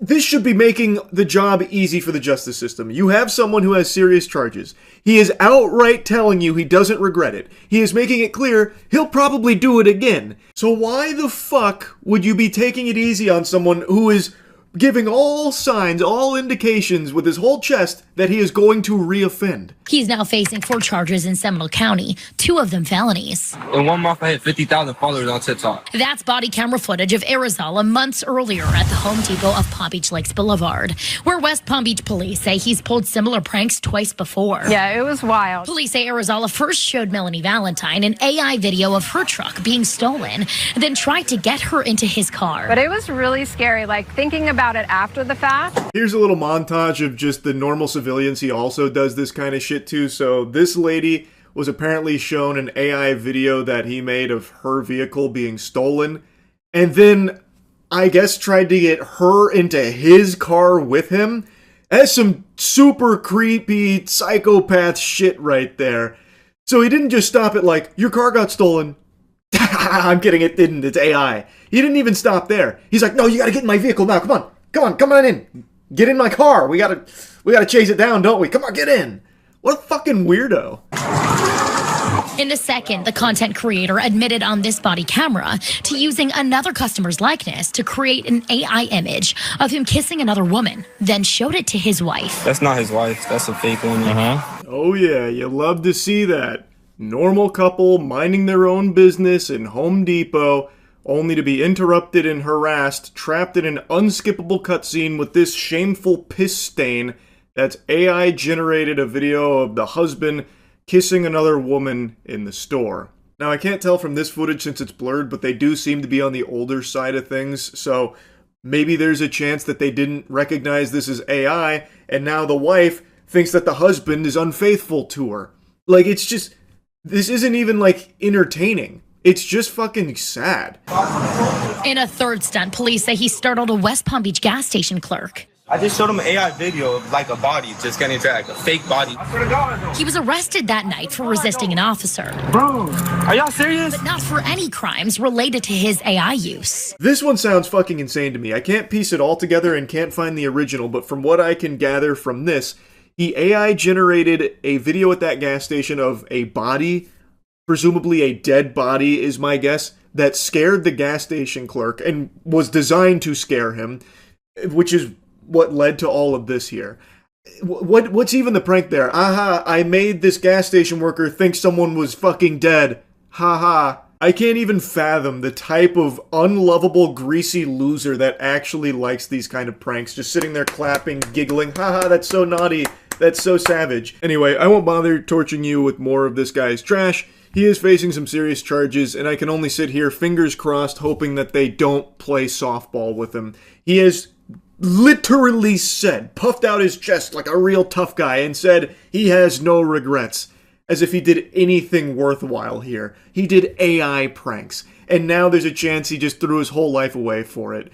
And I really hope that they do seriously punish him to serve as a nice deterrent from other losers like this guy trying to do the same shit. Anyway, that's really about it. So yeah. Over a decade ago, I told a story that still to this day is the most unbelievable true story I have.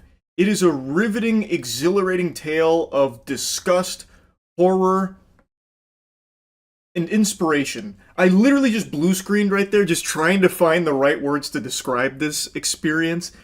And I hadn't told this story in over a decade, at least I don't remember talking about it, but a week ago for the other channel, we had Wubby and his crew down, and one of the videos we filmed was a little game where you would either tell a lie or tell the truth, and then a team would have to guess if that was make-believe, phony baloney, or a legitimate experience, and I got tasked with telling a truth.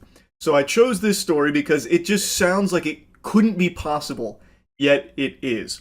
It is the story of my sophomore year of college when I went up to Michigan State to party, and I met one hell of a woman up there, I'll tell you what. When I was in college, at 19 years old, I, even back then, had a big fear of flying, but I had a buddy of mine I knew on Xbox Live. His name was Kyle. He was in a frat at Michigan State, and I forgot the name of the frat, but he had invited me to their big parties. I think it was for St. Patty's Day. They were doing like a weekend of partying. And this is when I first started to be social, and I said, you know what? Fucking do it live. I bought a plane ticket, accepted the invitation. I went to Michigan State University, and I went to their parties. I met a lovely woman at one of the house parties. I got her number, we chatted.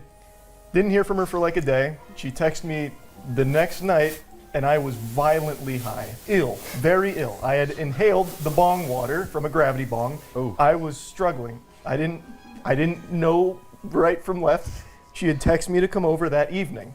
I wasn't going to pass up an opportunity. I had a buddy of mine drive me to her apartment. When I got there,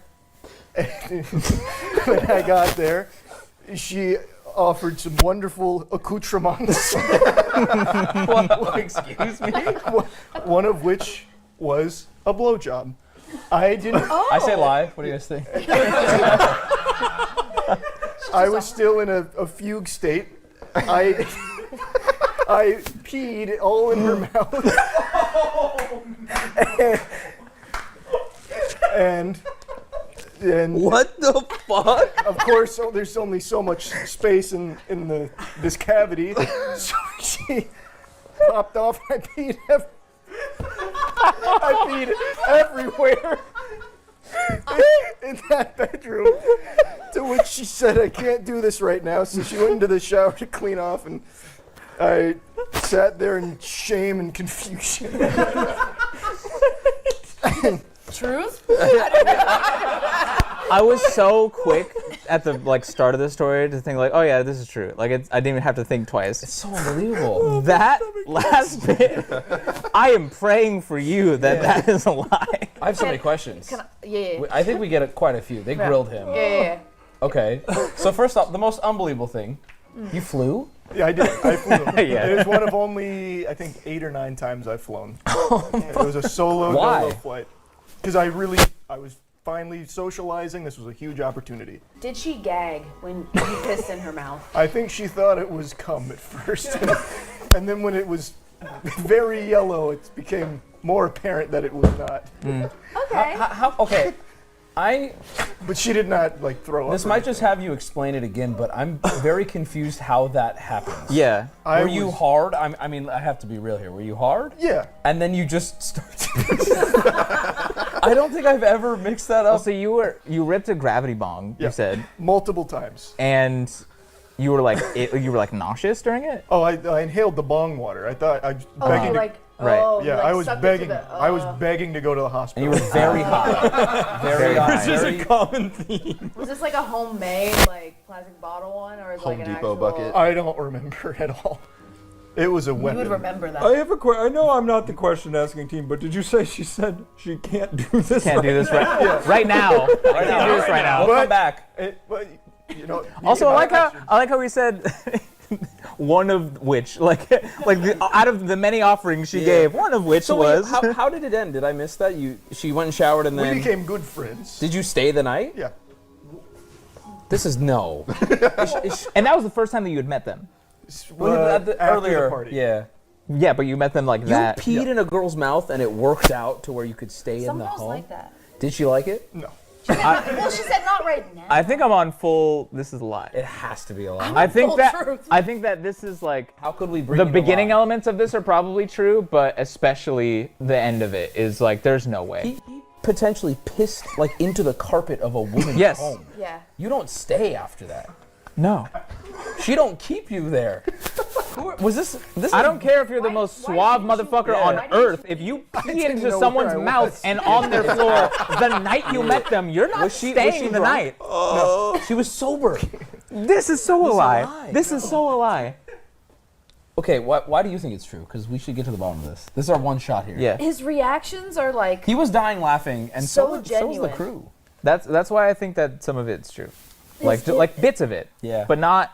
There's just 0% I chance. can't believe that he peed in a girl's mouth and then stayed and like watched TV. And like hung out. Yeah. Family yeah, Guy maybe funny everything was moments. true. Check this out. Check out Spider Ham. You'll never guess what Stewie says. Yeah, okay. I can get to lie. Well, okay. Because like I have a her question. reaction just being like no gagging. I'm gonna go shower. No, I'm gonna go and being shower like, and then I cannot come back. do this right now. And then staying the night. The staying the night is What'd not you guys that do weird to me. Some dirty deeds. You went round 2. Yeah. What the fuck? Can we just lock? And she was sober. As far as I know, What? yeah. Okay, wait. Okay, Did this wait, woman wait, have wait. a septum piercing? No. That's Okay, wait. I have. valid question. Valid question. How long were you already an established content creator at this point? Oh, good I was question. faceless. I think maybe it's a lie. What do you say? He said no. I was faceless. What is when that? he was supposed- 19. Faceless. What is that? Oh, he's You're saying he 19. can't pull? Yeah. No, I'm saying if you were as large No, as I he get is it. now and you piss in a girl's mouth, She you're would gonna come ask back. them to still Yeah, fuck them. I agree. What? Lie? Lie? I think it's a lie. And if all of that is true, hats off Yeah, to good on you. however the fuck that happened. Also, you Also, delivered now it really it's well. on the other channel forever. Yeah. Yeah. I think it's a lie, I'm gonna go lie Charlie. as I go well. lie. I'm gonna go lie. Locking it in. Locking it in. It's the truth. I've actually told this story once before, right after it happened in like 2014. I remember that. You made it into a video? Well, I was playing Five Nights at Freddy's. Like, you guys aren't gonna believe this.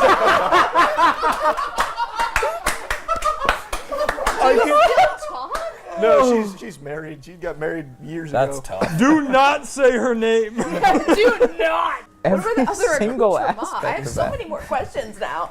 She had sex with him after he peed in her mouth. She must have been a chill lass. That's so That's nice. one way to word it. That's yeah, so that nice. is one way to word it. She was a trooper. She really stuck it out for Yeah. you. That's awesome. I can't do this right now. I'll be right back. Just give me a second. Well, she really meant right now because she went and then came back and was like, all right, now I am. Don't pee in me I again. guess, I guess she thought that you were you going to do say that. it. She goes, oh, you know, maybe not that, but So it was a college apartment. So like it was very cramped. Yeah. It was separate rooms. But so like since it was a college apartment like room, it's very cramped. So her bookshelf was right next to the bed. Jesus fucking Christ, dude. Harry Potter. Oh my fucking God. So I went back and checked that Five Nights at Freddy's video to see if there was any details I missed. And I don't remember keeping it so vague. So I remembered in that video when I was talking about it, it was a few days after it happened, and I was worried that if I mentioned drug usage, like about being high, it would get the video taken down or I'd be in trouble. So I do remember deliberately omitting that detail, but what I didn't recall until I went back and rewatched that video is that in its place, I made it seem as though I just stubbornly refused to pee, like cross my arms. No, I will not tinkle. I'm gonna be a big man and get a blowjob with a full bladder. Which is just an unhinged mentality. But probably the biggest revelation from rewatching that was that I've misremembered what she said. I'm going to trust my word from almost 12 years ago where I said that she verbatim stated that she can't deal with this. I remembered her saying that she just can't do this right now because she went and showered. And I can only imagine what she saw when she came back, just like dripping urine all over the place like a fucking horror movie scene with me sitting on the bed, cock and balls out, probably rocking back and forth with my eyes rolled in the back of my skull like a fucking exorcism scene, because I did just have like a demon expelled from my wiener. She done sucked the urine devil out of me there. And yeah, we did hook up that night. And as I said in the Five Nights at Freddy's video, we did see each other quite a bit after that. Came over the following day, we did it all over again, sans the pissing everywhere. And then, even when I came home, we stayed in contact. I was desperately looking through my old photos because I had remembered I had taken a photo right after I broke my pinky playing pickup basketball, and I sent it to her. And I was like mewing, and I thought it was a really cool picture. Also, my pinky never fully healed. So that's why I have this like really fucked up pinky that I can't fully extend. And I sent her that. I don't even remember why. I think it was unprompted. And she was like, oh, that's pretty cool, I guess. So, like, yeah, I mean, we stayed in contact. And then I remember a buddy of mine told me she had got married at some point or something. So, yeah, definitely an experience I will never forget. She was great. And it's been a long time since I've dusted off this story, so it was a lot of fun to go down memory lane again. That's really about it. So, yeah. We recently experienced a government shutdown. And now, with the 1-2 punch here, the two-piece combo, we are experiencing something even more devastating. The r/art shutdown. Lord help us all. The mods decided to sail off into the sunset, and it looks like that subreddit is now just in shambles. With no tyrants to moderate it anymore, there is nothing left. And they couldn't even just leave without making it cringe. They made a post about it. I'll go ahead and show you that real quick.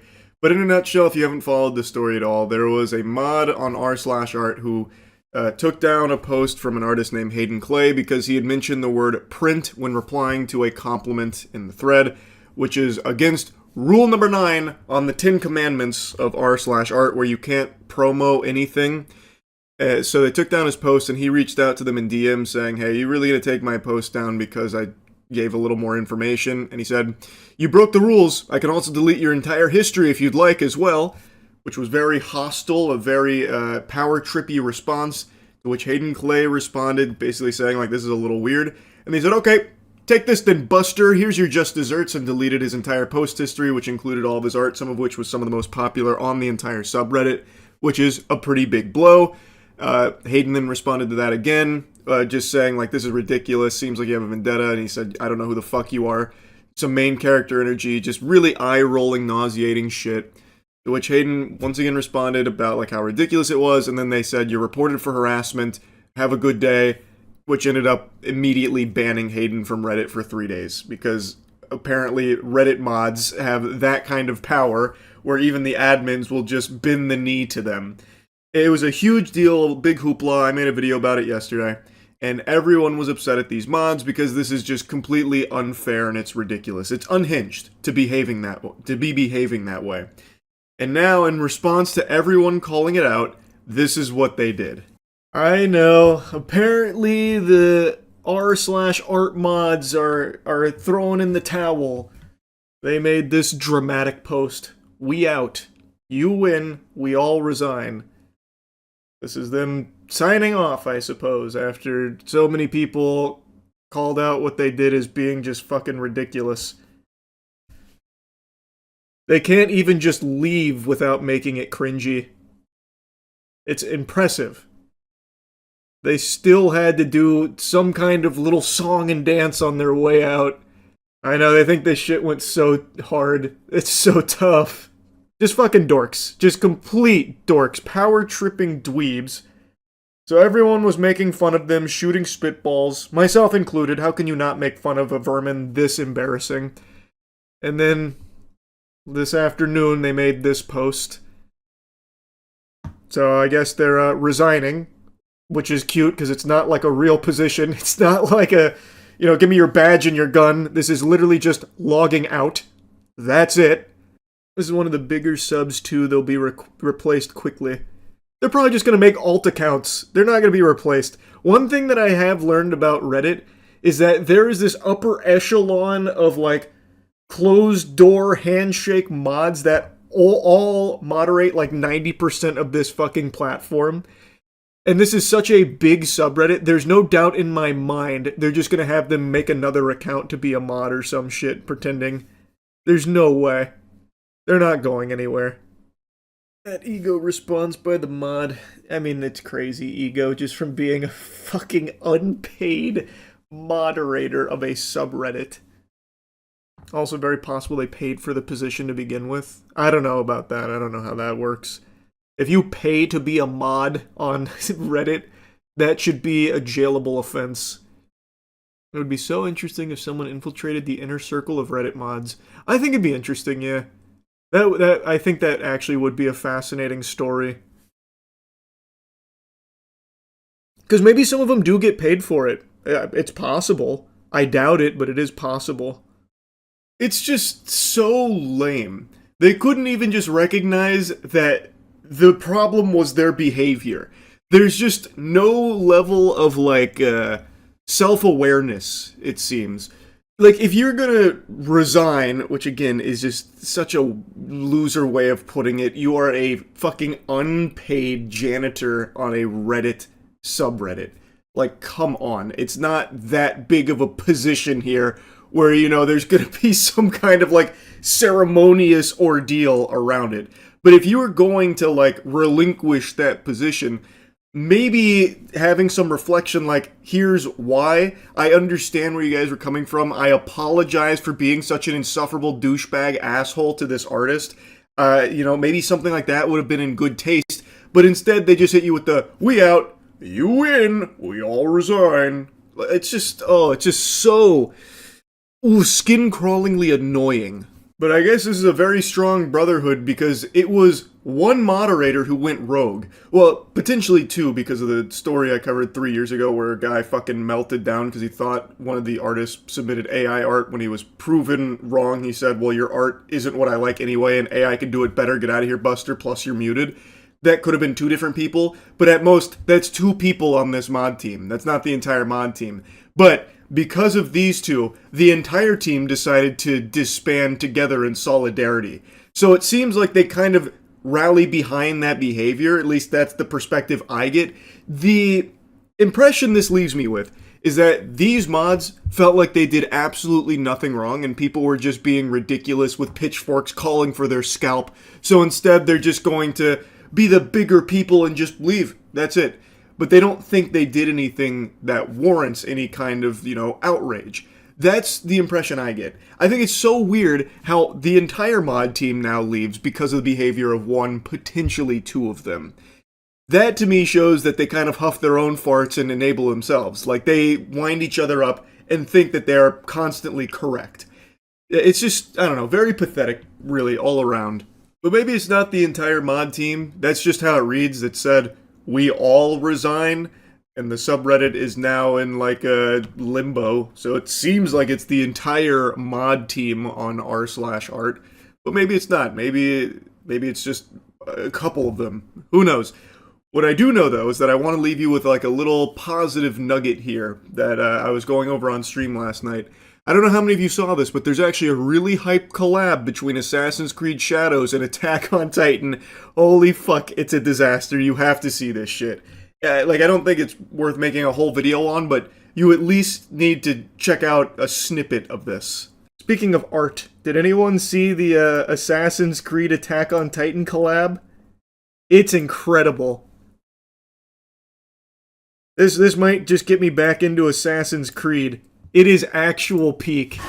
Look at this shit. This might just have me fire up Assassin's Creed Shadows.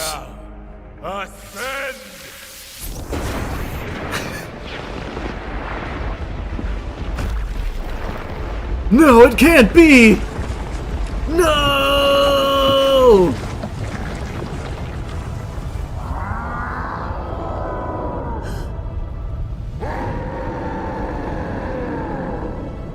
Get out of there! Go! Come on! Come and get it! Why does he look like Skibbity Toilet? I don't know, that's Ubisoft polish for you right there, baby. Oh, also, if you were thinking that you were going to be able to fight this as some kind of boss fight or something, think again. This is the extent of the encounter. You just run away and then he gets trapped.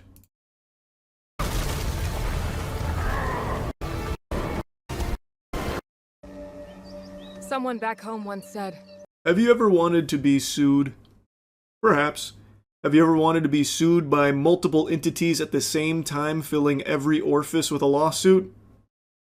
I would imagine no. That's an awfully hot copied spot. We're talking about Pikmin copying the homework of multiple big titles to like an almost comical degree. Like this would be something that I feel like would be almost satirical from like a game development student in college making this as like a, I don't know, a project piece for class. never actually anticipating selling it or anything because they know that they would get fucking biblically smacked down by the companies that they are heavily borrowing from. And borrowing is doing a lot of heavy lifting there. That is loosey-goosey because it is almost one-to-one carbon copy a clone. That's right, I'm talking about Pikmin. Pikmin is a game that came out of nowhere with a trailer that kind of got a lot of eyebrows raised because it is strikingly similar to Palworld, Pokemon, Zelda, and even a sprinkle, a hint of Overwatch. So Pikmin is being developed by a studio named Pocket Pair, who has a remarkable track record of their first game. Now, the name Pocket Pair might have, made you feel like you'd heard it before, and it's because you're probably getting it confused with the developer of Palworld. Their name is Pocket Game. It seems Pocket Pair was very inspired not only by Palworld itself, but even the studio's name. They wanted to take inspiration from almost one-to-one. Not only studio name, they also really liked the description that Palworld uses on their Steam page because they lifted that bitch almost one-to-one as well. Dive into a vast, uncharted continent filled with ancient civilizations and mysterious creatures called Pikmin. In this multiplayer open-world survival crafter, you'll team up with your Pikmin to fight, farm, and build industrial empires while thwarting a shadowy organization's plot. Now let's take a peek at what Palworld describes its game as. Fight, farm, build, and work alongside mysterious creatures called pals in this completely new multiplayer open-world survival and crafting game. That's pretty close. To me, it sounds like Pikmin, the developers, said, "Hey Grok, can you take this description and add a few more words to it, maybe a little buzzwords about fight, farm, and fuck your way to the top or something with our Pikmin?" It's, pretty close. The DNA is still very much intact. Now, Pikmin is being published by a company called Network Go, whose name, to me, already feels fishy. That sounds like the name of the Wi-Fi at my local coffee shop. Like, everything about Pikmin is just so peculiar, and it's apparently a very real game that they're looking to release.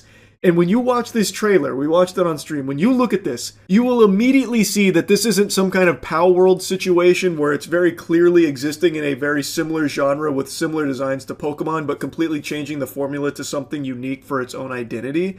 It is actually taking one-to-one elements from these games and then just fucking fisting it into this trailer here haphazardly. It is actually like borderline plagiarizing these properties. It's pretty ridiculous.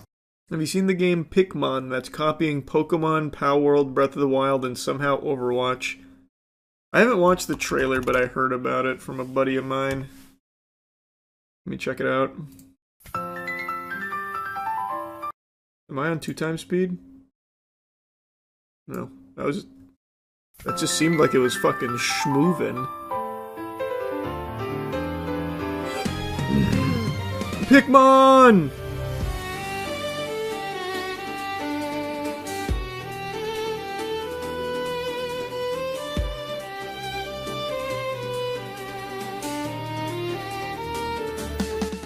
I feel like Nintendo's gonna send me a cease and desist just watching this trailer.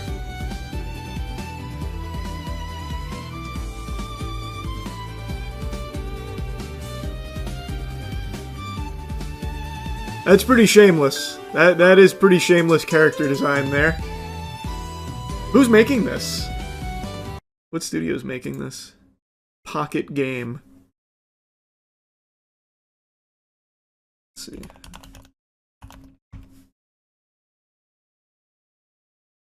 They don't even have a website. This is literally just a random Steam dev.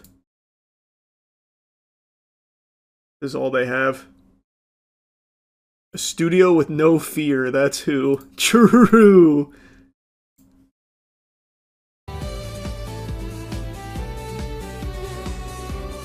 That's actually just Lucario, isn't it? Am I on the crack pipe? It's just Lucario wearing some work gloves.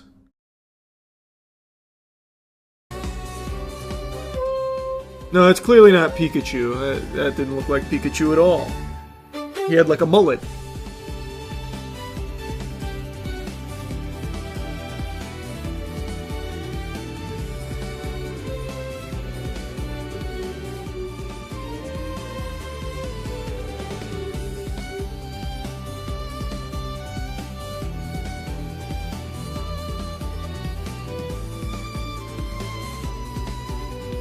Wow.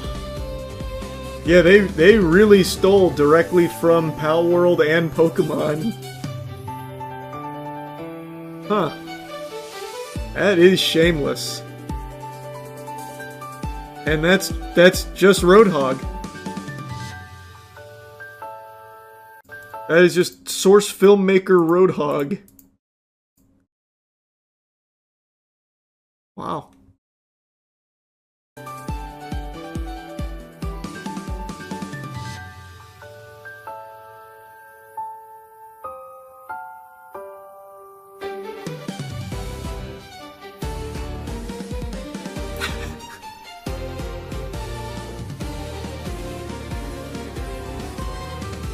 Wow.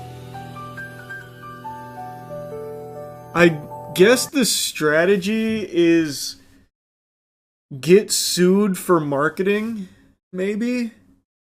Is the idea? Oh, didn't mean to click that. There's apparently an after credits scene here. It's probably gonna be Luigi or something. Steal from literally everything. Bro, that's literally Pikachu. I mean, yeah, they did just direct rip many things. Pretty interesting. It feels like a stupid idea. Because, like, Pal World, while it's clearly Pokemon inspired, it's totally different, night and day, to a Pokemon game. This is literally using Pokemon models and direct ripping Pal World game. Like, there's no argument. I still can't get over just how egregious it is. They didn't even bother trying to hide it at all. They literally have Roadhog. They have Roadhog. I wouldn't be surprised if they just took the assets from these games and just said, alright, now they're in Pikmin. Now it's not Roadhog, it's Pickhog. Or it'd be Hogmon or something. It's out of control. And the Pikachu, that one, that is a giggle-worthy moment because it is actually Pikachu, but then they just put on like a faux hawk or something and said, no, that can't be Pikachu. Pikachu doesn't have a faux hawk, don't be ridiculous. That's clearly something very different. It's a Pikmin, not a Pokemon. I am so interested to see how this unfolds because it is taking a lot from quite a few huge games without even really attempting to pretend that it's unique to Pikmin.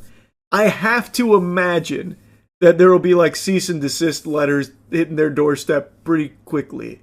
I would wager a guess based on the trailer here. Now maybe this is all placeholder stuff and they plan on overhauling the designs by launch. I don't know. I couldn't tell you what the strategy is. It is mind-boggling. I had to yap about it a little bit. Anyway, that's really about it. See ya. It's only been like a month or so since I took a bit of a dive into the cesspool of Kickstarter after learning that it's been inundated with fraudulent AI-generated products. It appears the site is just fully plagued, and the main thing that gets pitched on Kickstarter these days is just phony baloney nonsense AI slop, all designed to try and squeeze a couple of clams out of gullible people that don't recognize that it's not real, that it's all make-believe. However, Matt just sent me a Kickstarter project that does seem to be real, and it's looking to dust off an old novelty from way back in the day. Raise your hand if you remember Smell-O-Vision. This whole idea, the final frontier of entertainment, the fourth dimension, where you can smell your movies, your TV shows, and in the case of this Kickstarter project, specifically, your games.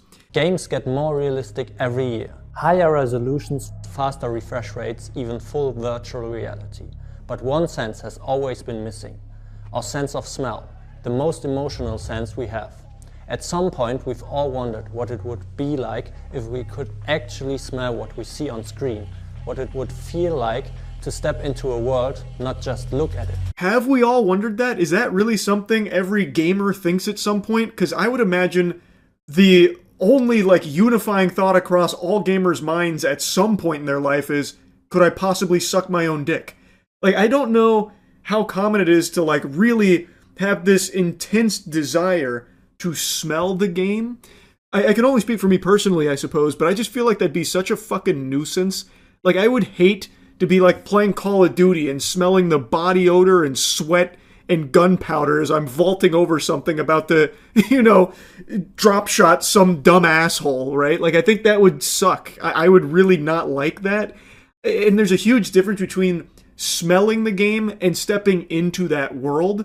That's two very different things. It's not to say that I think it's like a bad idea. I'm sure there is like a community of people that would love to have access to the game smells, right? And the project has already been fully backed, so it definitely does have smell enthusiasts out there, and I have no doubt there's some real greaseballs hitting one of these right now. Can't wait to get their hands on this technology so they can go smell Ada Wong's panties in Resident Evil or something and go freaky mode on it.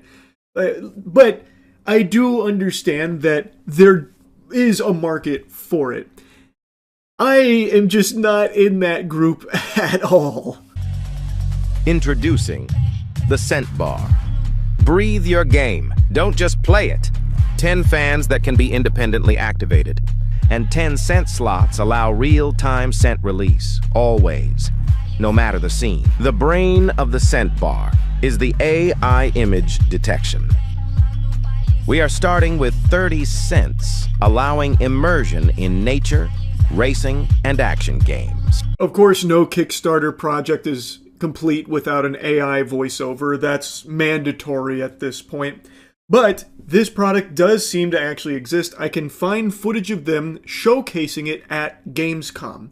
Now, how effective it was at delivering the scents directly to your fucking nostrils, I couldn't tell you, but I did see that it is a product that they actually did have like a setup for people to experience. Now, according to this video, they're launching with 30 scents, 3 different packages, and the astute observers out there may have noticed a very shocking absence. There's no Gooner package there. They don't have a selection of goon aromas. There's no sweaty gym socks. There's no panty fumes. There's no smegma adjacent scents or anything like that. And I gotta tell you, I think that was a big misstep. I think they're leaving a lot of money on the table because I bet you they could have found some real fucking degenerates to immediately buy the Gooner suite of smells out the wazoo. They'd be huffing that shit like it's Urgot's tubes in League of Legends. And uses AI image detection to work with practically every game. After backing this campaign, you will be able to enter the 4th dimension of gaming and start creating memories inside your games, just like in real life. Yeah, but I can do that now. I can make memories with games, and I do it all the time, actually. And I have tons of memories from games in my past without ever having to smell them or anything like that. Like, I don't know how much that really strengthens the experience of a game. But again, I can only speak for me personally. I just don't really care to sniff it. You know what I mean? Like, I'm not a dog. Like, I don't need to sniff it, really. Like, I'm happy just experiencing it without the 4th dimension being there. Like, it's not like it unlocks the ability to, you know, have these cherished memories of games. I can still make those cherished memories even without having to smell some scent fumes and juices from the pods that are being fanned at me through the Zestum device placed under my computer while I'm playing Expedition 33. You've got yourself a scent bar. Awesome choice. Let's get it set up together.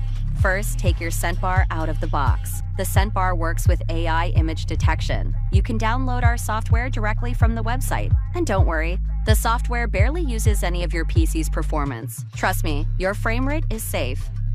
Welcome to the Scent Bar control panel. The tabs at the bottom show your 10 scent slots and what's currently loaded in each one. Intense.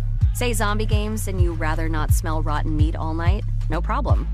Just swap the scent pod manually and keep the label for the AI to recognize. That way, even zombies can smell like fresh roses. Or energy drink, if that's your thing. So here's the rundown of how it works and how it gets set up here. So you place it under your monitor, you connect it with USB-C, and then you have the control panel where all the scents are stored, your 10 scents, and you switch in the pods that you want for the scents, and then it'll use AI image detection to know what's going on screen and what fans to activate to shoot the fumes at you. And they even mention that you can, of course, swap out the pods, but keep it labeled the same, so that way it'll still recognize it and shoot out roses instead of rotten meat smell. Can you imagine, though, if you couldn't swap those out at all? Like, it just has, like, a million scents that it instantly swaps in between, and it's, like, super realistic. So, if you get tear-gassed in the game, you get tear-gassed in real life with the fucking Zestum blasting right into your eyeballs, basically pepper spraying you. Or, like, you know, mustard gas shoots out and just asphyxiates you while you're sitting in your chair trying to play your game. Nah, that'd be crazy. That's some Sword Art Online type shit. If you, like, expand upon this idea as, like, a torture device almost. But, I mean, again, it seems like this is something that does actually work. I just don't know how many people are, like, really salivating over the ability to smell the game that they're playing. I feel like it'd be cool for a couple of minutes, but the novelty would really wear off when playing for a long period of time in, like, an extended gaming session, which most people are playing for a couple of hours usually. And I feel like if you're smelling shit the entire time, it's just going to be a bit of a headache. And you're probably going to, like, really go through the smell juices, like the potions they've got in there, because they're tiny pods. They show you in the video here in a moment. They're like this big, maybe. They're not huge at all. So I feel like you'd probably run through a ton of them very, very fast, which would then mean that you're constantly reloading and repurchasing pods, because I imagine they're not free. I don't think you can just replace them for free. Maybe I'm wrong. But you would be spending quite a bit of money to keep the scent bar fully stocked on smells. And if you're using it daily, I just truly don't know how long these pods are going to last you. Once your game's running, simply share your game window with the software. Don't worry, nothing's recorded or stored. The AI just analyzes your screen in real time and nobody else can see it, not even me. And that's it for the setup part. You're ready to dive in. I highly doubt that's true. Whenever it comes to anything AI, I have to imagine that it's a full-blown fucking red alert lie anytime they say, don't worry, it's like super secure. No one else can see it. Not even us. Because time and time again, that's been proven incorrect. It is just a lie, like 99% of the time. So perhaps the scent bar is also collecting data on you. It's entirely possible, I suppose, since you have to share quite a bit with it. One scent pod lasts up to 3 months, depending on your gameplay, of course. I just truly don't see how that's possible to claim that the pod lasts up to 3 months. You can see the pod is not that big. It's pretty slim, too. So how the fuck is there enough aroma fluid in there to last up to 3 months with daily playing, like, hours of game time? I don't know. I just... Unless it's, like, really frugal with how often it fans out some of the smells. But from what I saw in their, like, booth at Gamescom, it seems like it blasts out smells pretty frequently. Like, I just truly don't know how it could possibly last you 3 months, a single pod. So whether you're walking through a forest, speeding down a racetrack, or fighting dragons, your world actually smells like it. Furthermore, because we're committed to bringing scent into the entire digital entertainment world, streaming works too. Everything you can share via screen share becomes scent enabled. We're working hard to make it compatible with all the places you love to watch. With your support, we can take this final step, bringing immersive scent into every movie night, every stream, and every game. Pretty ambitious goals. It's not just for games. They want to look to take this technology into other aspects of the entertainment space, namely streaming, which I feel like is a recipe for disaster, though could lead to some great moments like, all right, everyone load up your ass cartridges. I'm about to be blasting some nasty smells at you. Hope you're ready, PU, stinky inbound. That's gonna be quite a bright future. I don't know. Again, it's just not something for me, but I saw this Kickstarter because Matt sent it to me, and I just wanted to yap about it a bit because it's very interesting to see smell-o-vision make a return in the modern age. And I wonder if it'll be more successful this time around, because smell-o-vision kind of collapsed from everything, all available data. It wasn't overly positive. Most people didn't love it, which is why it didn't stick around. But who knows? Maybe the scent bar here kicks off a new wave of big-time smellers. I guess we'll see. That's really about it.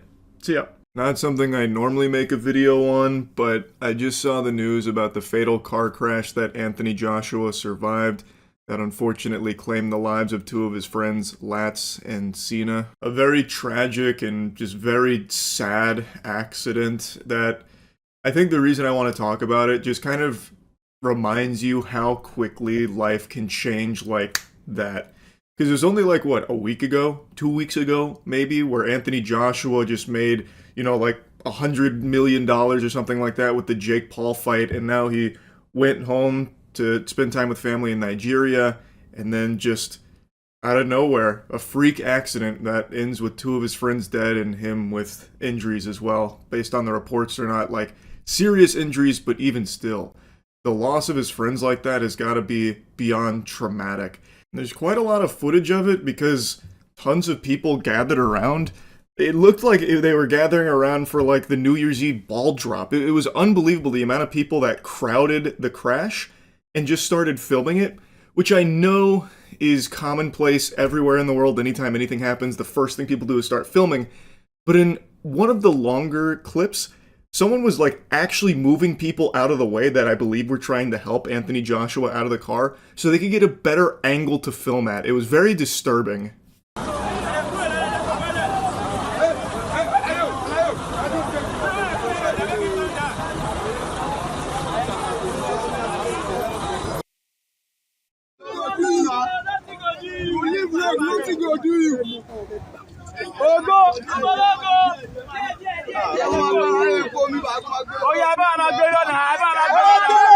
You can briefly see in that clip that the SUV they were traveling in is just completely destroyed, just obliterated.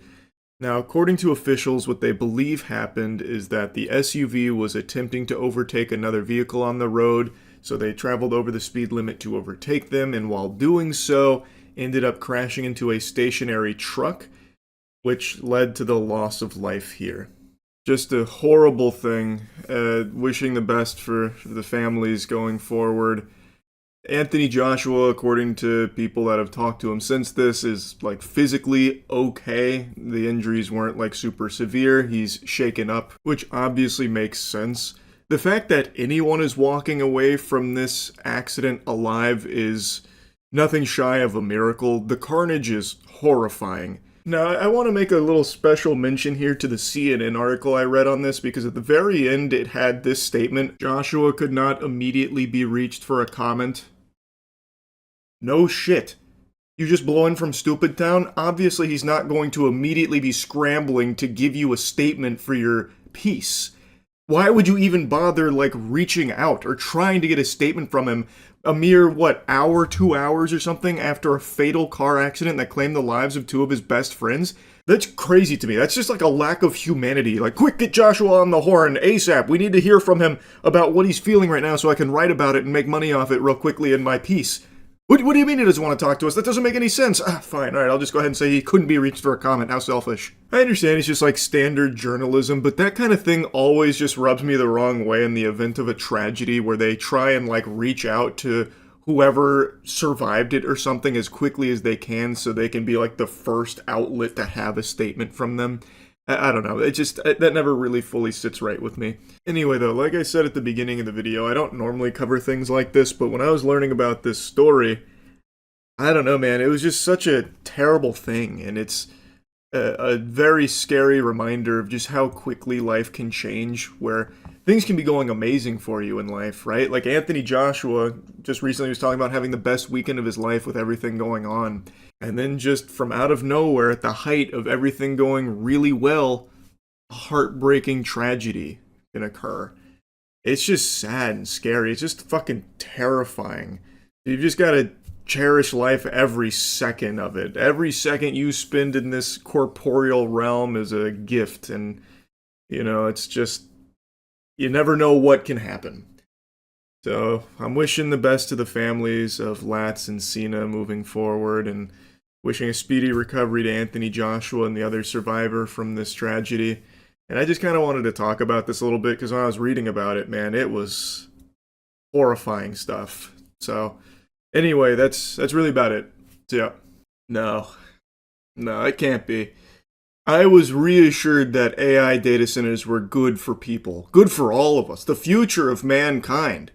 Investing trillions of dollars, selling out every piece of land in this country for AI data centers to help us. But now, I think the cracks are starting to show. I think the truth is starting to leak out, and, well, don't worry, BlackRock has solutions for that. Larry Fink made a really cool statement about how they're going to protect it from the domestic terrorists that might not want AI data centers, which I think is a really cool label to be slapping on normal, average working people that just don't want to see their energy bill skyrocket and their water get turned into fucking sludge soup. Oh, you fucking terrorist! What, you don't like the data center, do you? Well, welcome to the gulag. It's pretty unhinged, but I'll get to that in a moment. I want to show you something that I just learned about that I think is extremely alarming. This is so far the biggest public goat-seeing from the data center epidemic, where in Lake Tahoe, 50,000 residents have just been informed that in 2027, their energy provider is abandoning them to focus solely on the energy demands of the AI data centers in the area. Now, this probably doesn't come as a surprise to anyone who's been paying attention to what's been going on. All companies are finding ways to butt-fuck the normal person and focus entirely on suckling the bosom of AI. Not just for data centers, but let's take a look back about 5 months ago, which is like ancient history with the way everything's been moving, with Micron. Do you remember when Micron did one of these to all the normal consumers that relied on their RAM being one of only 3 big players in RAM production? Well, Micron, 5, maybe 6 months ago now, announced that they will be getting out of that sector entirely. Took every consumer's head and just put it in the toilet, giving them a nice swirly, saying, "Fuck you nerds, we've got AI now." Then threw on their sunglasses and never looked back. Which inevitably caused the big RAM crisis and the prices to skyrocket there because of now the impending RAM shortage that would be unfolding, because again, Micron was one of only 3 big RAM producers, and they just outright said, we will no longer be providing to the consumer market starting this year. So they did that because AI was more lucrative, and now you're seeing everything else go in that direction. And this is the first example, the first big example of just an energy company that 50,000 people rely on to live, just hitting that Harry Houdini vibe and vanishing on them, saying, don't really care about you plebeians, flesh and blood is cringe, AI is the future, we gotta go take care of AI. I mean, good luck out there though, maybe you'll find other power suppliers, but it won't be us. Bye-bye. NV Energy, the Nevada utility that has supplied the bulk of Lake Tahoe's electricity for decades, told Liberty Utilities, the small California company that services the region, that it will stop providing power after May 2027. The reason? NV Energy needs the capacity for data centers, as in, the energy supplier for the Lake Tahoe region is telling the utility company that it has less than a year to find another power source. Which shouldn't be a problem. They maybe just need to dig a few feet underground to find the fucking Tesseract, and maybe they can install that. Surely that won't be a huge issue. I imagine that'll be without hiccups. Doesn't this paint the most beautiful picture? It's always been abundantly clear companies don't give a fuck about you or anything, but now that companies see a way of cutting you out while still driving up their own profits, they are frothing at the mouth for it and jumping on board. They are abandoning ship on people because they don't need people anymore thanks to AI. So these data centers in this area are now the entire focus of NV Energy, and they are just saying, these 50,000 people, they can go kick rocks, pussy, good luck. And I imagine this will not be an isolated incident. This is something I've yapped about a lot. It's something that is very well known about data centers in particular for the energy demands. And as these companies get a lot of incentive to focus that energy on those data centers, they'll start to make the same decisions that we are seeing here from NV Energy, where they don't really need to supply energy to people. Ew, stinky people? Human beings? Oh! No, they can instead just focus entirely on AI data centers and making a fucking killing in the clams department through it. So they'll abandon people without a second thought. It doesn't matter to them.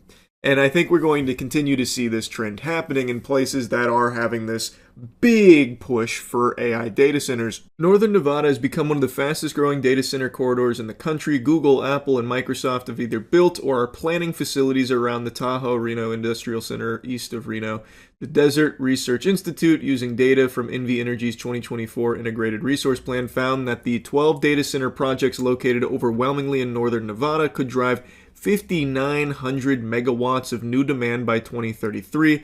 At a regional business event last fall, NV Energy's Director of Business Development called the moment unprecedented, saying the company was eager to serve the new industrial load, but that it would not impact our existing customer base. Are you telling me he lied? He was too focused on the load. That load was too appealing. It felt too good, tasted too yummy, that he did indeed impact the existing customer base by outright telling them to go take a hike. Get out of here, dweebs, and then giving them a wedgie on the way out in order to solely focus the energy demands on the data centers. Come on. No, there's no way they lied. Ah, man, that's crazy. But Liberty's 49,000 California customers may have already been bearing the cost. Liberty Utilities generates about 25% of its power from solar facilities it owns in Nevada. The other 75% comes from NV Energy, and that source will no longer be supplied to the region by this time next year. It's like we don't exist, Danielle Hughes told Fortune. Hughes is a North Lake Tahoe resident, CEO of the nonprofit Tahoe Spark, and a supervisor within the California Energy Commission's Efficiency Division. And it's not like you don't exist. You literally don't exist to these companies. You are not even numbers on a page anymore, because now the numbers that they actually care about are whatever the AI data center numbers that they find are. This article also goes into how messy this kind of thing is and why it's an extremely tricky problem to solve, especially considering that their grid sits inside of NV Energy's balancing authority and they rely on their transmission lines, which they are no longer going to be having access to for these 50,000 residents that are being abandoned here. So the whole thing is extremely difficult to try and navigate, so even finding another power supplier isn't exactly easy and would also cost tons and tons of money. Building a direct connection to California's grid would require a new transmission line west over the Sierra, a project Liberty President Eric Schwartzrock said would cost hundreds of millions of dollars with significant land impacts, and also would lead to higher costs to these residents that have been abandoned. It's going to be passed down to them. So no matter what happens next, them being completely, thrown to the dirt by NV Energy in favor of them supplying the power to data centers, no matter what happens next, if they do get an alternate power source player to come in to help them, it will most likely lead to a significant increase in their cost. Their bills are going to go up. So they're getting fucked no matter what happens. I recommend you read the entire article from Fortune if you're at all interested in the nuance and the inner workings of how this garbage is unfolding. There's like a back and forth here where NV Energy's like, oh, they knew this was coming and it's their fault for not being able to secure a new independent power supply, that kind of thing. It's been going on for a while. We've always said it's temporary. We've just extended our agreements for a while and they've been dragging their feet on replacing us, that kind of thing. There's really a lot to unpack here, and there is no regulatory oversight that can come in and help fix this, even though there are arguments being made that there should be something out there and protesting how this is even allowed to happen, how the power provider could just be like, actually, we're just going to focus on AI. The 50,000 residents that rely on our power to live, they're, who are they? I already forgot about them. Like, there's been a lot of arguments. There's a lot to it. So the article goes pretty in-depth on it. As for what's next in the region, Liberty told customers that NV Energy will remain the transmission provider. The wires aren't going anywhere, so that's nice. They didn't just dig up the wires and throw them in a fucking landfill or something. So the question is, who's going to supply the electricity that flows over them and what that cost will be and whether the regulators can protect customers whose upstream grid sits outside California's usual planning structure. And they are right now shopping the bid replacement contract to anyone and everyone. They are really trying to find this next energy provider. There was a tad bit of optimism when it came to a short-term solution, but long-term is a lot more unstable and unknowable. And they close with this statement saying, "We have no representation, it's resource extraction." It is 1000% resource extraction, and representation has proven in other regions across the country to not matter at all when it comes to these data centers. Let's take a look at Utah. The Kevin O'Leary clown show, his fucking circus, who, by the way, likes to continue LARPing as an American. He's not. He is a bald Canadian bitch ass. And yet he still comes over here and tries to preach about American values and why the data center is like the most patriotic thing you can do. Cringe, pathetic, worm demon. Anyway, in Utah, all of the people were voicing how much they didn't want it, the disdain. They would not support it. Please don't. Begging, groveling, do not let this data center project be approved. A 40,000 acre data center, the largest imaginable. Like genuinely, I cannot even fathom something that big. A 40,000 acre data center is fucking diabolical. And the geriatric fossils that were approving this project, who are supposed to be representing the people in the community, outright said, one of them verbatim said, "For hell's sake, grow up." A crazy statement, and I do believe they are fighting for hell. They are demons on the side of Satan. So, like, these fucking octogenarians, in the face of all the community that went out there, and there was a huge number of people yelling, screaming, begging, stop, don't do it, don't, no data centers. In front of all of them, they insulted the people, berated them, and then went into their own private room to get away from all the riffraff, all the hustle and bustle and hoopla, so that way they could unanimously push it through to greenlight the 40,000 acre data center. That goes in the face of all of the people that they are supposed to be representing the interests of.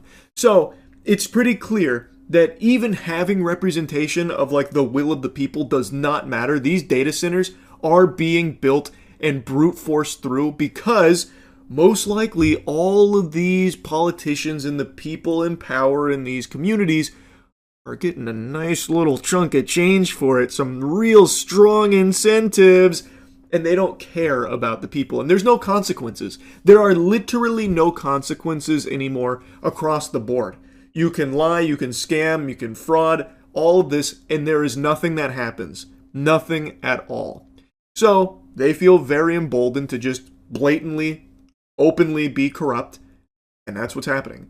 So these data centers, they are coming.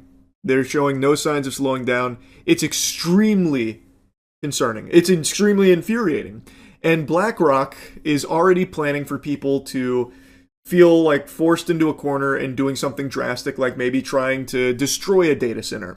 And the need for rebuilding the GCC region, to rebuild it so that it's going to be in a position where it's not going to be obstructed by drone warfare. So many more things are going to have to be underground. But even here in the United States, if we're going to be building, let's say, these 1 gigawatt data centers, how do we make sure we're not protecting those $50 billion, $75 billion investments?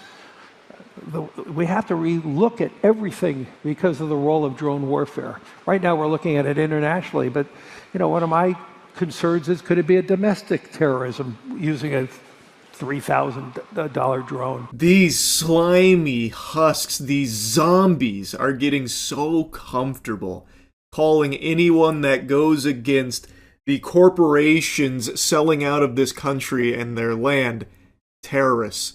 Oh, you don't support the companies coming in here with 3,100 data centers springing up in your communities, driving up your energy bills, ruining your water, polluting your community? Oh, that must make you a domestic terrorist, Buster. Or at the very least, you might have some ideas that are adjacent to domestic terrorism. A little bit of thought crime, perhaps? You don't like the data centers, Well, let's go ahead and check the surveillance data we've gathered on you through these data centers and see what we've got. This is Larry Fink of BlackRock. BlackRock is a huge player in the data center boom, and now he's openly talking about, well, how do we protect these multi-billion-dollar investments and the trillions of dollars that might need to be spent in order to secure them? Because what if a domestic terrorist starts using drone warfare on them? So it seems like there's a recognition from people like Larry Fink, these fucking zombies at the top of the food chain, that people are feeling backed into a corner. Everything in their life is getting more expensive, and data centers are only continuing to accelerate that issue. And the normal lies are no longer landing because the information's already out there. There are operational data centers that have been running for a while, so we know the bills go up in the communities that they infest. And we know they only provide temp jobs during construction. They don't actually supply any kind of economic boon to the normal working people of those communities through employment. The biggest data center in this country only has roughly 150 full-time employees. The smaller data centers, or the normal-sized data centers, run as lean as 20 to 25 employees full-time. So this is not providing jobs or anything to Americans in any capacity. So the lies don't work. People are getting face-fucked by this. These corporations are fully selling out everyone and everything in this country. And they're realizing that they don't actually even need people to make money anymore. So they're even getting rid of people, like NV Energy abandoning 50,000 of the residents that rely on their power to live. And Larry Fink is now talking about what they're going to do to defend these data centers from someone who might be very desperate and trying to, destroy a data center on their own in order to, survive in the community or help people in the community live. So he's already okay, we've got measures in place, maybe underground or, who knows. But we're thinking about it. We've got countermeasures. Don't worry. We're protecting these billion and trillion dollar investments. It's fucking terrifying. And he's also being very upfront about, they're going to control all the data centers. Great. If you're on the side of BlackRock, you're on the bad guy's side, by the way. To the people that for some reason still mindlessly try and support data centers because they love to swallow that corporate cock and believe all their lies. This is the lowest of the low if you're now just pumping your fist for BlackRock of all things. So all of these things are actually opportunities, not problems. It's going to require, as we said, trillions of dollars of capital. Governments cannot build these out alone. They don't have the wherewithal. And two, their deficits are started to be mounting. And we spend too little time talking about the U.S. deficits and other countries' deficits. So this is all going to be the role of private sector. Oh, thank goodness. I feel much more comfortable knowing that the future's in the hands of people like Larry Fink and BlackRock. Isn't that good news? Yeah, so anyway, had to yap about this shit. It is so fucking out of control. It is so blatantly corrupt. It is genuinely terrifying. Anyway, just wanted to put that all on your radar there. That's really about it. So, yeah. Good news for Scream fans, there's a new movie out. Bad news for anyone who likes good movies, it's not a good one. It's here though. Scream 7. The disgust you felt watching me do that is about how disgusted you'll be wasting your time and money watching this film. Most people don't like this movie. Most of the reviews aren't overly positive. I just watched it. I am also in that camp now. I didn't find a whole lot to like about it. We're just going to dive right in, get into the weeds. So here's your spoiler warning. The best part of this film is the first 15 minutes. The scene that you see plastered on the trailers, that is by far the best content in the film. It's the intro, where you have two people in a house, and it's, the house, and guess what? Ghostface is there and he kills them. And it's actually pretty tense. It's also pretty charming. You actually care more about those two characters in that house than any of the other characters that you spend the rest of the movie with. They did a better job making you care about those two, connect with them, and actually root for them than any of the other characters you see from that point forward. Every character that you meet outside of like the core characters of Sydney and Gale, and here's your big spoiler, but I'm sure most of you have probably already seen this because it got leaked before the film came out. Stu, played by Matthew Lillard, also makes an appearance in this movie. Outside of these three characters, everyone else that you meet is the biggest throwaway nothing burger of just generic writing ever that just ticks off boxes of buzzwords without ever exploring anything about these characters, and you get actually nothing. They are just meat balloons waiting to be popped by the ghost face killer. That's it. Like, even Sydney's daughter, Tatum, like, the relationship between Sydney and Tatum is hardly explored. Like, now Sydney's an overprotective parent. Tatum kind of resents her for that, and now she's, like, kind of rebellious.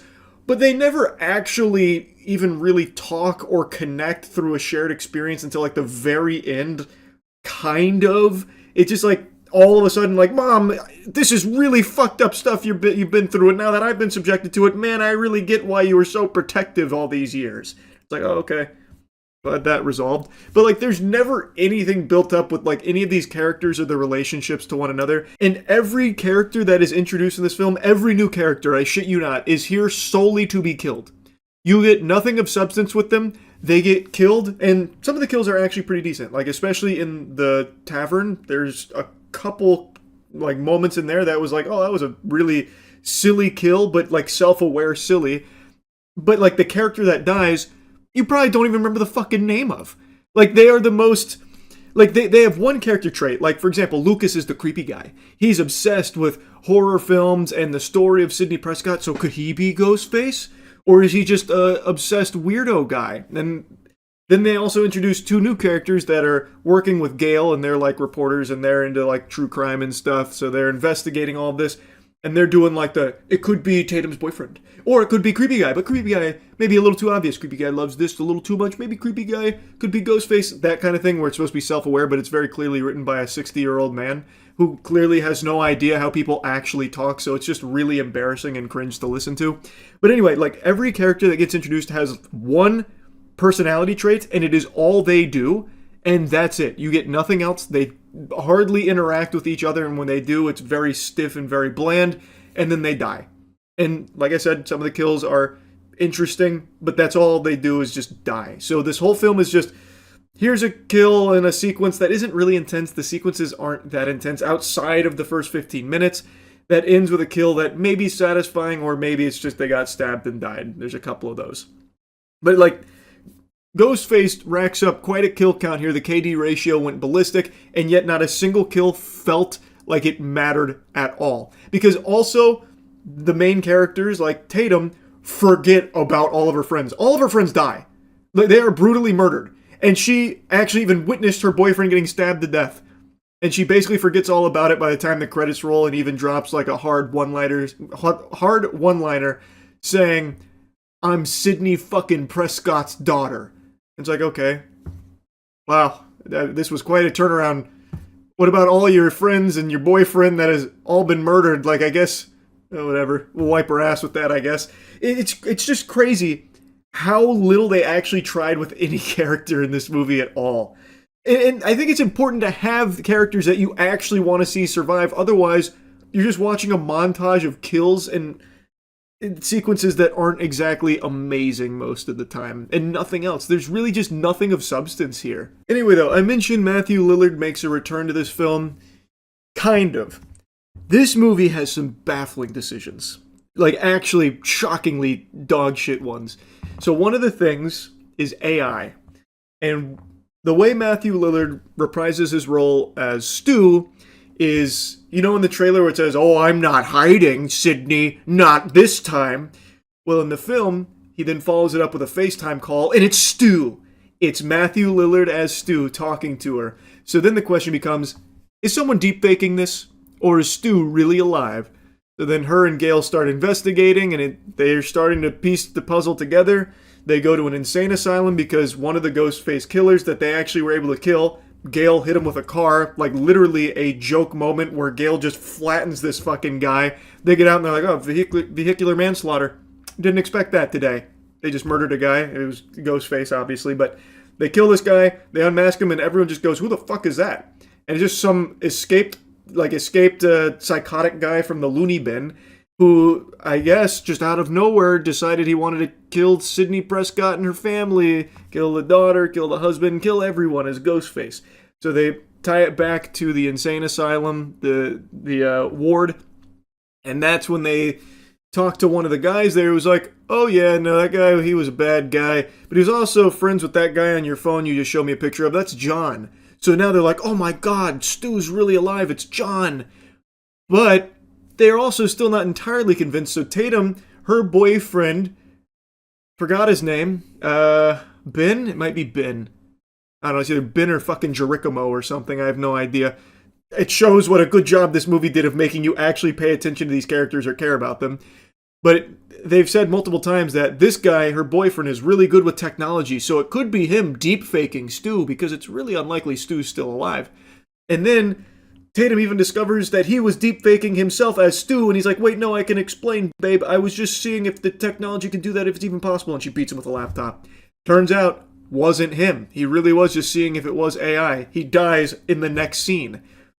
Completely worthless. Again, completely worthless. And every single time these characters are together, it's a battle of who can make the dumbest decisions fastest. So all these characters, all of her friends, and even like the investigative reporters that work with Gale, when they are interacting with the group of friends, they all just make the worst decisions and even call out how stupid their decisions are while making them right before dying. And it's like, okay, that doesn't make it better. It's still just annoying to watch. It's so tropey, and at this point, it's just lazy. Like, you know it's lazy, but you don't care. You're just fucking sending it. Like, you're insulting the intelligence of the audience. It doesn't make up for trash. It's crazy how dumb the decisions are. For example, like Tatum, when she's getting ganked by Ghostface and her mom's on the phone, it's like, you gotta shoot him through the wall, shoot him now. And she shoots him a bunch and he goes down. Well, she then, like, unblockades the door and goes out to try and finish the job, and then that's when she gets captured. But it's like, why did you bother doing that? You just saw shooting him through the wall worked. If you want to finish him off, just keep shooting him through the wall, I guess. Just dump the mag. You don't have to go out there and put yourself in danger again. And in the theater, the entire auditorium just sighed collectively when she started moving like the furniture away from the door to go out there, because it was just very obvious what was going to happen next. And like decisions like that happen constantly in this movie, constantly. Now anyway, by far the worst moment of this film is the ending. The entire ending, like the last 10-ish minutes or so. Actually, it's closer to 20 because the villain gives an extremely long-winded monologue, because it turns out it was 3 Ghostface killers, and you don't know fucking anything about any of them. They are random people. So, one of them is the guy from the asylum that got hit by the car, and it turns out he was friends with 2 other people in that asylum.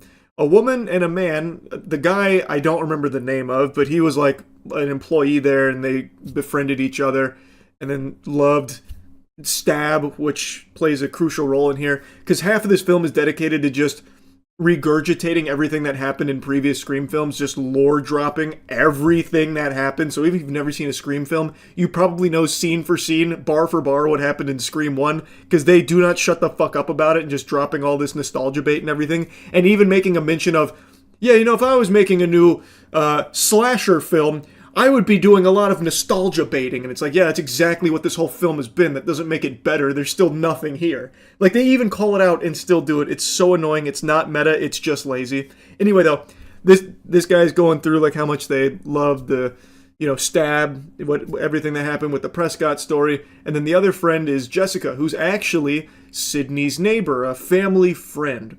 And it turns out she had an abusive husband and became obsessed with the story of Sidney Prescott through, like, her book and everything. And eventually worked up the courage to kill her husband, and then resented Sidney because she didn't go to New York and thought she was, like, you know, weak for it. And then she became just crazy and checked herself into an asylum where she met the other 2. And they cooked up this plan to basically make Sydney 2.0 or, kill Sydney, that kind of thing. It's a stupid fucking conclusion where they reveal the killers. It was very, very awful.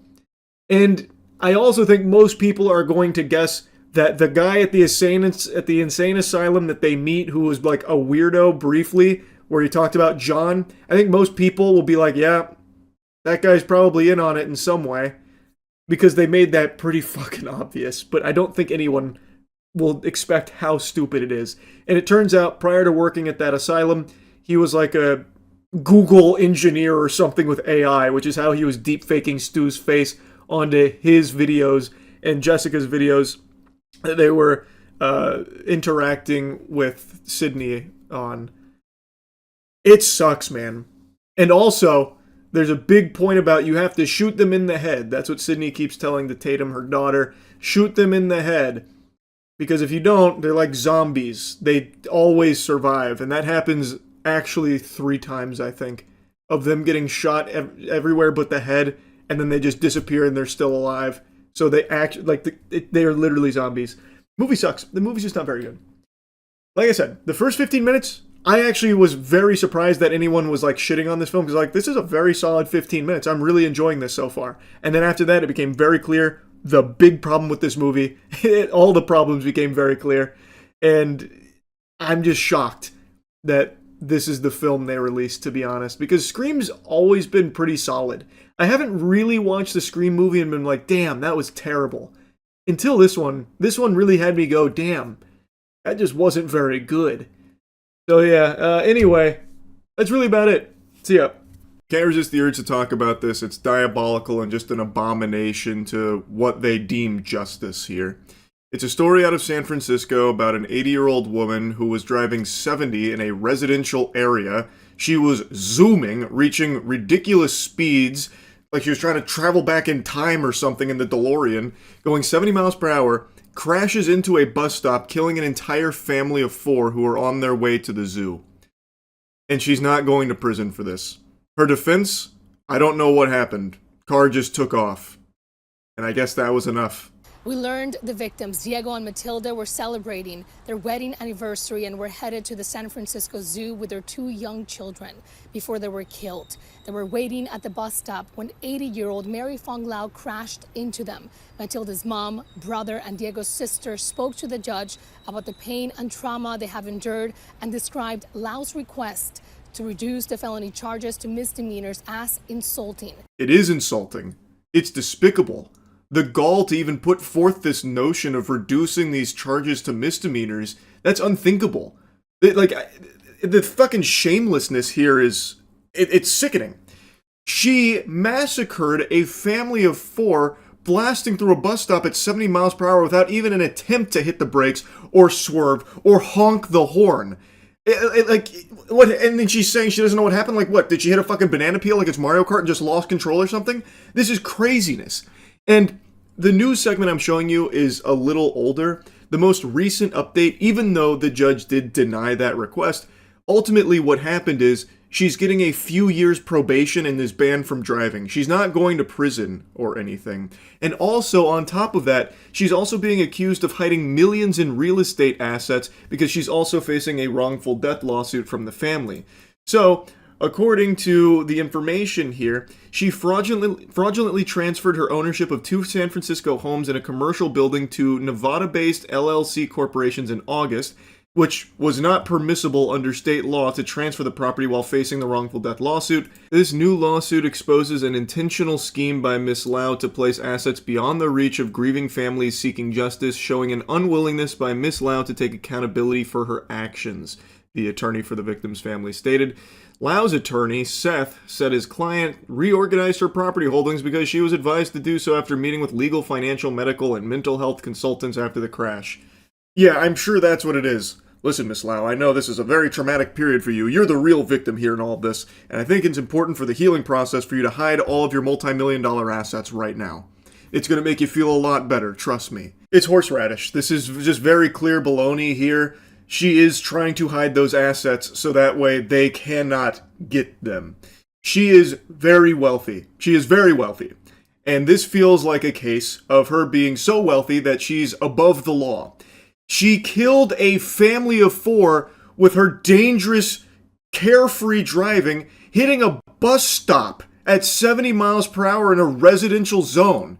Lau's attorney asked the judge to consider her clean record and the fact that her husband died in a vehicle crash when she was 25 years old, becoming a widow with 3 children. But the judge denied that request. Judge, listen, there may be 4 corpses right there, 2 of which very young children. That's bad stuff. Big thumbs down moment, I get that. But have you considered that this is the first time I've done that? Can we put that into the equation here? What do you think? Oh, also, here's something entirely unrelated about a tragedy that I've experienced, back at 25 years old with my husband. Can we consider that as well? Like, that has nothing to fucking do with any of this. You killed a family of 4. It doesn't matter what's happened previously to that. There needs to be punishment there. There needs to be justice for the family. It's such a slimy, weaselly tactic. And then she goes a step above that by hiding multi-million-dollar assets so that way the grieving family can't get their paws on it, so that way it can be protected from them, so that way she never faces any real punishment. A few years probation and she can't drive anymore.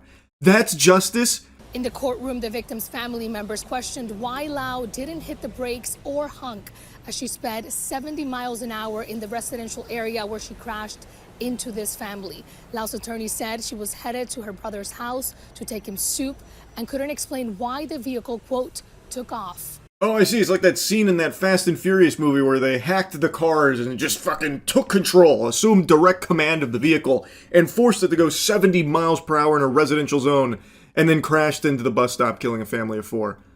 This is actually her defense, by the way. She doesn't know how it happened. Oh, geez. Well, if she doesn't know how it happened, what are we supposed to do about it? How are we supposed to know what really went on here? You know, maybe it wasn't even her fault. Maybe this was like in Mario 64, that speedrunning phenomenon where a potential cosmic ray flipped a bit and caused that, one-time glitch to occur. Maybe that's what happened to her vehicle with the sun phenomenon, forcing it to go 70 miles per hour out of nowhere. If she doesn't know what happened, then what are we supposed to do about it? This is such a strong defense.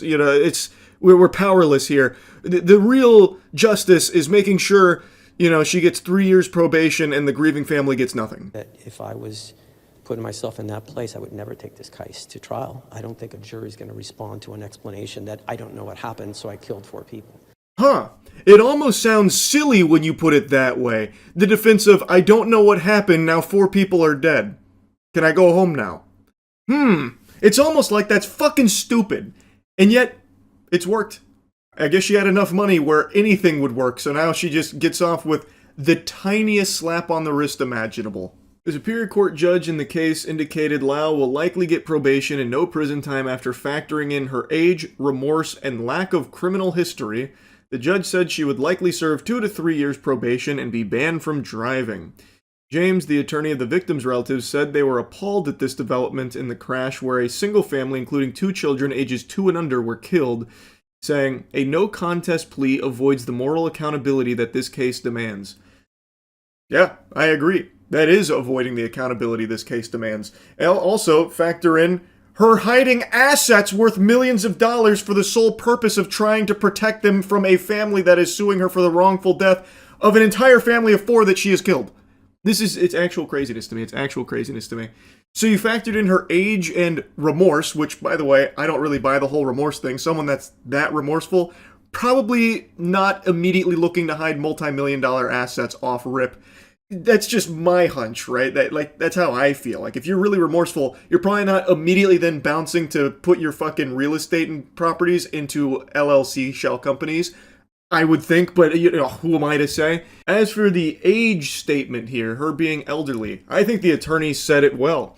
He argued that if the defendant gets away with probation without prison time, that it would send a concerning message to the public that an older driver can get away with killing a family in a car crash and simply get a slap on the wrist. Age cannot become a shield against meaningful consequences when the conduct constitutes gross negligence and results in catastrophic loss. I agree 100%. That's a big amen moment from me right there.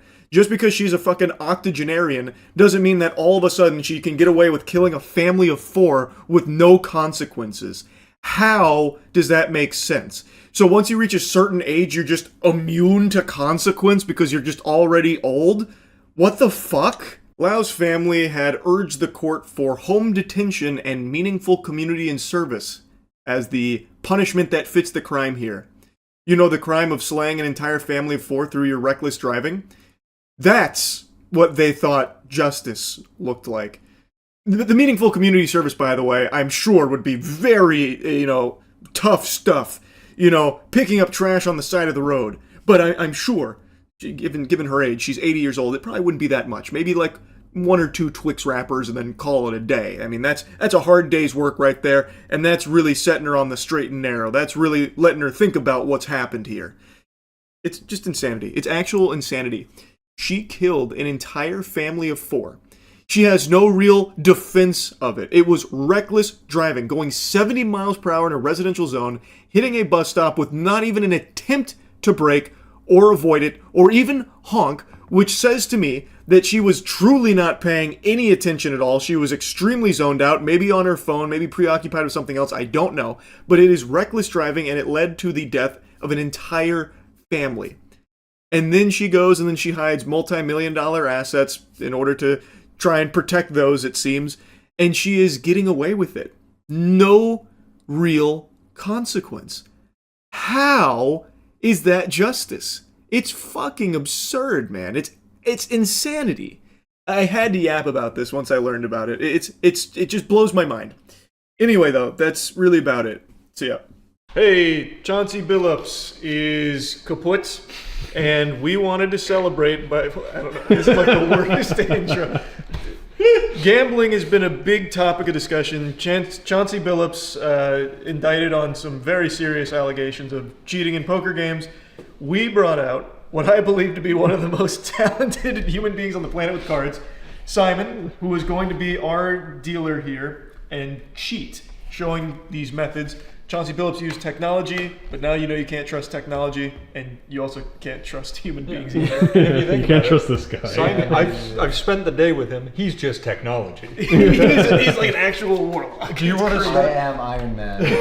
Do you want to intro with a little intro yourself? Show a little trick. Yeah, my name is Simon Black. I do magic. It's quite fabulous. But I also I specialize in technique with playing cards. So I love, hands-on kind of analog stuff, not technology, but like they were saying, I am the technology, But anyone can learn this kind of stuff, Any of this stuff can be useful.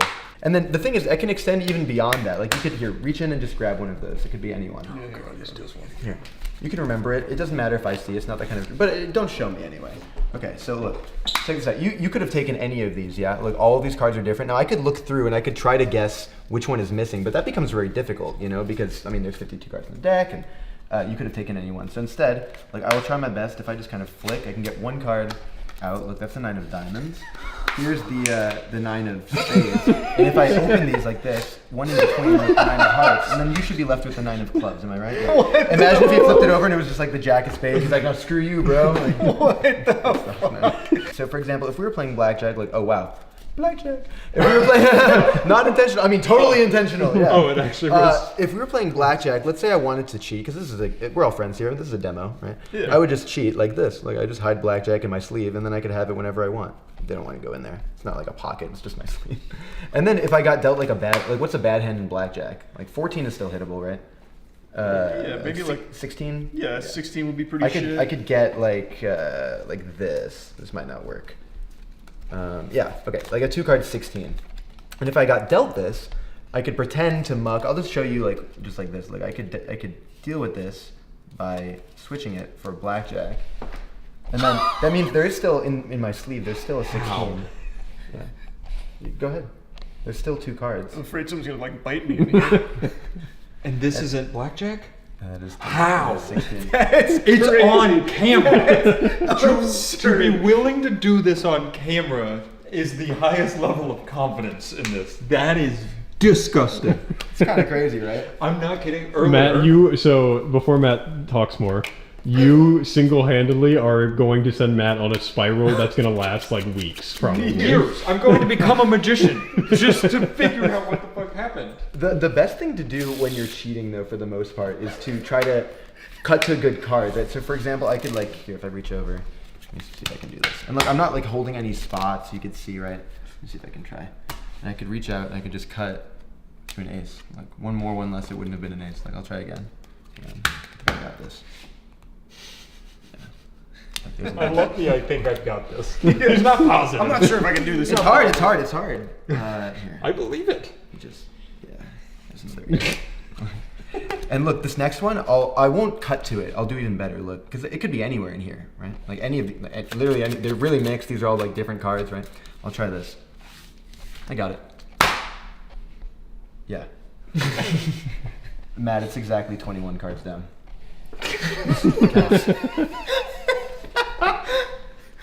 21. 13, 14, 15, 16, 17, 18, 19, 20? 21. 21. The ace of diamonds. And like, they're just cards. You can check it all out. I'm going to stop yapping. Earlier today, I had yet to see him do a trick. He was in the barn doing this with Charlie and Aaron. As I'm walking through the barn, Aaron walks out of the barn visibly frustrated. And he's like, I'm not kidding. That is a demon. Like, he was like, whatever he just did is not of human nature. It's like, it's insane. This is all gambling oriented stuff. Yeah, I mean, I do a lot of other, like, it's a thematic video and stuff. Yeah. But obviously I do, I specialize in card magic, but I can just kind of apply magic principles and make them look like I'm cheating. But if I'm going to be completely honest here, none of the stuff that I'm doing here is like applicable at a casino because of cameras, and also like if I keep winning and all that stuff, you're gonna want to these cards are like super. The players at home might think that they're like, messed up. Like I have other decks, like we can use. It doesn't even matter. I don't know how you're gonna cut this. We can probably cut this part out. But the people at home, what was I trying to say? Cut. Right. Yeah, I remember. So the people at home might think that I could just walk in anywhere and do this kind of thing. But the thing is, if I was just winning at a casino, eventually they'll ask me to leave, right? The casino can't prove necessarily that I'm doing anything if I'm not doing like techniques. But if I'm just like knowing where cards are or whatever, it's not like I'm shuffling the cards. There's a dealer present, right? So you have to end up going with like, switching cards. But again, I'm not even holding the deck. So even if I were to go forth and make like, if I wanted a 4, for example, or any, let's just say, then it wouldn't work. I'd have to, if only, all this stuff would only work at like a home game. You get what I mean? Which Chauncey Billups specialized in. Exactly. But if I was playing a home game, then I wouldn't want to win myself. I'd want like someone else to win. Otherwise, it would kind of be futile, right? So instead, here I'll try this. I have. If this doesn't work, then you can have this $20 bill. You guys don't need it, but there's a chance it's mine anyways. Yeah. So I want to play the fairest game of poker possible. Okay, so we'll play together. Okay. Like I said, if we were actually cheating, I would want to play with a partner and have them win, and have them just be a random person that came in, not have me win because it would give me away, right? So here, can you shuffle these together? Yeah, absolutely. Fairest game of poker possible. Beautiful. You can push them. Oh, close enough. Embarrassing. That actually, I've never failed a Maybe riffle you shuffle. just messed him up. I don't think you did. It's fine. And then we'll play. Let's just say we're 5-handed. Let's just say I'm getting a phone call. Doesn't matter. Deal 5 cards in a row, but they could be in any order. Like we're doing. Okay. Like, do you want to switch any of these? No, that's fine. You sure? Yeah. Okay. And then how about this? Cut these again, and then shuffle them together. I know you could do a better job than last time. Yeah, this is your redemption. Can I cut that again? Yeah. Okay. Make it more even piles so I don't fuck it again. Nice. And then give them a cut as well. Okay. Yep, and complete. And then continue dealing. And again, this is not like traditional poker. This is not what we would do. Now, do you want to deal in that order, or do you want to swap any of this? Can I swap 2 of them? Yes. You care if I swap? Swap them. We're gonna beat the dealer. He's got no idea what's going on. That's fine. Okay, I didn't make you do that. Right? Well, again, we're playing together. We're right. Yeah, I kind of feel like you did make him do that somehow. Like I think. I'll take credit. Do you want me to swap it back, Matt? No, because he planned on that too. No, the thing is, Matt. Like I said, we're doing this together. We're all really. We're a team. I'm the only one with money on the line. Yeah. But at the end of the day, this is your decision collectively, right? So this is good. Okay, point to a packet or a hand, because you don't even know what these are, right? Right. And like we said, we didn't actually deal them to any of us. There's only 3 of us. There's 5 hands. So which one are we not going to play with? We're going to eliminate. We gotta eliminate that. We don't want this one? You Yeah. swapped with this one, are you sure? Because that one kind of mattered. You sure? Yeah, get it I think out you swapped there. it with that one, right? Okay, this one's fine. wants us to We don't need it. Point to another one that you want to eliminate. You know what? You never expect. We're getting rid of it. Right Okay, next to getting it. rid- Okay, point to two that you would keep, which is the same way as saying point one that Danny, you point to two of them. Point two that you want to keep. We'll choose between. He hasn't These even talked two. to These two. So this one's going. Yeah. You sure? Yep, Okay. I'm sure. And then you only have one more. Again, which one's the winner? What do you think? It doesn't matter. They're both blackjack. Okay. This one's the winner. Well, we're playing poker. Just hold them. Just hold them. Oh, okay. This one's the winner. So you want to keep this one, or you want to get rid of it? We you want want- to muck the winner, or you want to keep the winner?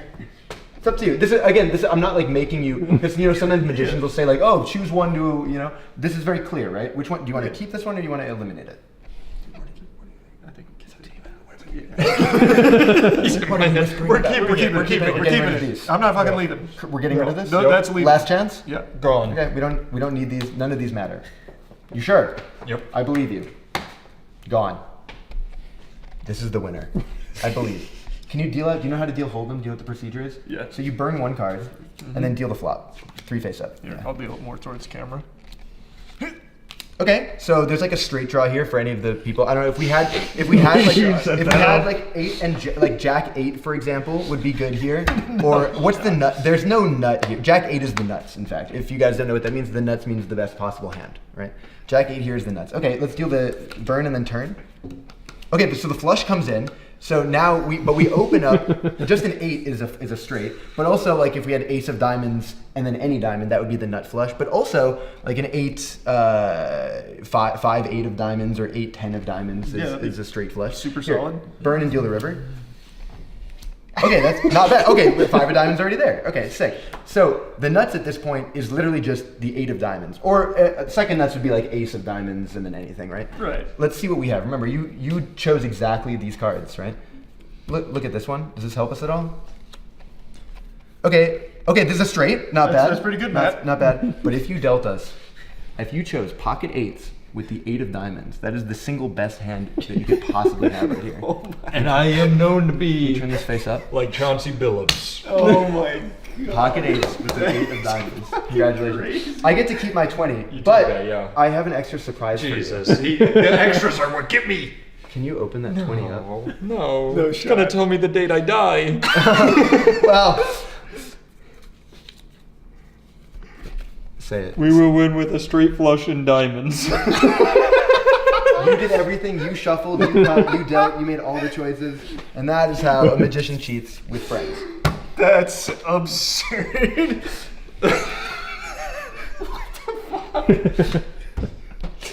I've never felt more on edge than around you. Oh, thanks. I like you too, man. That is crazy. That was amazing. Incredible. These are just cards, by the way. You guys can check these out. I mean, you shuffled these, you cut, you did everything. And you can look at the burn cards as well. None of these are another 8. That would have given us a set, but no good, obviously.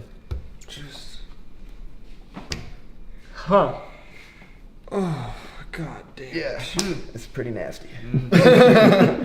Yeah, so obviously when you're gambling, you don't want them to know that it wouldn't be like in a performance scenario like this. You wouldn't want them to know they're getting swindled. But facial expressions and psychology and body movements, reading that kind of thing are called tells in the gambling world. And you can kind of key into something that someone might be thinking, whether it be a play they're trying to make or even a card that they're thinking of. And yeah, so we can try something kind of like that if you want.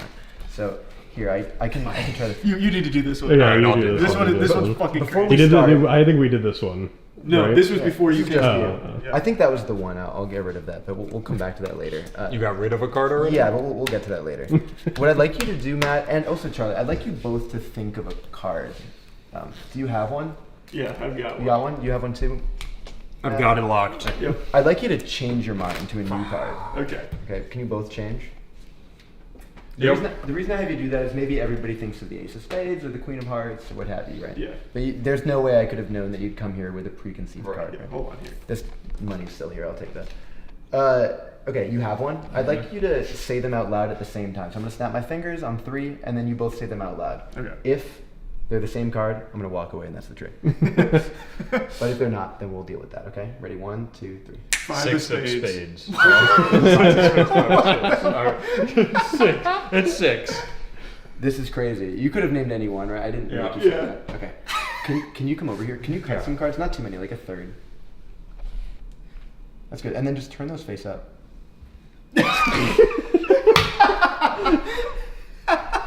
I hope he's in his head like that was a part of the trick. That's fucking crazy. Well, the thing is that if you'd cut one more or one less, then it wouldn't have worked. Right. Look, these are all different. Which card did you think of? 6 of You spades. thought of the 6. You thought of the 5, right? Yeah. This is interesting because if you had cut the cards and cut to the 5 of spades, look, any of these cards it would have been possible. But look, you can't have cut to the 6 of spades. I wonder why. Because look, there is no 6 of spades. I know. Because before anything, remember, I put one card in my pocket, and look, that's the only. I'm showing my underwear. That's the only card in my pocket. I don't have any other card, and that is the 6 of spades. Jesus. I truly don't understand what's happened. Which one of these do you prefer, the 6 or the 5? Oh, easily the 6, right? Okay. God damn it. I can try this. So I'll try to find just like more gambling stuff. Because it'd be good to have like 4 of a kind. That's like a good thing. So I'll try to find not just the 6 of spades. I'll find the 6 of clubs, 6 of hearts, and you could have said the 5, but because you said the 6, I'll do it. And the 6 of diamonds. So all 4 6s with just one hand though. Look, I'll do them all with one hand. All of the 6s, but actually with this hand. Look. Can you name me, Danny? Can you maybe name me a random card in the deck of cards? It could be anyone. Like I'll. Hang on, give me a minute because I'm not letting you work your Jedi mind tricks on me. True, that's good. That's good. Yeah. Think of it behind my back. Name it out loud. No line of sight. There's no mental waves passing through me. Okay, I got it. Which one do you want? You could be anyone. 4 diamonds. 4 diamonds. That's random, right? I didn't make you say that. Yeah, no, I don't believe. Well, you say that a lot, and I don't believe you when you say that because I feel like you made me pick that. I'll try this. Okay, can you hold out your hand like this? Yeah. Watch. I'll use the. Which ones do you prefer? The red 6s or the black 6s? Black 6s. Black 6s. So that would be the 6 of clubs and the 6 of spades. Now, if I wanted to switch hands with someone, like in a game of poker, obviously they would know. But this is a demo, so. If I go like this, I could take the 2 blacks out. Like you should have the reds, turn them over. Yeah. But I can do better. Because you said 4 of, what did you say? Diamonds. Can you hold out your hand? 4 diamonds. Put your other hand on top if you would. Just cover those up. 4 of diamonds. Okay. Alright, it's actually pretty close to the top. I'll do this. Like, if I cut, it should centralize it. And get 1 card from the middle. I'll do better. If I squeeze it like this, it should look like it goes. It doesn't go far. Look, it's really gone. Can you lift up your hand? Just spread those out. In the middle, there's one. How? It's on camera. I'm staring at him doing it. And we have been with them for 2 days. Like I'm staring. I was gonna say this guy knows infinite card tricks. Like he has been doing this for almost 24 hours straight at this point. I say this all the time. You've heard me say this already this week, but I've forgotten thousands more tricks than I know, and I know thousands of tricks. So it's like you could understand. It's incredibly impressive. So there's like unbelievable. Yeah. There's like I appreciate you. Although I'm always working on new stuff, so. Yeah, I think something really fun that you mentioned is most of the stuff you perform is stuff you've made. Like a lot of it. I mean, for the most part, because nothing is like original anymore. Right. So like it's a variation of a variation of a variation. But I do invent the vast majority of the things that I do, or it's like me and a friend. Like I have a friend Moritz Mueller. Shout out to Moritz, who we talk all the time and just like create card tricks. And he's in Germany, so we have to find like common time to do it. But I would like to deal you, like you said, like a hand of poker that I could rig basically. So is there like a lucky pocket pair that you have? Pocket 7s, baby. 7s, okay. Never failed me, never will. All right, I'll try this. I just have to, and then if you were seating with the 4 of us, if you were seated, which hand, like which seat would you be in? I'd be second seat. Second seat? Second seat. Okay, good try. Yeah, 1 cut, I think it's done. Okay. Look. Danny, nothing. 7. Oh. Look. Nothing. These are nothing, by the way. Another 7. Black 7s, right? Look, Jack 10 hearts is pretty good. But let's deal it out. Let's see actually what happens. Yeah, let's see, Sevens, who wins this. I mean, Jack 10. It's just all 7. So far, King High is not good, right? But who knows? I'll burn one. We can. Oh, okay. Well, okay, wait. We got a showdown. Wait. This is an open ender, right? Yep. Look, hang on. Oh, quads. No beating that. But you know he's still in there because the flush draw, and of course the flush gets there, so you take all his money. Holy shit. And just to clarify, in case anybody didn't get that, I was the second seat. No,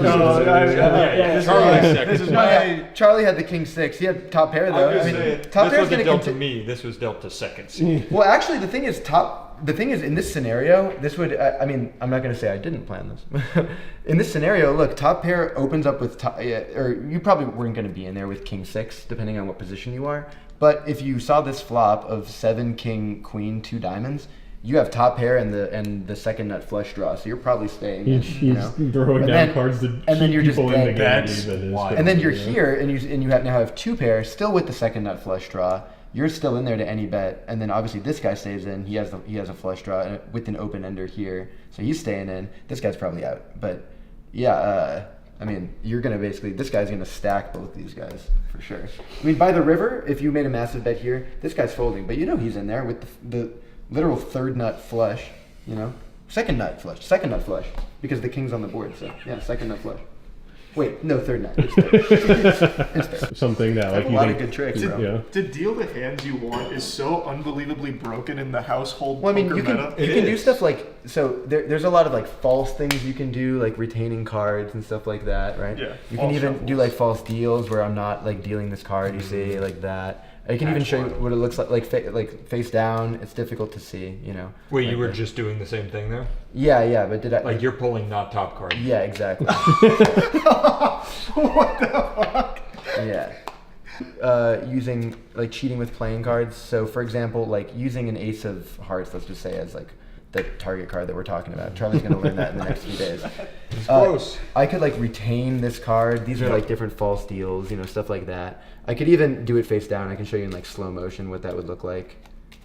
Right, stuff like that. And you can like you can see that as these go by, like the thumb really like lifts up, and it looks like I'm dealing the card. That's like false shuffles, false deals, and stuff like that. I mean, there's a lot of things that you can do. You know. Just take one. Yeah. Be careful, Jesus! All right, wait. Are you sure that's the one? I'm gonna take this one. That's the one. Can I look at it? Yeah, that's the good one. Oh, that's a big card. That is a big card. Yeah, I'm really good at this. I will try this here. You can just hide that over there for a moment. Eat it. Like not in my pocket. Yeah, just leave it out. It's fine. Oh, it doesn't matter. Just sit. Yeah, perfect. Okay, I firmly believe that is no longer the card I just said. Can you take like a clump of these cards, like just like a bunch? You don't have to look at them. Just hold them in your hands, just like that. And then can you take some as well? Like, just reach out and grab like a clump. Beautiful. Sorry. Does not leave any wiggle. How many cards here. do you think this is, more or less? I can take this. It's okay. Oh. How many cards do you guys think you have, more or less? Between the two? Yeah. Like 16. 16? Okay, I only need 13. Can you take them and deal them down? 13 cards. Wrong. Might be 12. Or maybe 12. Yeah. Nice. Now, you have a card over there. Can you turn it over? It's okay. It is my card. Okay. Okay, because you picked that a was spade, close. because you picked a spade, check this out. If I shuffle like this, Matt, at some point tell me stop. Stop. Right there? Spade. What's it mean? Well, because you said a spade, I made sure that this was not a spade. Ah. But also, This guy's good. But also that one is not a spade. Oh, God. And also that one. And that one, and that one, and that one, and that one, and that one. None of these. These are all fucking spades. These are all They are indeed. Like every single one of these, all of these are in fact spades. No. But the thing is, look, can you come closer? Can you take the ace and just wave it over this pack? And now if I do that, put it down. Now they go ace, 2, 3, 4, 5, 6, 7, all the way up to the king of spades. Can you see how this would be useful when you're playing poker? So cool. Oh, he's gonna make us pass out. We're both dead on the floor. He's like, "Can you see how this would be useful?" Damn. What's the moral of the story, Charles? Chauncey Billups is bad at cheating. Yep. You should have just become a magician. Yeah, Should have just been a magician. Chauncey Billups, eat your heart out. Like whatever you would, if you having a walked good into time? a hospital and somebody said, "I've got a day to live, kill me now" with a joke or a trick. Why do I keep saying joke? Like, I'll mix these cards. Matt, can you take those and give him a shuffle? That's what he wants me to do. What if I didn't shuffle at all? Ooh, it's too late. I shuffled while saying that. He played you like a fiddle. Yeah. Okay, Matt, this is the way that you mix the cards, correct? Are you happy with this? That's exactly how I wanted them. Okay. Yes. you can show for the people this really are mixed up cards, right? Every single card, it's not the same card again and again. You see that? Put them in my exact order. I am the magician here. Right. Danny, I'll drop cards like this. At some point, you just say the word stop, okay? Stop. Right there? Yeah. Can you take this card? Yeah, I'll And then take can it. you take this card? Can I show it to the Yeah, camera, to and the then class? show the camera, show everybody. Yeah. Okay. And look, these are really different cards. All of these are different, right? Yep. Okay. All Good? different. And put somewhere in here. Danny, go ahead. Anywhere in the deck. Yeah, near the top is fine. Doesn't matter. Okay, or the bottom. That's also good. I want them to go in like different places. So Danny's is near the bottom, and then yours maybe we put near the top. Okay. Because we're gonna put some other cards near the middle. Now the thing is, look, your cards could be anywhere. I won't shuffle. Like really somewhere in there, right? So we know that one card is near this area, one card's near this area, but we know that they're not in this central area, right? So I will use the jokers to try to find your cards. I'm not even gonna do it. I'm just gonna use the jokers. I'm taking the night off, okay? And we're gonna put them somewhere, wherever Charlie says. Charlie, where do you want to put them? More or less like here, there, somewhere in the middle. Yeah, I think we can get right into the heart of it. Right in the heart of Gotham, right over here. Another one? One more. One more? Right there. Right there. Look, nothing in between. You can see just two pieces of paper, right? Nothing in between. Like all I do, look, I just squeeze like this. And these are very good detectives. They will go through the deck and they will find one card. All I do is click. That's it. What was your card? You can say. The 5 of Hearts. Like in the middle is one card now. In between the jokers. Betwixt the jokers, even. Can you take that out and turn it over? Show the camera. 5 of Hearts? Now here's the thing. Here, I know what you're thinking. And not even in a magic way, but just like straight up. I know what you're thinking about this trick. You're thinking I did it, that the jokers didn't do it. But I swear, I didn't do anything. Look, I'll show you. Charlie, can you help me with this? I'll just leave this over here for a moment. Right. Can you push everything together? I absolutely can do that. Great, and then push the jokers square and everything. Yep, and then pick everything up. I won't even touch. Look, I'm not even gonna touch. And look, can you kind of squeeze like that? I can squeeze it. Oh, not too much. Oh, you did it twice. Oh, too much. Something weird kind of happened. Wait, this is a boomerang effect might have occurred. Oh, look, can you spread those out for me? I think something still happened. Remember, I didn't touch anything, and yet look, in between the jokers, there is a card. I didn't even touch anything. For the first time, what was your card, Danny? I feel like for 8 of spades, I'm pretty sure. I kind of forgot. I'm gonna be honest. Worst case, re-roll the foot. I think it's an 8 of spades. The thing is, because but they know what it is. Because this is a boomerang, I think this is not the 8 of spades in between. I'm pretty sure in between the jokers is the 5 of hearts again. And if this right here is the 5 of hearts, then what the fuck is then that? This. But remember, a boomerang always comes back. Can you turn this card over? No. It's the 5 of hearts. No. Isn't that crazy? Because if that's the 5 of hearts, then Matt, this is the 8 of spades. Isn't that fucking nuts? That was crazy. That's a good one. I told you, that one's unbelievable. You did it. You did it. So good. Each step of that was cool, and then that end step was insane. I think that's my favorite part, and I think a lot of your tricks do this, where you do like something cool, but then you're like, you thought that was cool, but actually look over here. There's 15 more things that you didn't even realize were going on. This is original as well. It's similar to a couple other things, but I added and swapped some stuff with other things, and I'm saying words that are English but don't actually make coherent sentences. So. But sounds like nothing to do with gambling, but it's fun. No, that one's not even gambling, Jason.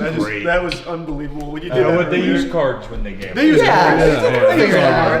They have detectives in there. I like how while we were doing this segment, we slowly moved from all the way. We're slowly circling. All right, now I think we cut the camera, and Danny needs to see the phone. Yeah, we can wrap it up then. Yeah. All right, that was fun. Thank you guys for having me. No, thank you so much for coming up, man. This has been so much fucking fun. This has been amazing.